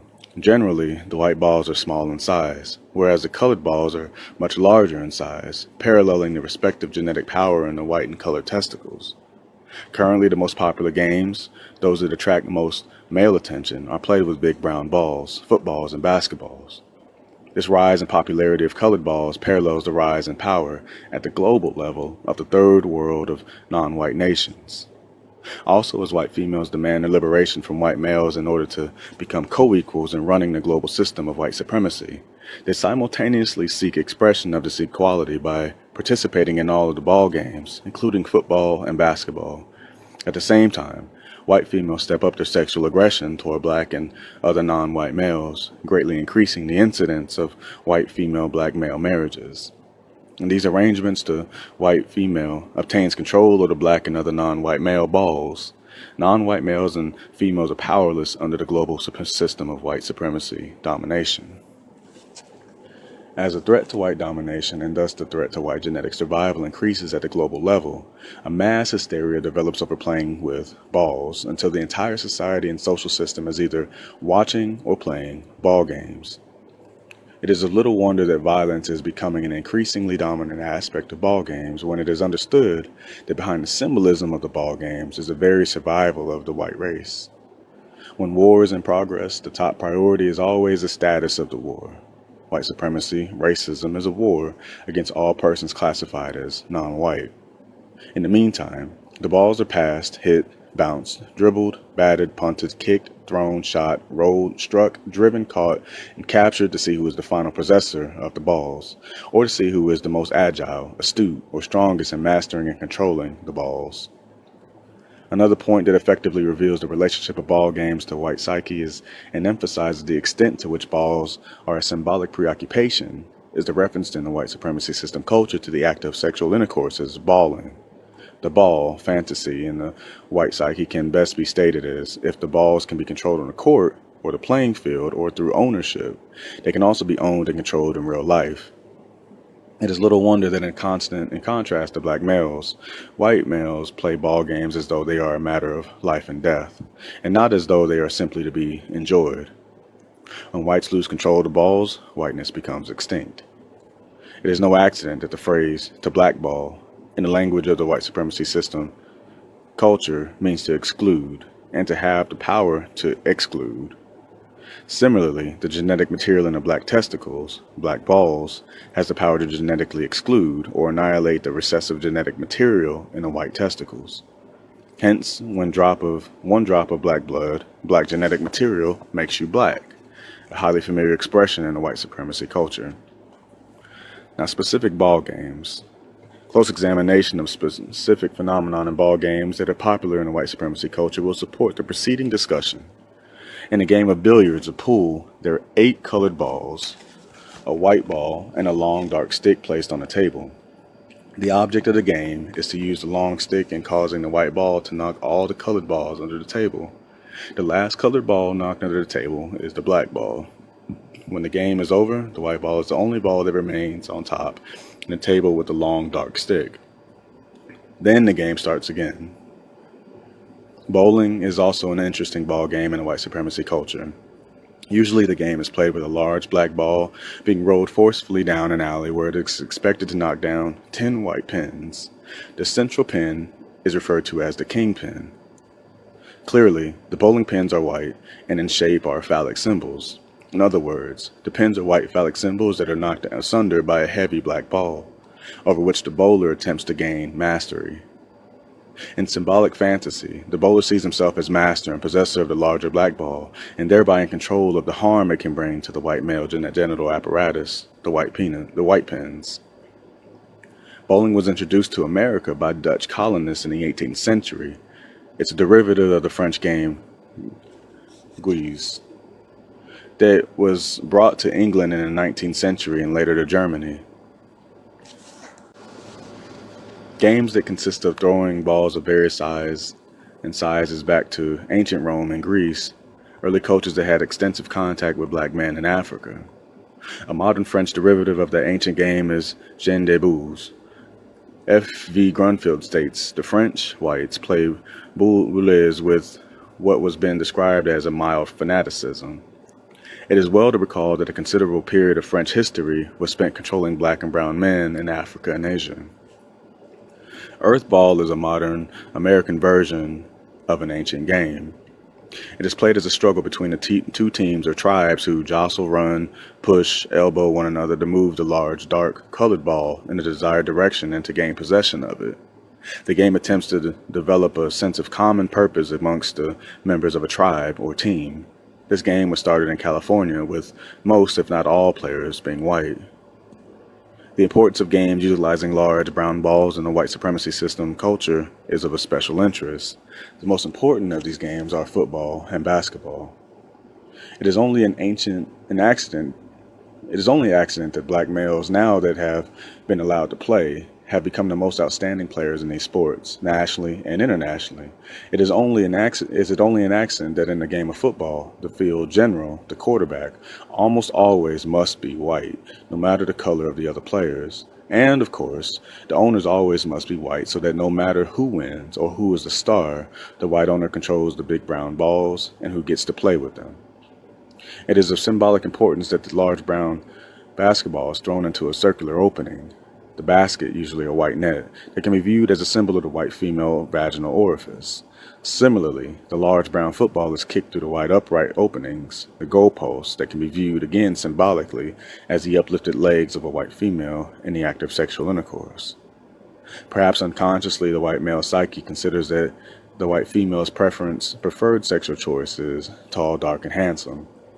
In tossing or kicking the large brown balls into the white net or the white goalposts, the white male is able to fantasize that he is satisfying the white female maximally via the identification with the black male and the brown balls, which the white male in play believes he now possesses or controls. This writer is reminded that the common underground thought of saying of white men is that they are not really men until they have had sexual intercourse with a black female. This again is a demonstration of white males fantasizing that they are a customary role of the black males, whose genitals they apparently admire and envy. Thus, the black male is their true standard of real manhood and genetic power, the ultimate controller of the black ball. As white males attempt to master the placement of these large brown balls, playing balls, and openings, their activity can be viewed as attempts to resolve the dilemma of the self-questioned manhood. Their manhood is always in question because of the genetic recessive status compared to the genetic dominance of the world's majority. In this regard, it is not surprising that large numbers of white females hang around black basketball and football players that these black males are trapped into sexual involvement by these white females. The black male ball players, in turn, also are conditioned under white supremacy domination to want to place brown balls in white nets, white vaginal orifices, as a mark of supposed true black manhood, since males refer to white males as the man, and placing brown balls in white nets in between white goalposts, the black male's fantasy becomes the man. Hockey, a sport that black men are not allowed to play in the white supremacy culture, also consists of attempting to play a round black object, the hockey puck, into a white net opening, symbolic of the white vaginal orifice. The object that is used to place the black puck in an opening is a long colored stick, symbolic of the black phallus. White males fight ferociously among themselves to get the black round object in the white net opening, as a test of their strength or their manhood. Apparently, for the white male psyche, and it's anathema to have to compete with the black male, the possessor of the real black balls and stick. In this challenge, controlling the black ball and the black stick and getting the black object into the symbolic white net opening on the white ice field. Soccer, or European football, traditionally is played with a white ball, smaller than a large brown football and basketball. The sport is less popular in the United States, but it is very popular in Central and South America. The white soccer ball is not to be touched with the hands. It is knocked and kicked. The kicking of the white ball becomes a very violent and vicious activity. Again, however, the greatest player, the master of the large white ball, turned out to be a black Brazilian, Pelé, who married a white female. The owners of the professional soccer teams also remain white, of course. Another popular ball game played with a smaller white ball is baseball.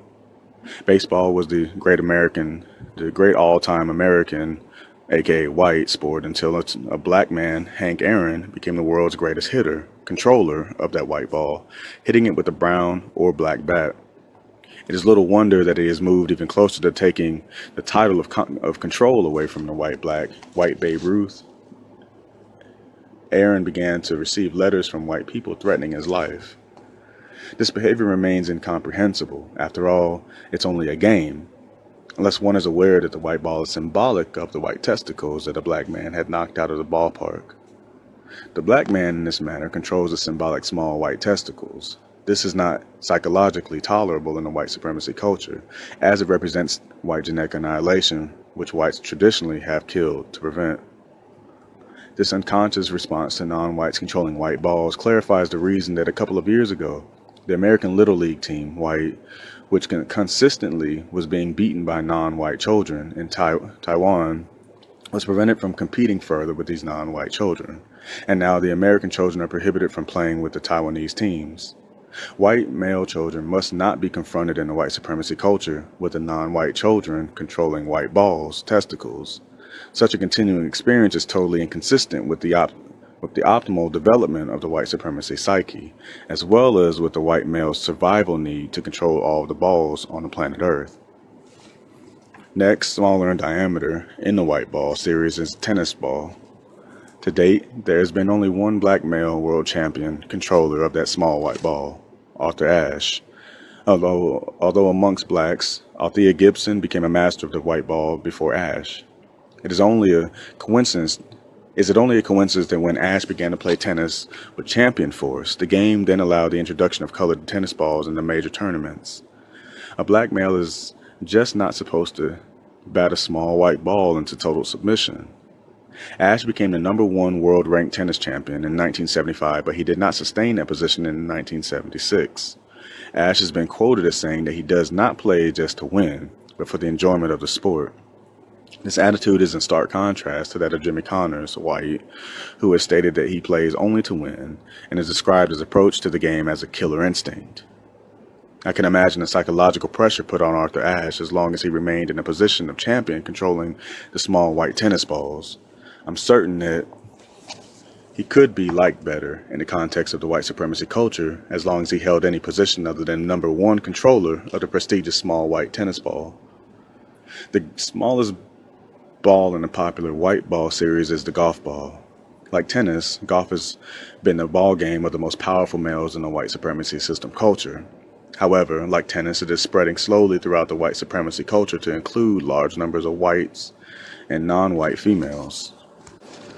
Interestingly, golf, the most elite of all the ball games in the white supremacy culture, is played with a long, dark-colored stick or iron held between the legs. This iron is smashed against the side of the small white ball. The object is to knock this small white ball into a hole in the black earth, black Mother Earth, the black female. By attempting to place a small white ball in the black earth using a long dark stick, again the white male is attempting to identify with the possession of the genital equipment and privilege of the black male, whose rightful partner is the black female. If this pattern of play in golf does not qualify as the very essence of male genital symbolism and neurotic conflict in the white male psyche, as formulated in this specific discussion, then nothing does. Again, is it only a coincidence that the major event in golf competition should be called the Masters Tournament? Is this not a fitting title for the most elite of all ball games, played by the masters of the master race? One final question. Is it a reflection of the white male self-hate and self-rejection and rejection of the inadequacy of the white testicles or balls that the games played with the small white balls involve the balls being attacked, hit, struck, and knocked far away from the body in an act of masochism, whereas by contrast, the games played with large brown balls involve holding on to and possessing the balls? No large brown balls are struck with the objects in the white supremacy culture's popular ball games. There is indeed significance in these facts, and even though the large black bowling ball is rolled away from the body, its aim is to knock down symbols of the white phallus. Further, is there a parallel significance in the fact that the most powerful man in the global white supremacy system, Gerald Ford, on the day of his departure from office after losing the presidential election, left immediately to play golf, to beat the small white balls masochistically across the fairway in his hour in defeat of humiliation? Is it a further note that his predecessor, who was forced from office in absolute disgrace, also spends much of the time on the golf course beating small white balls? It seems of interest that the more powerful the white male becomes in the context of the white supremacy culture, the smaller the ball that becomes his focus of attention. Is this because the more the white male achieves that he wants to believe his was real power, the greater the realization that his perception was only inadequate compensation for fundamental lack of true power, genetic power? Is it not also curious that when white males are young and vigorous, they attempt to master the large brown balls, but as they become older and wiser, they psychologically rein themselves to the inability to master the large brown balls? Their focus often shifts masochistically to hitting the tiny white golf balls in disgust and resignation. In full final realization of white genetic recessiveness, it will be of further interest to ascertain the number of army generals in the white supremacy system who play golf, demean white genetic material, while planning for race war of the destruction of non-white genetic material. After the Chinese and non-white people under white supremacy domination for many decades were able to chase the whites out of their country, the most popular ball game in China became ping pong. The object of the game is to smash a tiny white ball back and forth across the table, perhaps in unconscious retaliation for the humiliation imposed upon the Chinese people by the whites. The Chinese finally beat the white balls. Similarly, golf and baseball, two white ball games, have become the most popular ball games in Japan, a country of non-white people conquered, attacked and humiliated in atomic war by white people. Perhaps at the conscious level, the Japanese or non-white people believe that they are imitating their conquerors whom they admire. At the unconscious level, however, they are in turn humiliating the inadequacy of the white testicles or balls. The dynamics that motivate the conquered and the conquerors are never the same. Is there also a connection between the defeat of the highly armed Americans in the Vietnam War, wherein white males are beaten by a tiny nation of non-white people, and a fantastic increase in the popularity of tennis through the U.S.? The entire U.S. nation, since the close of the Vietnam War, has begun to beat the small white tennis balls, the symbolic white testicles, following a humiliating defeat or loss of power for the American white nation. Or did tennis just become popular after Watergate? Furthermore, is it just a coincidence that there was a greatly increased interest in white females in tennis at the same time that they began their women's liberation movement, a movement that attacks white males and their sense of superiority, and movement that has referred to white males as male chauvinist pigs. Through the game of tennis, white females symbolically can attack the white testicles, the part of the anatomy that is supposed to make the white male superior to the white female. Is this also why tennis is becoming increasingly popular among blacks in America? Also, is there a relationship between the number of white males seeking sex change operations to remove their hated male genitalia, the number of white male physicians willing to perform the surgery, and a white male's loss of Vietnam War to non-white men, as well as the rise in power of non-white men in general on the planet? I wish an ever-increasing success to all black males who participate in ball games, and I look forward to the day when the majority of quarterbacks are black, or at least in proportion to the number of black football players. Still, the most important message in this essay is that in the last 100 years, the white collective simply has moved from the overt sport and entertainment of lynching and castrating black men, removing their testicles, thereby controlling their balls, to a more highly refined series of symbolic representations of the same act, ball games. And whether through lynching and castration or modern ball games, the object and neurotic preoccupation is the same. The white male seeks to prevent non-white males from the ever-controlling white balls, and therefore they must control the anatomical balls and the contents of the colored anatomical balls, the genes of the non-white men that threaten white genetic survival. Ball games merely reflect the white collective's admiration and fear of black testicles, the contempt for white testicles, and their willingness to fight, no matter how violently, to maintain control of the balls on the field and the court, which symbolizes every place on earth. This neurotic preoccupation of whites is, of course, essential for the genetic survival of the race. The rules may change, but the real game is always the same. This deep significance of balls, in the context of the white supremacy system culture, cannot be discussed overtly without causing the collapse of the entire political and psychological white supremacy edifice. Events in the world of symbolism are far ahead of the events in the world of conscious reality, because the former represents a more complete recording of the totality of reality data in a brain computer. Thus, through the world of symbolism, perhaps we can gain insight into the world of reality that must be mastered. By decoding and translating symbols, we can confront those aspects of reality that generally we would prefer to ignore. Norman O. Brown's statement in Love's Body sums it up. The axis on which world history turns in symbolism, the axis of world history is making conscious the unconscious. Ball games equal war of the balls, equals war of the testicles, equals war of the genes, equals race war. The ISIS Papers, Chapter 11. The Symbolism of Smoking Objects. As a psychiatrist and behavior analyst, I take the position that all major patterns of people behavior within an evolved system of behavior can be decoded and understood once the ultimate goal objective of the evolved system of behavior is decoded and understood. The failure to decode and comprehend the ultimate goal objective only permits behavioral units to be dealt with and described as isolated abstractions without in-depth meaning and certainly without function within a system culture as a whole. Furthermore, this failure makes it impossible to perceive the logical coherence and interconnectedness between all of the major patterns of behavior in the behavioral system. To use an analogy in the physical sciences, the failure to decode and comprehend the ultimate goal objective of an evolved behavioral system is tantamount to present-day physicists attempting to analyze the physical universe without Einstein's equation, E equals mc squared, the theory of relativity. Indeed, in the final analysis, an evolved behavioral system is also a system of energy and specific energy pattern configurations. No less than the physical universe is a system of energy and specific energy pattern configurations. Once the concept of a unified field theory of behavior or evolved system of behavior is understood adequately, all major behavioral patterns that develop within the total behavioral system context are seen as having both meaning and function within the total behavioral system. Thus, these behavioral patterns partially express and eventually achieve the ultimate goal objective. Today, smoking, or the oral use of smoking objects, is a major pattern of people behavior in the dominant behavioral system on Earth. 688 billion cigarettes were manufactured in the U.S. alone in 1976. 53 million Americans adults smoke some form of tobacco. 89,000 Americans die annually from lung cancer, in which is approximately 244 persons dying each day from this ravaging disease. Yet since 1964, when the Surgeon General's report first linked cigarette smoking with disease, there has been a smoking controversy among Americans, for and against smoking.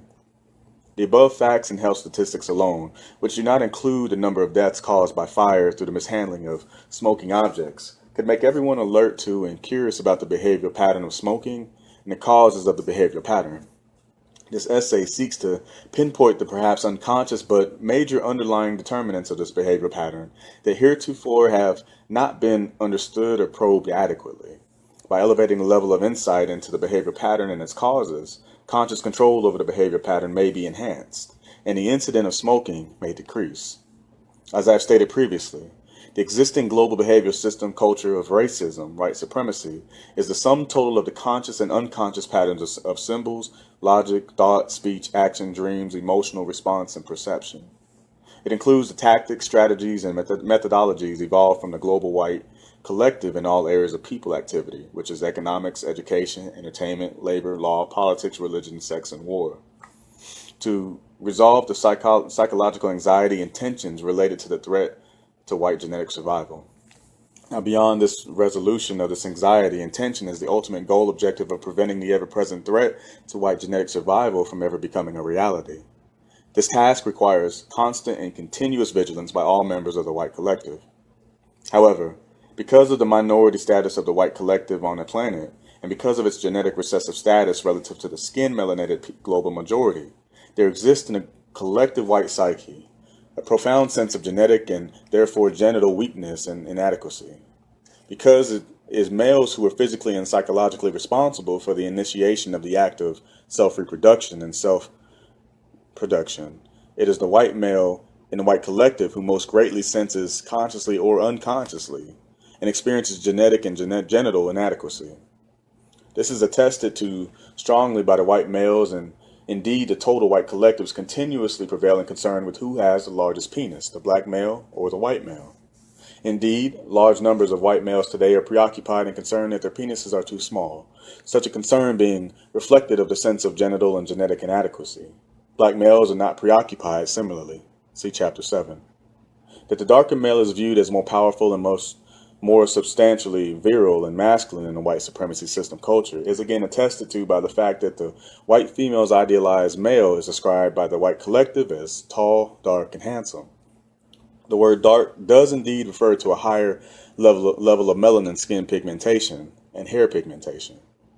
The importance of the dark man as a symbol of genital and genetic inadequacy is the white supremacy system culture was the basis for the crowd drawing power and significance of two of the most important movie heroes of the last century in the U.S., Rudolph Valentino and Elvis Presley. The case of Presley removes all doubt from my thesis because his style of singing and of moving his genitals area was strictly copied, as best he could, from black male singers. In the case of Valentino, two of his most important roles in the movies, The Sheik and The Son of the Sheik, wherein he played non-white North African men or Arabs. Subsequently, a very popular condom was brand named Chic. Valentino also portrayed the Moor. His great appeal to the white female and male was that he was dark and made up to appear even darker. Supposedly, he was also a master lover. Yet another instance of the importance of black as a symbol of male genital and genetic adequacy is the fact that the standard wedding attire for the white male in Western white culture is black, and in the most formal weddings, males wear black tails, while the bride wears white. When dressed for most other important social occasions, the white male similarly dresses in black tails and black tie. Although the tails hung in the back, they remain phallic symbols. Similarly, ties, also usually dark colored, are phallic symbols in behavioral system culture that believes that clothes make the man. The implication is that the mother nature, in the case of the albinos, failed in some respect. White males also believe that they look more virile and attractive when suntanned or brown and bronzed. This belief is maintained despite the fact that each year in the U.S. alone, there are 300,000 new cases of skin cancer caused primarily by whites attempting to tan their pale skin into greater attractiveness. In this area of the world, white males also had a long nefarious history of lynching and castrating black males and taking their genitals as well as other parts. Home as prized and desired souvenirs to be possessed, symbolically making them their own. Just as the important ball games fall into two series, large black, and brown and small white. All major smoking objects in the white supremacy culture fall into the same two categories: large brown, cigars and pipes, and small white, cigarettes. Furthermore, the ball games played by the supposedly more virile men entail the use of large brown balls, while the smoking objects chosen by those men who wish to view themselves and be viewed as powerful, virile, and important are large brown smoking objects, cigars mainly, but also pipes. The late British Prime Minister Winston Churchill was estimated to have smoked 300,000 8 or 9-inch double Coronas. John F. Kennedy also is reported to have loved Havana cigars, and Fidel Castro, who considers himself to be white, is never seen without a long cigar in his mouth. Whereas I maintain that the brown and white balls used in ball games in white supremacy culture are symbols of the black and white testicles, respectively, I maintain further that the brown and white smoking objects are similarly symbols of the black and white phallus, or penis. Together, the balls in the ball game and the smoking objects constitute a highly important symbol package of the complete male genitalia, the penis and the testicles. The white supremacy system culture is preoccupied most fundamentally not with profit, but with its genetic and genital status and survival on the planet. It is only logical, and since this great survival concern is not discussed at the culture's conscious level, it manifests another major behavioral activity within the system culture, albeit largely at an unconscious level. Thus, it is not surprising that these two important black and white symbol series, balls and smoking objects, should be a central preoccupation that cannot be curtailed in spite of the violence in ball games and the cancer associated with smoking. The white supremacy system culture is dominated by white males. However, white males still experience a deep sense of male genital and genetic deficiency and inadequacy. This is due to the fact that white males fear genetic annihilation by men of color. Thus, major activity of the part of white males via a system culture they established consists of the unconscious drive and desire to boost or supplement the level of one's maleness or masculinity and to internalize more male principle, element, or substance by any means possible. The sense of deficiency in male principle also may be expressed in terms of sensed inadequacy and therefore dependency in male principle dependency need gratification. In other words, in a culture and behavioral system where the most dominant feature is a sense of male genital and genetic inadequacy on part of albino males, the attempt to compensate for this sense deficiency most certainly will be manifested in some manner in patterns of behavior. The habitual pattern of placing the symbolic phallus or penis in the oral cavity is one example of symbolic compensation for sense male genetic and genital inadequacy.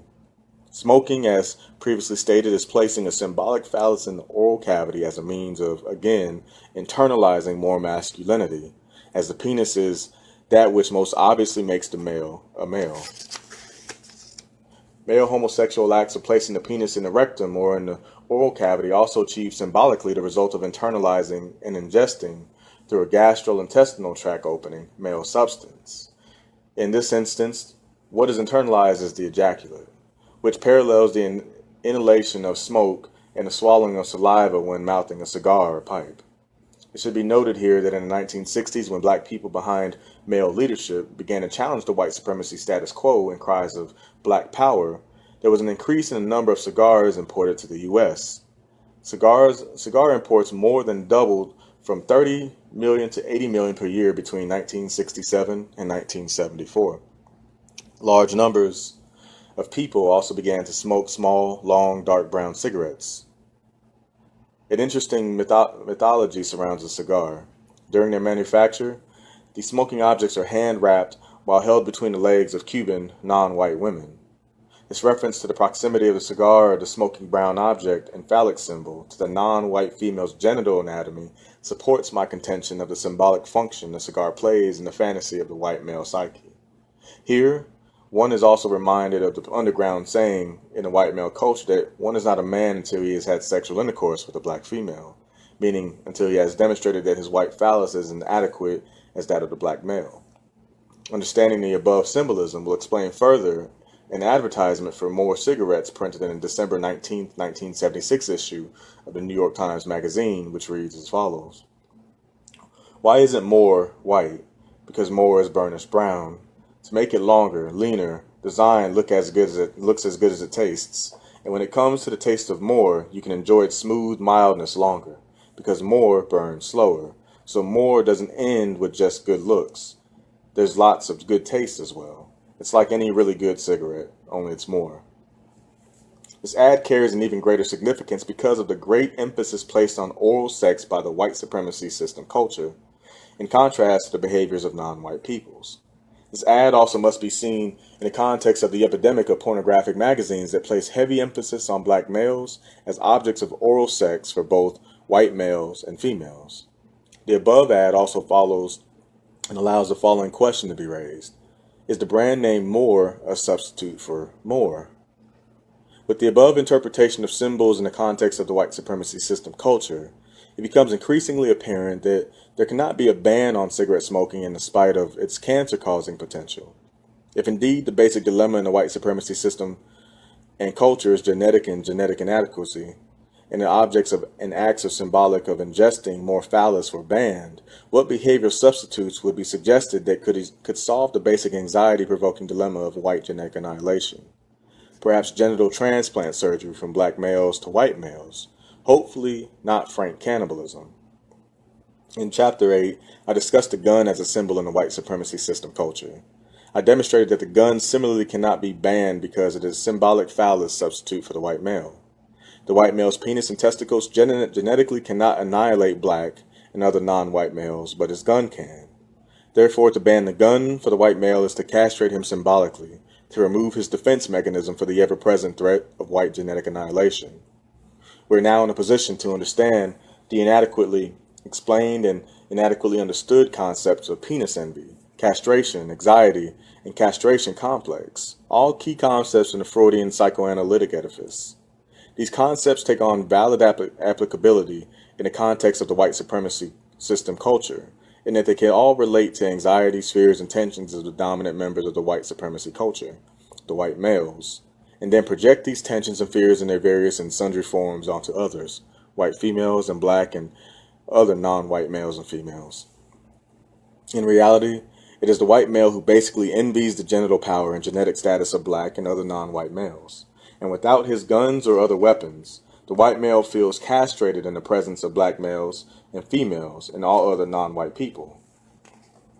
Castration anxiety, which Freud inadequately assumed had meaning only in the family context, now can be understood as the basic fear in the global white supremacy system of white genetic annihilation. This fear has been evolving in magnitude since albinos or whites were first developed as genetic mutants from blacks in Africa many thousands of years ago. Only a short period of time in the context of the 3.5 million years that black people have been on Earth. The global white supremacy system is the evolved methodology of compensation for white male castration fears and anxiety of the fear of white genetic annihilation based upon white genetic insufficiency. This essay illuminates the major fallacy in the Western pattern of perception and thought, the failure to be able to recognize and decode the whole. Western perceptions are unfortunately limited and fragmented, tending towards ever higher levels of abstraction and isolation of what has been abstracted, but never fully and consciously perceiving what has been abstracted in relationship to the whole. Guns are always seen in the isolated abstraction, as are balls and smoking objects. This failure, if not refusal to perceive the whole, is a result of the repressed conceptualization of the white self as the albino mutant, fragments of the whole, offspring from black, whole progenitors. Thus, there is an inability to place the white self in a total perspective of the human family and the totality of the universe, without the admission of the genetic defective status of skin whiteness. The white collective, therefore, must deny the meaning and reality of Africa as its own birthplace and the point of origin of its own civilization. The ISIS Papers, Chapter 12, Black Fear and the Failure of Black Analytical Ideological Commitment. It is known that an extremely high level of fear and a profound sense of vulnerability of existence can lead the human brain computer into ineffectual patterns of circular thought. In such cases, problems perceived are avoided and never solved. This is in direct contrast to effective patterns of direct linear thought that move continuously forward in straight line progress. From problem perception and depth analysis, the proposed conclusive modes of problem solution. This holds for individuals as well as collectives. Now, the sense of powerlessness evolves out of fear and vulnerability, and with its imposed patterns of circular as opposed to linear thought, sets the stage for mental, behavioral, and emotional illness, which is always seen at levels of increased incidence amongst oppressed populations. Circular thought means moving from problem perception away from problem solution down a diversionary path and back again to problem perception. This may then be followed by worrying and obsessive complaining. There is never consistent motion toward problem solution because to do so would challenge and alter the power dynamic of oppression. Thus, high-level fear is set in motion. Circular thought describes a short-circuiting of logic networks in the brain-computer, an organ which has evolved by nature as a problem-solving instrument. Linear thought suggests movement from problem perception progressively towards problem solution, changing step by step whatever needs to be altered to achieve total problem solution, utilizing whatever means necessary to achieve this end. This form of thought is consistent with the function and structure of the brain as a problem-solving organ in the human organism. Now, black people throughout the world live under the power of the white supremacy system of a total oppression and domination, implying the absence of any true power to determine ultimately what happens in their individual and collective lives. This is the major and only problem facing black and all other non-white peoples throughout the world. This is precisely why they are called and classified as black and non-white, to set them specifically in oppositional contrast to and in conflict with the genetic reality of white. But because this is a frightening and painful reality upon which to focus black and other non-white attention, we as blacks, particularly in the U.S., succumb to circular thought. Likewise, there's not only a failure to approach problem solution, but there is a stubborn refusal even to look directly at the problem. Ultimately, there is a disturbance in problem perception. Therefore, black people in the U.S. reject the conscious recognition of the global white supremacy system, its absolute necessity of non-white oppression, and its very specific implications of a continuing powerlessness and potential destruction as opposed to a natural death for blacks and other designated non-whites. Jonestown, Guyana is an outstanding example of destruction that blacks fear under the existing white supremacy system. Now, in 1979, close to 1,000 blacks from the U.S. were relocated to Jonestown and then murdered under Nazi concentration camp conditions through a process controlled by white people. This extermination center was set up with the full knowledge of the segments of the U.S. government. It is thus no accident that the year 1979 gives further witness to the near total collapse and loss amongst blacks, individually as well as collectively, of the ability to effectively perceive, analyze, and propose solutions to the problem of white supremacy and its implications for continuing black powerlessness and social disintegration. In brief, it is clear in 1979, 21 short years before the year 2000, that there is no commitment by blacks to analyze of the problem of white supremacy comprehensively. Blacks are without a perception of analysis of racism or of a scientific counter-racism. Blacks therefore do not know what to do with themselves. Thus we are witnessing a collective black floundering of an ideological vacuum and disorientation. All that remains is for blacks to escalate tragically their activity of powerless arguing and squabbling amongst themselves and to compete with one another for white supremacy jobs and grants crumbs. Or blacks can pretend, as a diversionary thought strategy, that the real struggle exists between imagined black classes or between black males and females. Every energy and psychological effort is expended at both the individual and collective levels to black out and avoid focusing on the true problem of a white-black confrontation, white supremacy. All blacks realize, consciously and or unconsciously, that to engage in such a realistic focus can mean certain death at the hands of white supremacists. The total black collective in the U.S. has yet to confront consciously the mind-blowing logic and thought-distorting shock and fear that set in following the assassinations of practically all courageous black male leaders, Malcolm X, Martin Luther King Jr., Whitney Young, Medgar Evers, and Fred Hampton, and then the Holocaust of Jonestown, Guyana, which many conscious blacks accept as a planned government action. Since all of these deliberate deaths have occurred, there has been a profound disinclination by surviving blacks to confront the awesome and murderous reality of white supremacy directly. The struggle for justice and true black power now is perceived through a glass darkly and not face to face because there is overwhelming fear. In spite of their superficial differences, the various analysis of the black problem by aforementioned men, if carried through their ultimate implications, all lead ultimately to an eventual neutralization of white power control. Since the demise of these black men, who all were aware of the necessity to resist and destroy white supremacy, the remaining rhetoric coming from our black collective is consistent with submission to and or cooperation with the racist oppressive dynamic, albeit with an historical and continuing chorus of complaints. This behavior of submission to and cooperation with white supremacy is consistent with the illusion that there can be a complete integration of non-whites into the white supremacy system. In contrast to these modes and thoughts of action, the black men cited above are examples of resistance to and destruction of white supremacy as an absolute form of injustice. These latter forms of behavior require high levels of self and group respect and can be sustained only when there is a willingness to give one's life for the achievement of justice, as each of these men demonstrated. However, it has been demonstrated by the aforementioned men that the almost certain consequence of a pattern of consciously determined resistance to and destruction of white supremacy is death at the hands of white supremacy advocates, those who see and understand white supremacy as necessary to white survival. Even young black children are able to perceive and articulate that if you try to help black people, you will be killed. When I ask a 10-year-old black boy, don't you want to study hard in school so that you can help black people? He immediately answered no, giving the above explanation. The chill of this reality, inherent in the maintenance of white supremacy, does not escape black children, and it most certainly does not escape their elders, although the latter are more sophisticated and know better than to admit the same openly.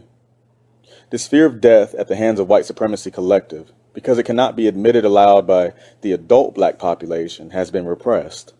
The result of covering the fear has been the emergence of the sick, protective logic that there is no longer a problem of white supremacy, except in England perhaps, or in Southern Africa. For blacks in the U.S., all of that has been solved. Additionally, there's a claim that the only remaining stresses are blacks rejecting other blacks, be it male versus female, and female versus male, female versus female, and male versus male, or the fantasized black middle class versus the fantasized black lower class. Of course, the fact is that class does not refer to income alone, but to actual existing power. And since blacks across the board are oppressed and powerless under white supremacy, none of us have power. Therefore, there are no classes among blacks. But to return to the issue of black defensive logic, these patterns of logic which emphasize that the existing problems are mainly between blacks are reflective of black self-hate. This self-hatred is escalated and reinforced by increasing black suicide, black-on-black homicide, child abuse, and spouse abuse. In addition to the aforementioned non-productive behaviors, there are also increasing patterns of behavior that can be described as inducing semi-trance states, such as rhythmic hand clapping, singing, and dancing, excessive rock music playing, listening to radio music, and shouting in religious settings. These patterns of behavior are manifested continually by black people to pitch themselves into possible altered cortical brain states. Likewise, such brain states seem to have the effect of dampening the sense of an overwhelming external pain or danger over which blacks conceive we have no control. These practices, of course, avoid problem confrontation and thereby prevent problem solution. Similarly, the increase in interracial marriages can be viewed as a means of escape and a means for blacks to avoid the awareness of their continuing status as permanent outsiders, outside of the white chalk circle of white supremacy's numerical and genetic global necessity. It should be noted that in the white supremacy societal unit of Nazi Germany, the highest incidence of interracial marriage between Semites, or non-whites, and Germans, whites, occurred just prior to the ultimate destruction of the Semites in the Holocaust. The Semites of the Jewish religion were looked upon as non-whites because their ancestors were black and resided in Africa prior to entering Europe. See Chapter 18. Similarly, some blacks have sought to escape the confrontation with white supremacy through Marxist doctrine by attempting to conceive of themselves as members of the working class. They fail to see that Marx, who was a Semite, a non-white, was a victim of anti-Semitism. 1/3 of the world population of Semites of the Jewish religion were destroyed by German white supremacy, meaning that millions of Marx's own descendants were destroyed in the process. Still, not one word of Marx's doctrine addressed itself to this potential fate of his own group. He did not understand that he was being classified as non-white, nor did he understand white versus non-white color confrontation. Thus, he was ill prepared to address it and its destructive implications. He too became confused in recognizing himself as a non-white in the struggle that goes on between the white classes, the upper middle and lower classes. Now, he failed to realize that irrespective of income, education, and position, he and all of the fellow Semites constitute the powerless, non-white, non-class victim in a white supremacy system. All non-whites then, as now, fall outside all three of the aforementioned white class groupings because the word class specifically refers to power, ultimately the power to protect one's life and the lives of one's group members in the framework of an existing power system. This attempted escape into Marxist doctrine falsely comforts some blacks, as it did many Semites in Europe. In accepting this doctrine, they are convinced that there are some whites, the workers, who wish to unite with non-whites out of the supposed common interest. They further believe that these whites do not function under the white supremacy necessity, the global fear of white genetic annihilation by the genetically dominant non-whites. That pattern of survival psyche of all who accept classification as white people, though they have no proof that a significant number of such whites exist, some blacks persist in following the Marxist doctrine in order to avoid the fear-induced awareness that blacks and other non-whites are and always have been weak and invulnerable to the context of the global white supremacy system. Like the 10-year-old black male child I mentioned earlier, all black adults will have to learn how to admit openly and honestly their fear of dying in the process of actively destroying the injustice of global white supremacy. Only then will black brain computers cease patterns of circular logic, the logic of fear and escape, such that a firm black analysis of white supremacy dynamic can develop. With this established, and long-term commitment to white supremacy neutralization can follow. A prerequisite to overcoming fear is the growth of self and group respect. This respect cannot develop as blacks strive to blame one another for the symptoms of their common oppression. This respect cannot flourish in the presence of a belief that blacks cannot develop their own analysis of and provide their own solutions to black problems without the leadership approval and or funding of non-blacks. In keeping with this goal, I recommend to the Black Collective that we need not have any conferences other than to announce the existence of our fear of white supremacy and to share with one another all possible solutions for overcoming these fears. Solving the problem of political and social oppression of a people is fundamentally no different than solving a problem of illness in the human body. What is essential in the latter instance is an accurate diagnosis of the problem through observation, examination in various clinical tests and studies. The diagnosis represents a summarized statement of the specific pattern of physiologic derangement and a statement of the major and minor causal factors.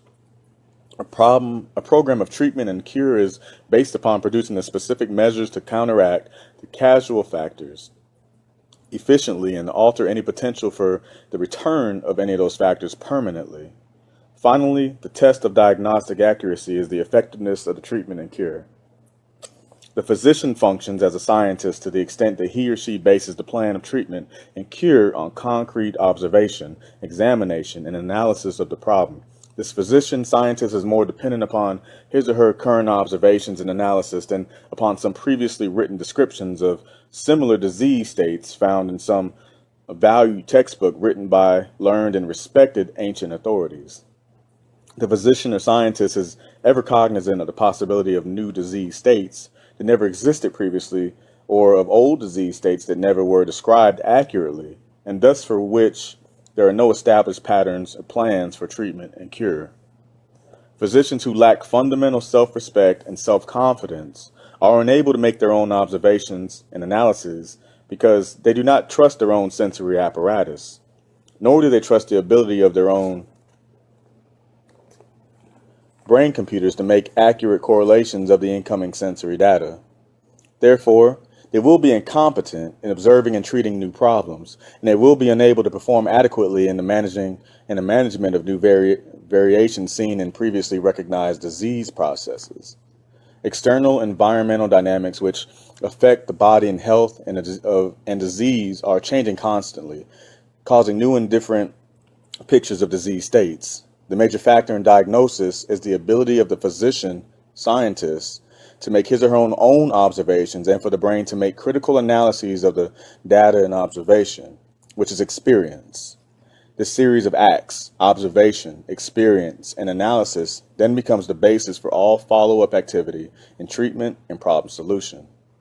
In summary, the physician scientist beginning with his or her observations works to uncover the courses of disease. Through knowledge of the specific disease process, he or she works to effect treatment and cure. Just as a physician scientist has to face the problem of physical disease, Black people and their scientists have to face the problem and solve the problem of Black oppression under white supremacy. In fact, Black people seeking a scientific approach to the problem similarly must begin acting as scientists, observing their situation, recording their own data, and following up with their own analysis of the observations, experience, and data.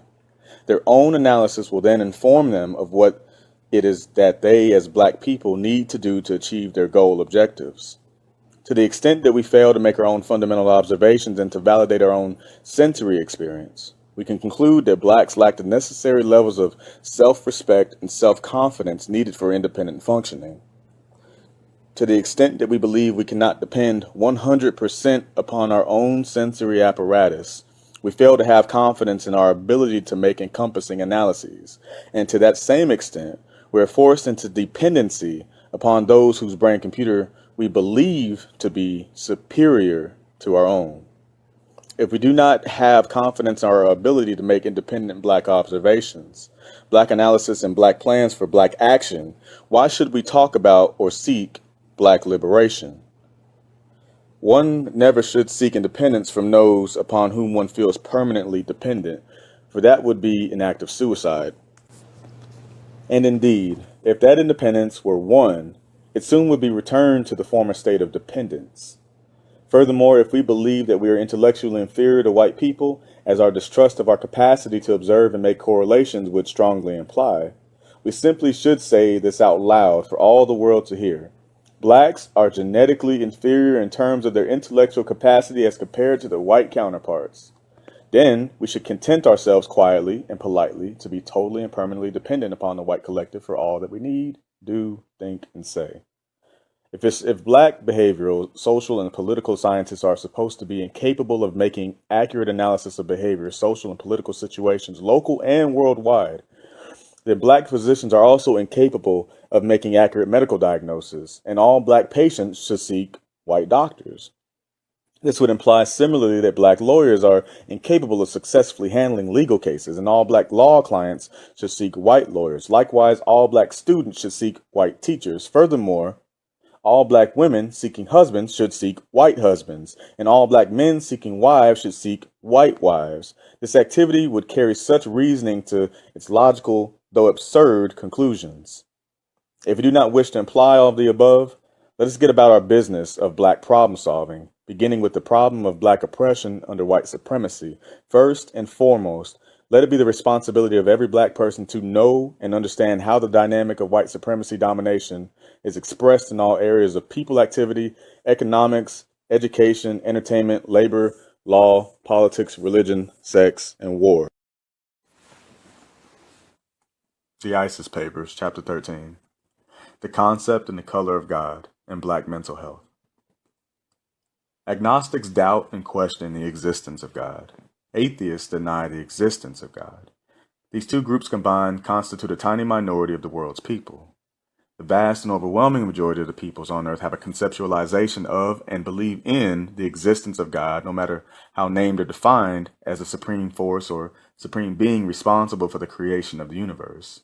Therefore, this supreme being constitutes the highest and ultimate focus of their worship, devotion, and obedience.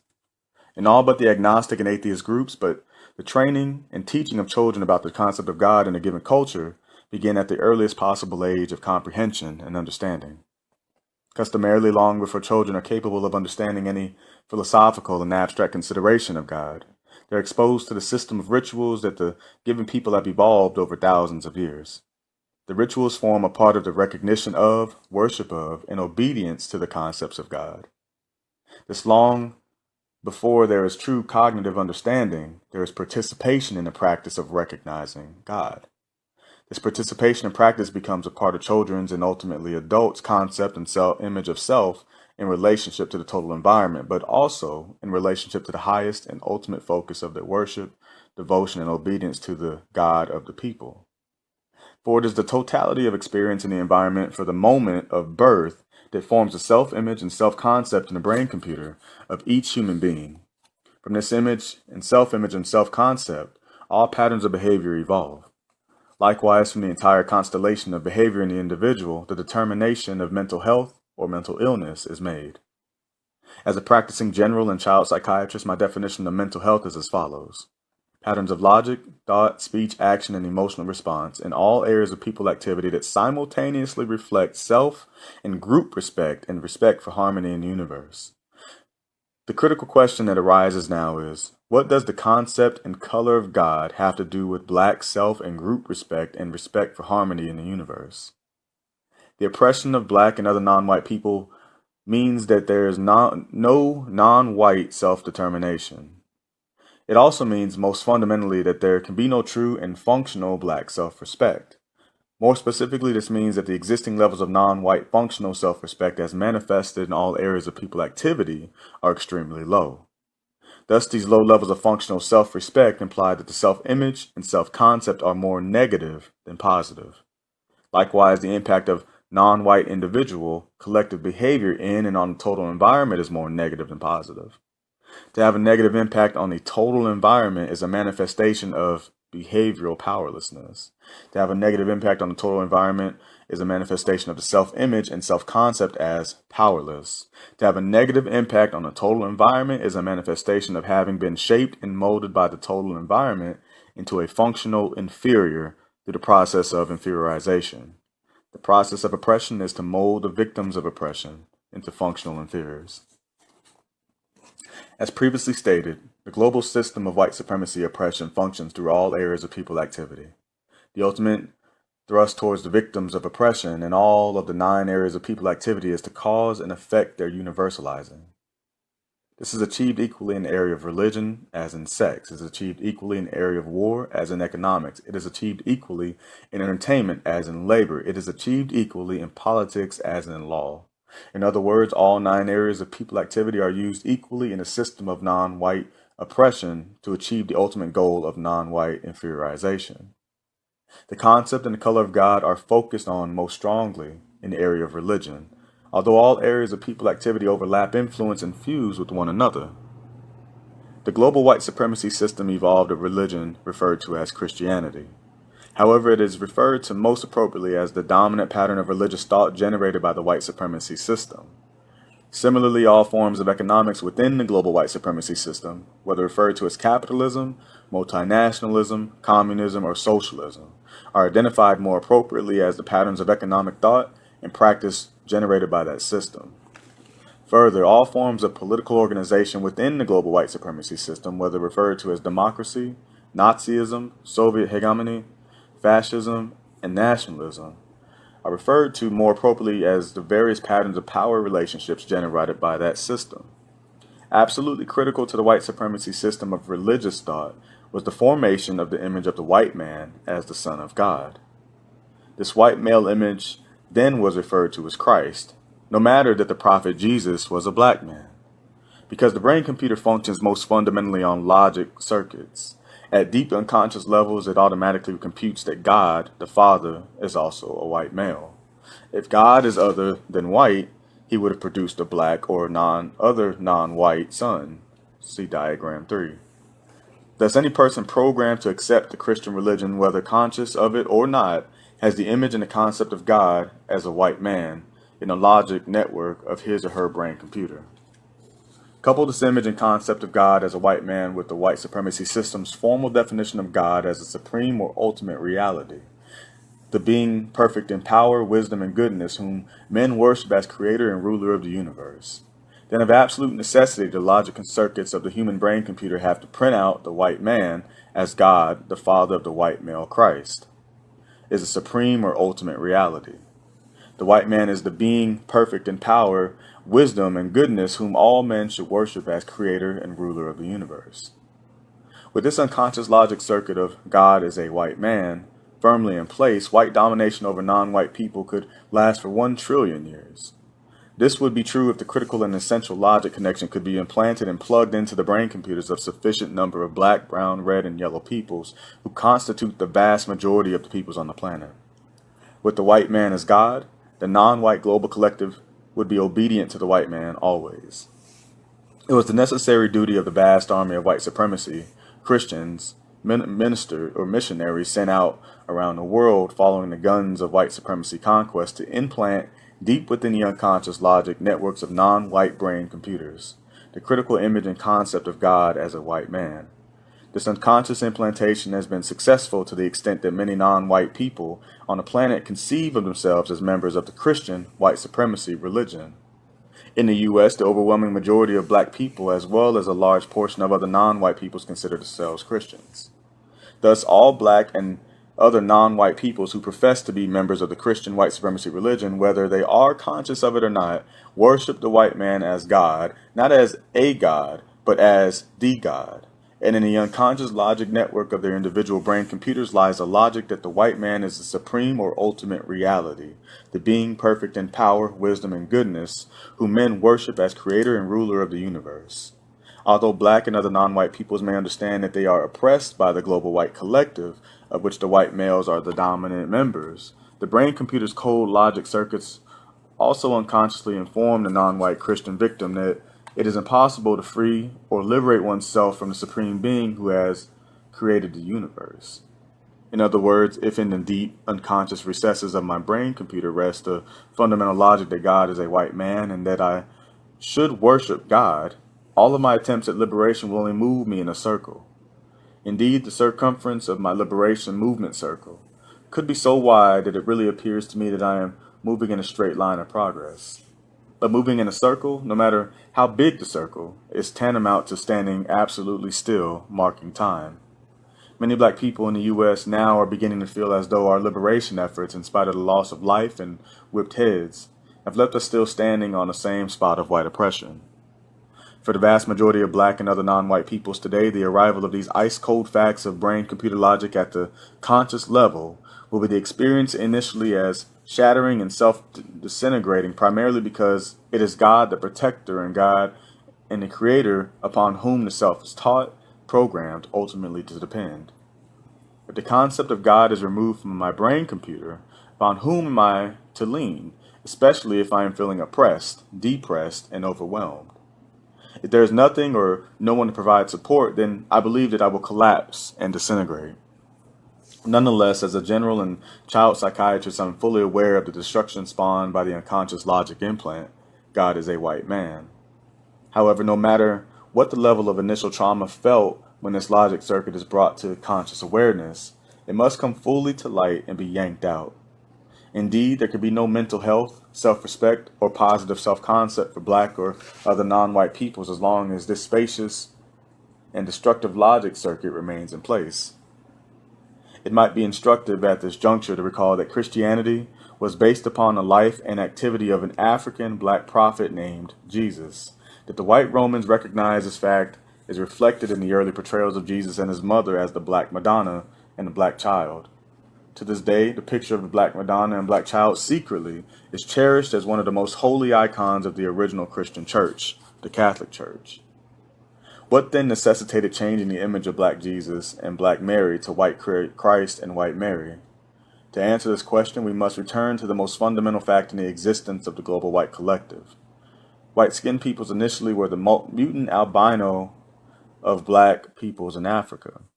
These white-skinned people are recognized as having a disease, just as today's modern science of genetics refers to the condition of albinism, the lack of melanin pigmentation, as a genetic deficiency disease.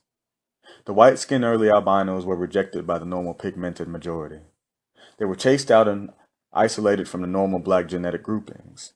Eventually, they had to migrate northward to remove themselves from the intense African sun rays. Migrating northward from Africa, the albino populations eventually settled in the area of the world now referred to as Europe. There, they increased in number and eventually returned to conquer the peoples of color in Africa, Asia, and the rest of the world.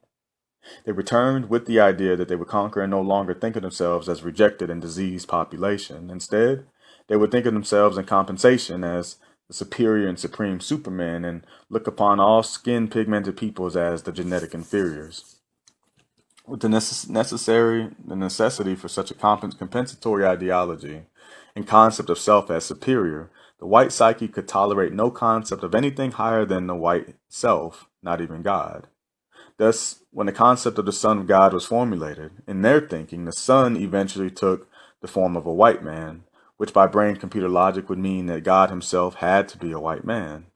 Thus, the white collective in logical reality is not in worship of any force beyond itself. Further, it is apparent that the collective white psyche felt anger towards God for bequeathing them what is now understood as a genetic defect, named white skin. In turn, they have spawned a thinking that doubts and denies the existence of God. Thus, they have conceived of themselves as being at war with nature, which is a reflection of God. They function as though they are in contest with God and try to outcreate God. Presently, they are on a quest to produce genes and life itself.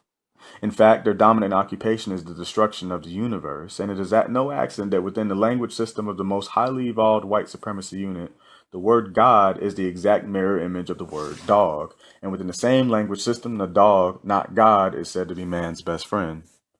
Blacks and other non-white peoples who have operated under the concept of God as a white man for the past 2,000 years should begin an immediate return to the fundamental concept of God as originally understood in Africa before the input of the albino white collective. The African understanding of God was that it was only an all-in-one energy force that created and simultaneously was all energy in the universe. This understanding recognized the God force as the source of all, the being responsible for all, and a multiplicity of energy configurations in the universe. Furthermore, the belief held that there are no energy configurations in the universe that are not from God and that are not God. It was the African way to respect completely the source of all energy manifest in and responsible for all things. This is African spirituality. Spirit is energy. Spirituality is the ability to get in touch with not only the ultimate source of all energy, but also the various multiplicity of energy configurations, which include matter, plants, animals, etc. This was for Africans the essential cosmic connection, the power connection. Since melanin is a superior absorber of all energy, it is essential to establish this understanding of God and all energy. The fact that the albinos or whites lack melanin may also help to explain why they have quite a difficult and different concept of understanding of God, all energy or all spirit, why they conceive of a trinity, and why, in the view of many non-white peoples, the whites lack spirituality and the capacity to tune in to and thereby establish harmony and justice in the universe. Further, because they lack the melanin sensory system, they cannot intuit all that at once. However, at some unconscious level, there must be within the collective white psyche the awareness that the color black is essential to be in touch with the God force, justice, and wisdom. And that is why they clothe their men, and who are supposed to have knowledge of justice, in black. And they clothe their scholars at the point of their scholastic wisdom achievement in black academic robes. Of course, one might cite a few exceptions, but black for ministers, priests, judges, and scholars is the norm in the white supremacy system culture worldwide. I recommend that black and other non-white peoples begin to practice consciously removing the white image of Son of God from their brain computers and thus removing the corollary logic that God is a white man. Secondly, blacks and other non-white peoples must practice utilizing our particular energy crystallizations or bodies as direct connections with the God force. This means we must learn to use our energy crystallization antenna to connect with the source from which all energy flows. It is the same as unplugging an electric cord into a wall socket. By so learning to tune into the cosmic energy source, it is possible to find the cosmic purpose of one's particular energy configuration known as one's body. Then it will be possible to use that cosmic energy for constructive purposes. I can say no more about how it can be done, but only that it can be done. Just as I am saying that it is possible to break the logic circuit, God is a white man in the non-white brain computer. To be black and accept consciously or unconsciously the image of God as a white man is the highest possible form of self-negation and lack of self-respect under the specific conditions of white domination. Such perception, emotional response, and thought are therefore insane. This logic circuit ensures that black people will always look up to white people and therefore down upon themselves. Only by breaking that logic circuit can the concept of black and other non-white liberation become a reality. This is the direction in which we blacks must propel ourselves as we enter the 21st century.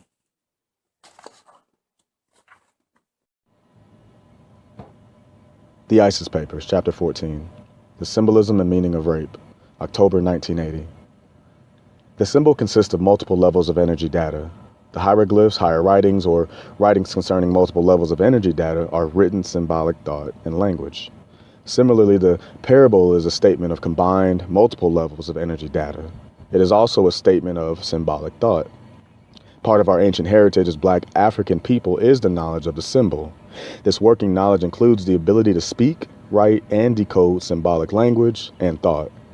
Melanin is essential for having deep knowledge of the symbol because melanin is capable of absorbing a broad spectrum of energy frequencies or data. Black is considered to be a perfect absorber of energy. There are innumerable facts that support this assertion. For example, Osiris, the great Egyptian African god, was referred to as Lord of the Perfect Black. Albert Einstein's great work on energy was based upon earlier knowledge in physics of the so-called black box energy absorption and mission experiments. Black holes in cosmic space are so named because of their great power to absorb all forms of energy. Persons lacking high levels of melanin pigmentation in the nervous system, which includes the skin as its outermost manifestation, have great difficulty in absorbing energy data from the universe at multiple frequencies, deep energy levels. Therefore, these white-skinned peoples, the founders of Western civilization and culture, experience great difficulty in understanding and decoding the symbol.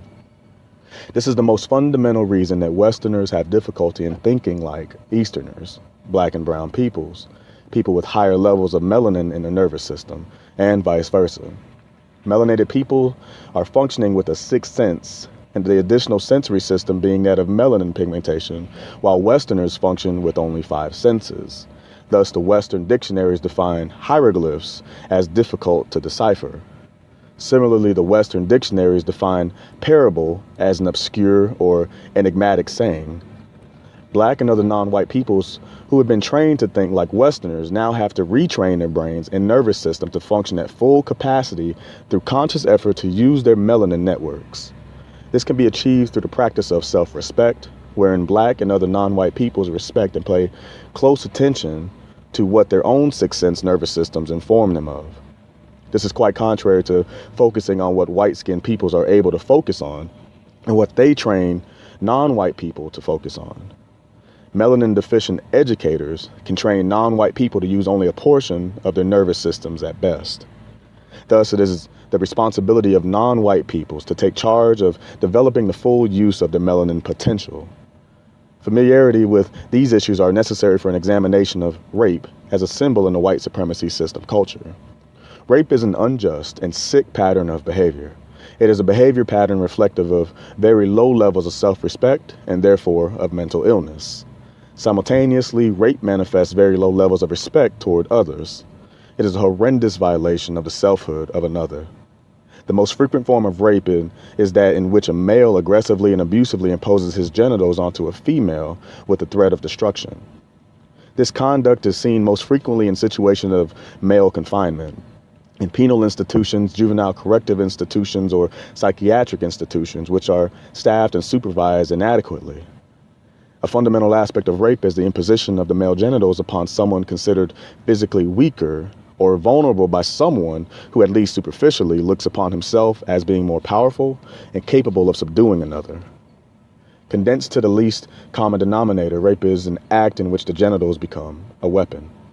A weapon is most fundamentally an instrument of aggression and is conceived of as an aid to the human body when the body alone is considered inadequate for the task of subduing and conquering. In today's world, rape is common. In the U.S., it is reported in highest incidence among members of the black population, with black males raping black females. There were said to be an approximately equal incidence of white males raping black females as black males raping white females. The incidence of white males raping white females is lowest. In past decades, white male rape of black females was of highest incidence. Instead of breaking into hysteria of the women's liberation movement regarding the issue of rape, I prefer to examine the meaning of this behavior, commencing with male use of male genitalia. As I have stated in all of my writings during the past 10 years, there is no behavior that can be adequately understood and decoded outside the context of the power relationships that exist among people. In today's world, the most fundamental of all power relationships is that of white power versus non-white, black, brown, red, and yellow, powerlessness. The underlying factors and forces have led to the evolution of this specific power system are: one, the numerical minority status of white-skinned peoples globally, and two, the fact that white skin is genetically recessive to the dominant genetic potential to produce melanin. If white-skinned peoples had not evolved a global system in which they established power over the world's non-white majority, the white collective would run the risk of white genetic annihilation. The fear of such annihilation has influenced the white collective to evolve over the centuries massive weapon systems, from simple to gross and horrible instruments of destruction and annihilation. This was done most fundamentally to equalize the genetic power for white collective destruction, power possessed by the planet's men of color. The ability to decode symbols is essential to obtain an accurate understanding of exactly what is happening in the surrounding environment. For example, the ability to decode helps us to understand deeper meanings inherent in the major instruments evolved by the global white collective to prevent white genetic annihilation, and the shaping of such instruments after the form of male genitalia: guns, bombs, cannons, cannonballs, airplanes, and nuclear missiles. It is little wonder then that the gun has been called the great equalizer, or that a white male who is really supposed to be something is referred to as a pistol. At the same time, the highest percentage of money expenditure is going towards the arms race, the race for accumulating sufficient weapons by both white superpowers, hopefully sufficient to prevent global white genetic annihilation. These weapons surround all of the world's non-white peoples. Of course, this is not what is said overtly. Overtly, whites claim that the white superpowers are arming against one another. But this is the language of the white lie, the great lie, the super or superior lie. In the depths of the language itself, it is possible to understand the exact meaning of the arms race. The arms race also means the race, genetic group, of people whose genetic existence is tied to weapons of violence, arms. Just as hidden within the word America, America is the phrase I am race, thus is the symbolic anagram. The whites are the only group on the planet to develop the word race, and they have given the word maximum meaning. Clearly, in the global white supremacy system culture, the highest percentage of energy is directed towards the construction of weapons out of a sense of genetic and genital weakness and inadequacy. Of all the cultures in the world, Western white supremacy has the highest level of sensed male inadequacy and male awareness of genetic and genital vulnerability, thus the need for weapons of attack. The culture clearly has equated the male genitals with weapons and aggression. As mentioned in Chapter 10, the white collective looks upon the black male specifically as the possessor of the genitals most capable of causing white genetic annihilation. And this explains the expression to blackball, which means to exclude from social life. Thus, in the white supremacy system culture, white females have been taught to focus on all black males as potential rapists. At the same time, white females are taught to describe the males that they have the greatest level of sexual attraction for as tall, dark, and handsome. Clearly, it was no accident that once the white female began a petition for her liberation from the white male, she also began an all-out sexual aggression towards the black male in particular, and other non-white males in general. Unable to admit her own sexual attractions and aggressions toward the black male consciously, she began to talk about developing anti-rape organizations to prevent rape. The projection being that white females were about to be attacked by black males. Meanwhile, the greatest incidence of rape was being conducted by black males against black females. The above discussion is the best explanation for the white collective's, most specifically the white males collective, production of massive numbers of kinds of weapons of destruction, which land on Black Mother Earth. that are symbolic substitutions and substitutes for a genetic and genital apparatus perceived as inadequate. Simultaneously, it explains the use of male genitals as weapons in the act of rape, most pronouncedly observed in the black male population, a population forced into political, power, and functional inadequacy by the oppression of white supremacy. The weapons produced by the white supremacy systems are the truly respected male genetic and genital apparatus of the global white collective. These symbolic weapons are perceived as countering the threat of white genetic annihilation by black and other non-white male genitalia. These weapons then are used to rape and destroy Black Mother Earth, just as other technologies of the white supremacy system culture rape and pollute the planet as a supposed statement of white male adequacy and power. In turn, black and other non-white males are forced by the same environment into thinking of their genital apparatus as destructive weapons of aggression through the act of rape. Black males engage in this activity out of their imposed frustration and sense of political powerlessness and inadequacy. Non-white male genitals are used as destructive weapons primarily against black and other non-white females. This behavior also can be viewed as paralleling white male collective sexual attacks on non-white women and the global white collective's wars of domination against non-white people. The white male's sense of genetic inadequacy contributed to the white male collective's need to continue to debase non-white women through rape and other forms of sexual abuse. Such abuse was necessary because the white male collective felt debased by the dominant genetic power of non-white women. Similarly, because within the context of white supremacy, more stress and pressure is placed on a black male than on a black female. The black male often perceives that the black female has more power than himself, and that she therefore does not respect his manhood. In a sense of inadequacy, he strikes out in a rape of the black female, seeking to debase her to the level to which he feels debased under the power system of white domination. Although there is no overt discussion of these dominant logic and thought sequences, they nonetheless act as powerful determiners of behavior patterns as seen in white and black populations.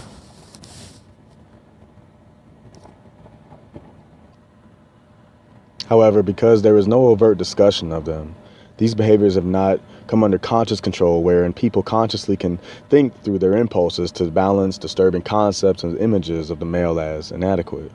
Likewise, the global white collective and all of its non-white victims in the world see no connection between the increased incidence of rape and the popularity of a singing group that calls itself the Sex Pistols, thus associating sex with violence. The same culture does not see any connection between the numbers and shape of its missiles, bombs, guns, and male genital apparatus, and the ever-increasing incidence of sexual violence, the highest level of violence being expressed in the act of rape. In the magazine India Today, Volume 2, Number 7, in August 1st through 15th in 1980, the North American edition, on one page there was an article on the epidemic of rape in India, and on the very next page there was an article on the development of missiles and other nuclear weapons of destruction by the subcontinent of India. The latter article was entitled, Soaring into the Space Age. Consciously, this page and subject association may be accidental, but unconsciously it is logical. India is one of the poorest countries in the world with mass levels of unemployment and starvation. Those black and brown men are feeling debased and powerless under global white supremacy, which they still fail to understand after centuries of colonization. In India, there is a massive mental disease of people hating their skin color and wishing themselves to be as white as their early white Aryan invaders. They are obsessed with the caste system based on skin color, with the blackest people looked upon as untouchables. They hate themselves and feel debased under white supremacy. Also, these non-white men have not discovered yet how to feed their people. Therefore, because of this debased view of self, they rape, just as the global white collective has raped the non-white women of the world and continues its rape of Black Mother Earth with weapons and pollution. Since the white supremacy system is predicated on the white collectives, most specifically the white male collective's sense of genetic and genital inadequacy and vulnerability, it reflects this sense of inadequacy and vulnerability in the raping of women, weaker men, and Black Mother Earth. Rape is most fundamentally a symptom in the entire syndrome of sensed male inadequacy. Therefore, those who wish to combat the world's epidemic of rape must wage counter-struggle against the global white supremacy system. Rape will cease as a dominant behavior amongst black males once they begin to respect themselves fully as men, cease reacting unconsciously to the white supremacy system's attack against them, and learn to struggle efficiently and effectively to neutralize and destroy this grave global injustice. The ISIS Papers, Chapter 15. The Symbolism, Logic, and Meaning of Justifiable Homicide in the 1980s. Where there is no vision, the people will perish. Proverbs 22:1. Black people are afraid, but black people are going to have to get over their fear. Black people do not know what is happening, but black people are going to have to learn and understand what is happening. Black people are not thinking, but black people are going to have to begin thinking. Black people are not being quiet, but black people are going to have to start getting quiet so they can think. Black people are not analyzing and planning, but black people are going to have to begin analyzing and planning. Black people do not understand deep self-respect, but black people are going to have to learn the meaning and practice of deep self-respect. Black people are going to have to stop permitting black children to play with parenthood. Black people are going to have to stop moaning, rocking, crying, and complaining and begging. Black people are going to have to stop thinking that rhyme and rhetoric will solve problems. Black people are going to have to stop finger popping and singing. Black people are going to have to stop dancing and clowning. Black people are going to have to stop laughing and listening to loud radios. All these behaviors and many more have absolutely nothing to do with addressing the challenges and conditions of the open warfare continuously being waged against the black collective.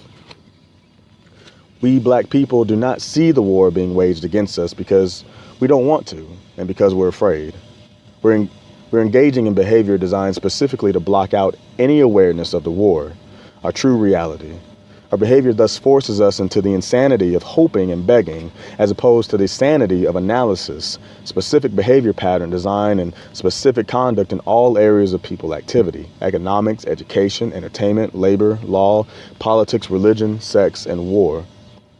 A major strategy in the war against the black collective is the killing of black males. Black males are being killed daily in ever-increasing numbers across the country. Others as non-white males also are being killed in ever-increasing numbers. These black and other non-white males are being killed by white males in uniforms who have been authorized to carry guns. This particular form of murder and slaughter is called justifiable homicide. Our black collective today has no greater understanding of this war and phenomenon of justifiable homicide than it did when black males were being lynched and castrated daily 100 years ago in the period of Reconstruction or reestablishment of white supremacy following the Civil War. Nor does the black collective have a greater understanding of the current open hunting season on black males than it did 2 and 3 decades ago. Because we really do not understand what is going on in our impotence and ignorance, in our powerlessness and frustration, we start getting mad. Fussing, crying, rhyming, begging with picket signs, rioting and misdirection, hooping and hollering, moaning in our churches, and preparing again to vote for any white man who smiles at us even though he lies to us. These behaviors are all absolutely useless. Such behaviors are in vain and will take us nowhere. They will all come to naught, and the problem, the war, will simply continue and intensify. The stage has been reached in our experience of captivity out of Africa, wherein we are being challenged to demonstrate in deep self-respect, requiring us to use our whole brain computers, not just the right side, which permits us to engage in rhetoric, rhythm, and rhyme. Now we must begin to exercise and use the left side of our brain computers, the left cerebral hemisphere, which permits us to analyze critically and decode what is happening daily in front of our eyes and to organize a self and group respecting behavior response to which the environment is presenting us. We must have a disciplined, self and group respecting response to the specific war being waged against us. Without critical thinking, however, there is no self-respect. Without self-respect, there is no courage, no self-defense, no justice, no peace, no progress. In the struggle against white supremacy, the great leader of the Chinese-speaking non-white people, Chairman Mao Zedong, accurately stated, as recorded the collected works of Mao Zedong, "It is well known that when you do anything, unless you understand its actual circumstances, its nature, and its relation to other things, you will not know the laws governing it, or know how to do it, or be able to do it well." With this in mind, All black people everywhere must begin to understand the exact and specific nature of the war that is being waged against the black collective. All black people must begin to understand in depth why we are witnessing black males being shot dead almost daily by white males in uniforms, why it will soon escalate to more than one per day. Without the specific understanding of why we are seeing this behavior, we're unable to organize behaviors to meet this war strategy effectively. Furthermore, black people everywhere must begin to understand why the black collective and black males in particular have been under intense attack for the past 2,000 years. Indeed, Jesus was a black male who was lynched by uniformed white male Roman soldiers 2,000 years ago as a result of the same war that has continued into the present day extension of the same Roman white empire. Whenever there is a sense of increased vulnerability within the local and or global white collective, as for example, caused by inflation, currency devaluation, unemployment, loss of war, or counter-struggle by non-white peoples, Arabs controlling and limiting oil supplies, Iranians taking white hostages, black guerrillas struggling in southern Africa, and the loss of the Vietnam War, there will be an increase of the ever-present normal daily slaughter and murder of black and other non-white males by those both legally and illegally authorized to do so. This murder and slaughter will be logically viewed as justified within a specific logic framework of the fear of white genetic annihilation. Within the historic framework of Western civilization and culture, the civilization and culture are organized to prevent white genetic annihilation. All white peoples have the spoken or unspoken mandate to participate actively in their collective struggle for global white genetic survival. This specifically means, of necessity, the murder and slaughter of black and other non-white males whenever it is felt within the white collective to be necessary and therefore justified. Because black males of all non-white males have the greatest potential to genetically annihilate the white collective, black males will experience the greatest ferocity of white supremacy's attacks through justifiable homicide.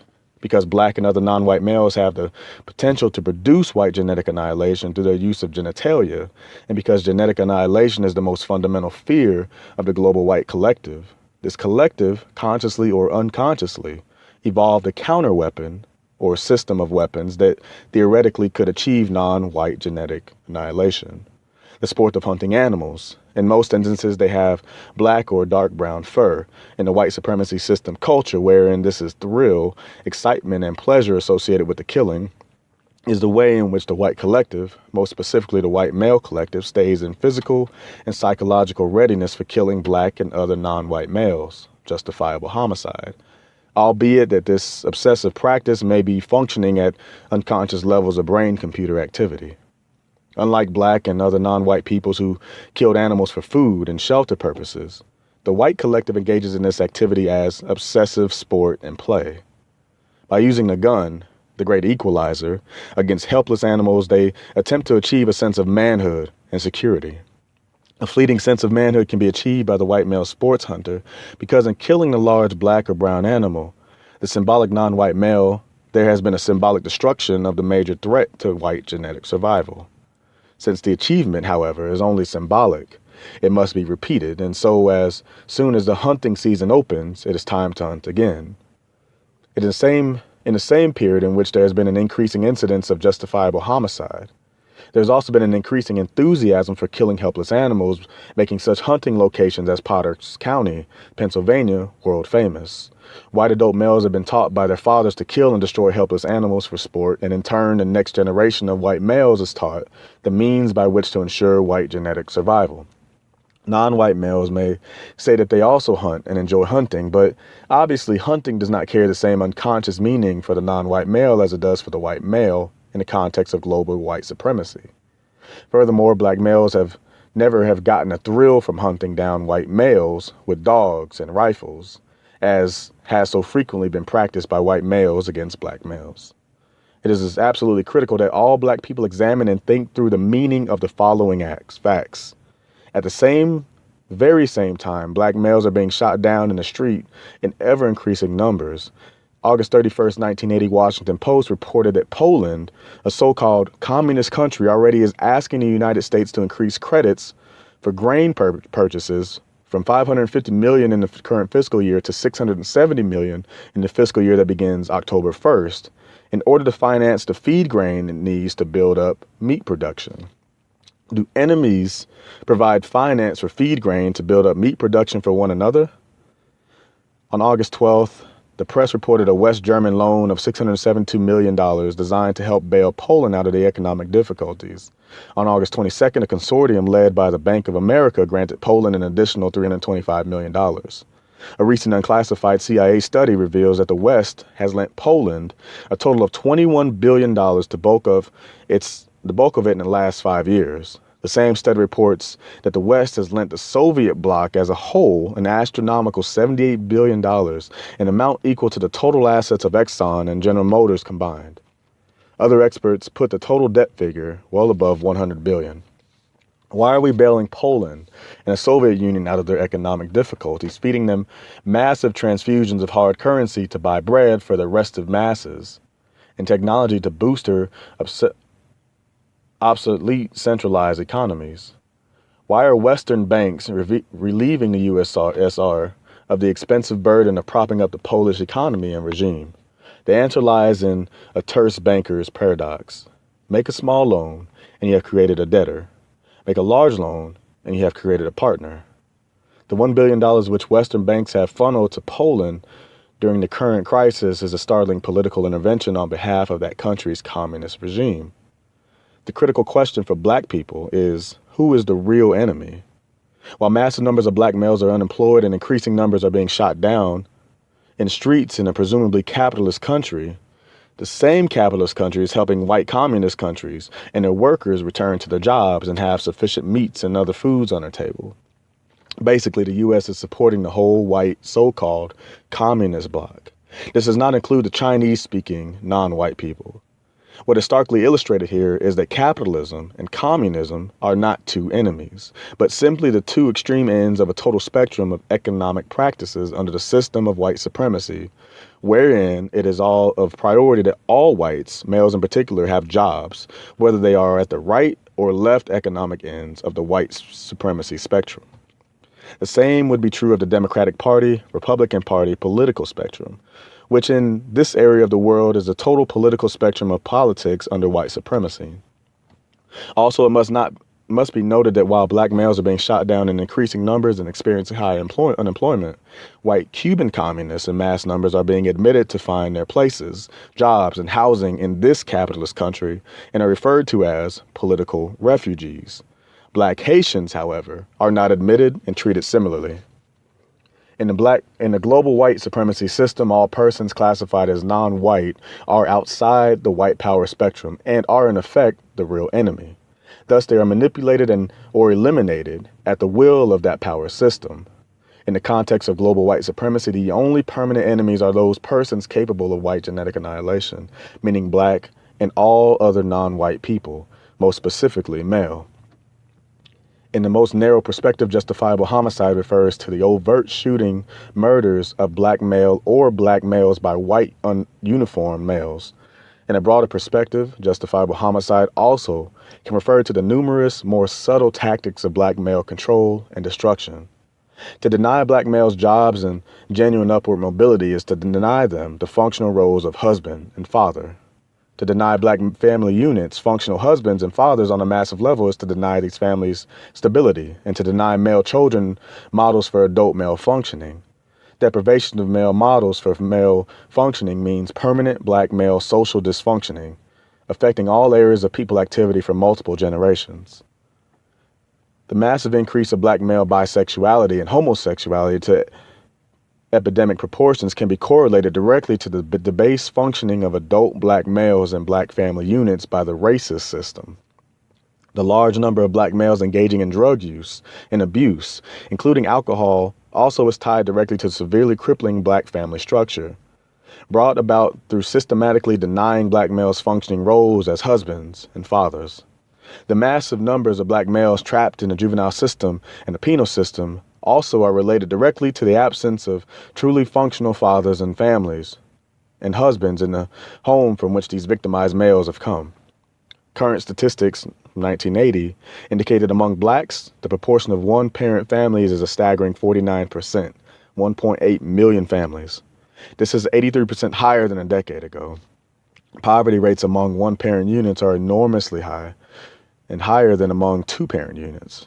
The television media also plays a major role in reinforcing the debasement of the black male. Bill Cosby is debased by always being depicted conversing at the level of infants. Muhammad Ali is debased by always being shown clowning, chasing roaches and biting into sandwiches instead of watermelons. Sherman Hemsley character Mr. Jefferson in the Jeffersons is always clowning, acting like a monkey, and climbing over furniture in spite of supposed superior economic attainment. Mr. Jefferson is contrasted to a more intelligent, manly white male who is married to a black female, who in real life is married to a white male. With the massive failure and absence of black adult male models and family constellations in real life, television provides black male youths with the white father model of the white shadow, the conditioning these children to get used to the absence of black male models and to look up to the white adult male as the man.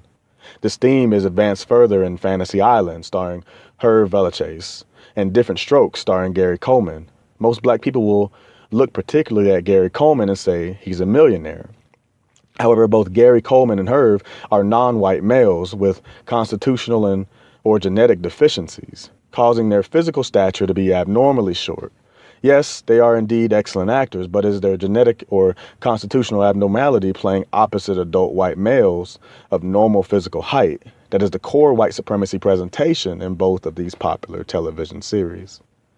The profoundly destructive statement that black and other non-white males are genetically and constitutionally defective compared to white males is the subtle core message that is being propagated over the airways. This image of non-white male genetic and constitutional abnormality is set forth weekly, while as background, newspapers and radios give continuous coverage on a discussion of Nobel Prize winner Dr. William Shockley about the supposed genetic inferiority of black people and the need for their sterilization. Several years ago, the weekly television presentation and promotion of the black male as a female and a transvestite as portrayed in Flip Wilson's role of Geraldine was a similarly undermining of the black male's genetic makeup and masculinity. There is no such similar weekly television portrayal of a well-dressed white male as a female and a transvestite in white supremacy system and culture. Blacks and other non-white people do not perceive these messages because they are blind to the context of white supremacy power structure that surrounds them. They look at such programs and are pleased. They smile, laugh. Nonetheless, this continued presentation of black genetic inferiority makes the final destruction of blacks appear to blacks themselves as a relief from the burden of their own genetic inadequacy.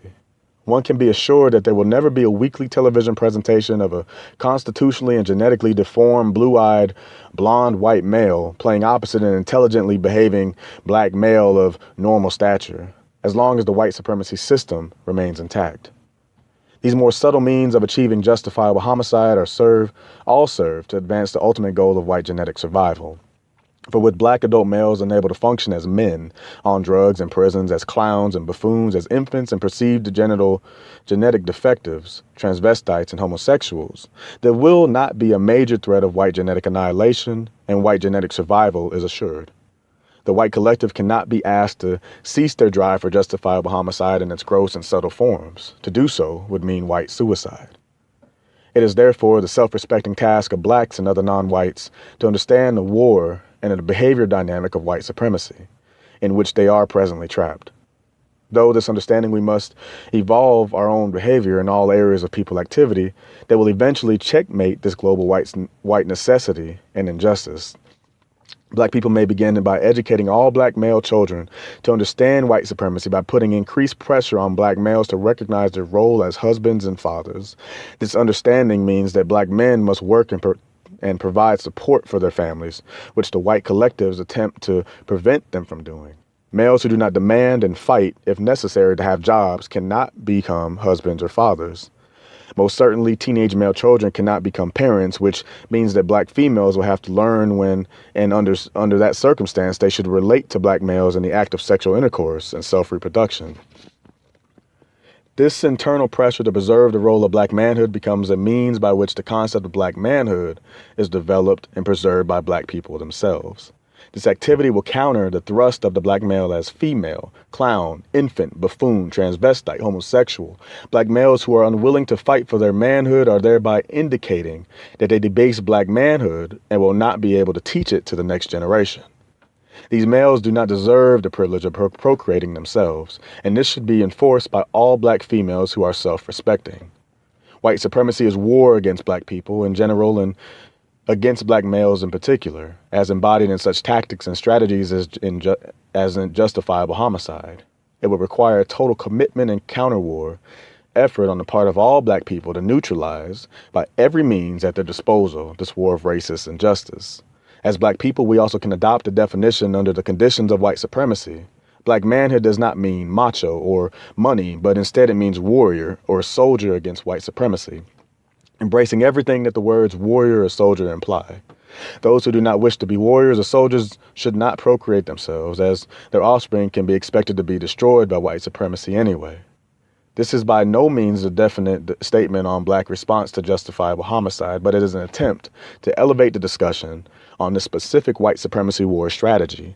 Further discussion amongst black people will help to define all necessary behavioral response.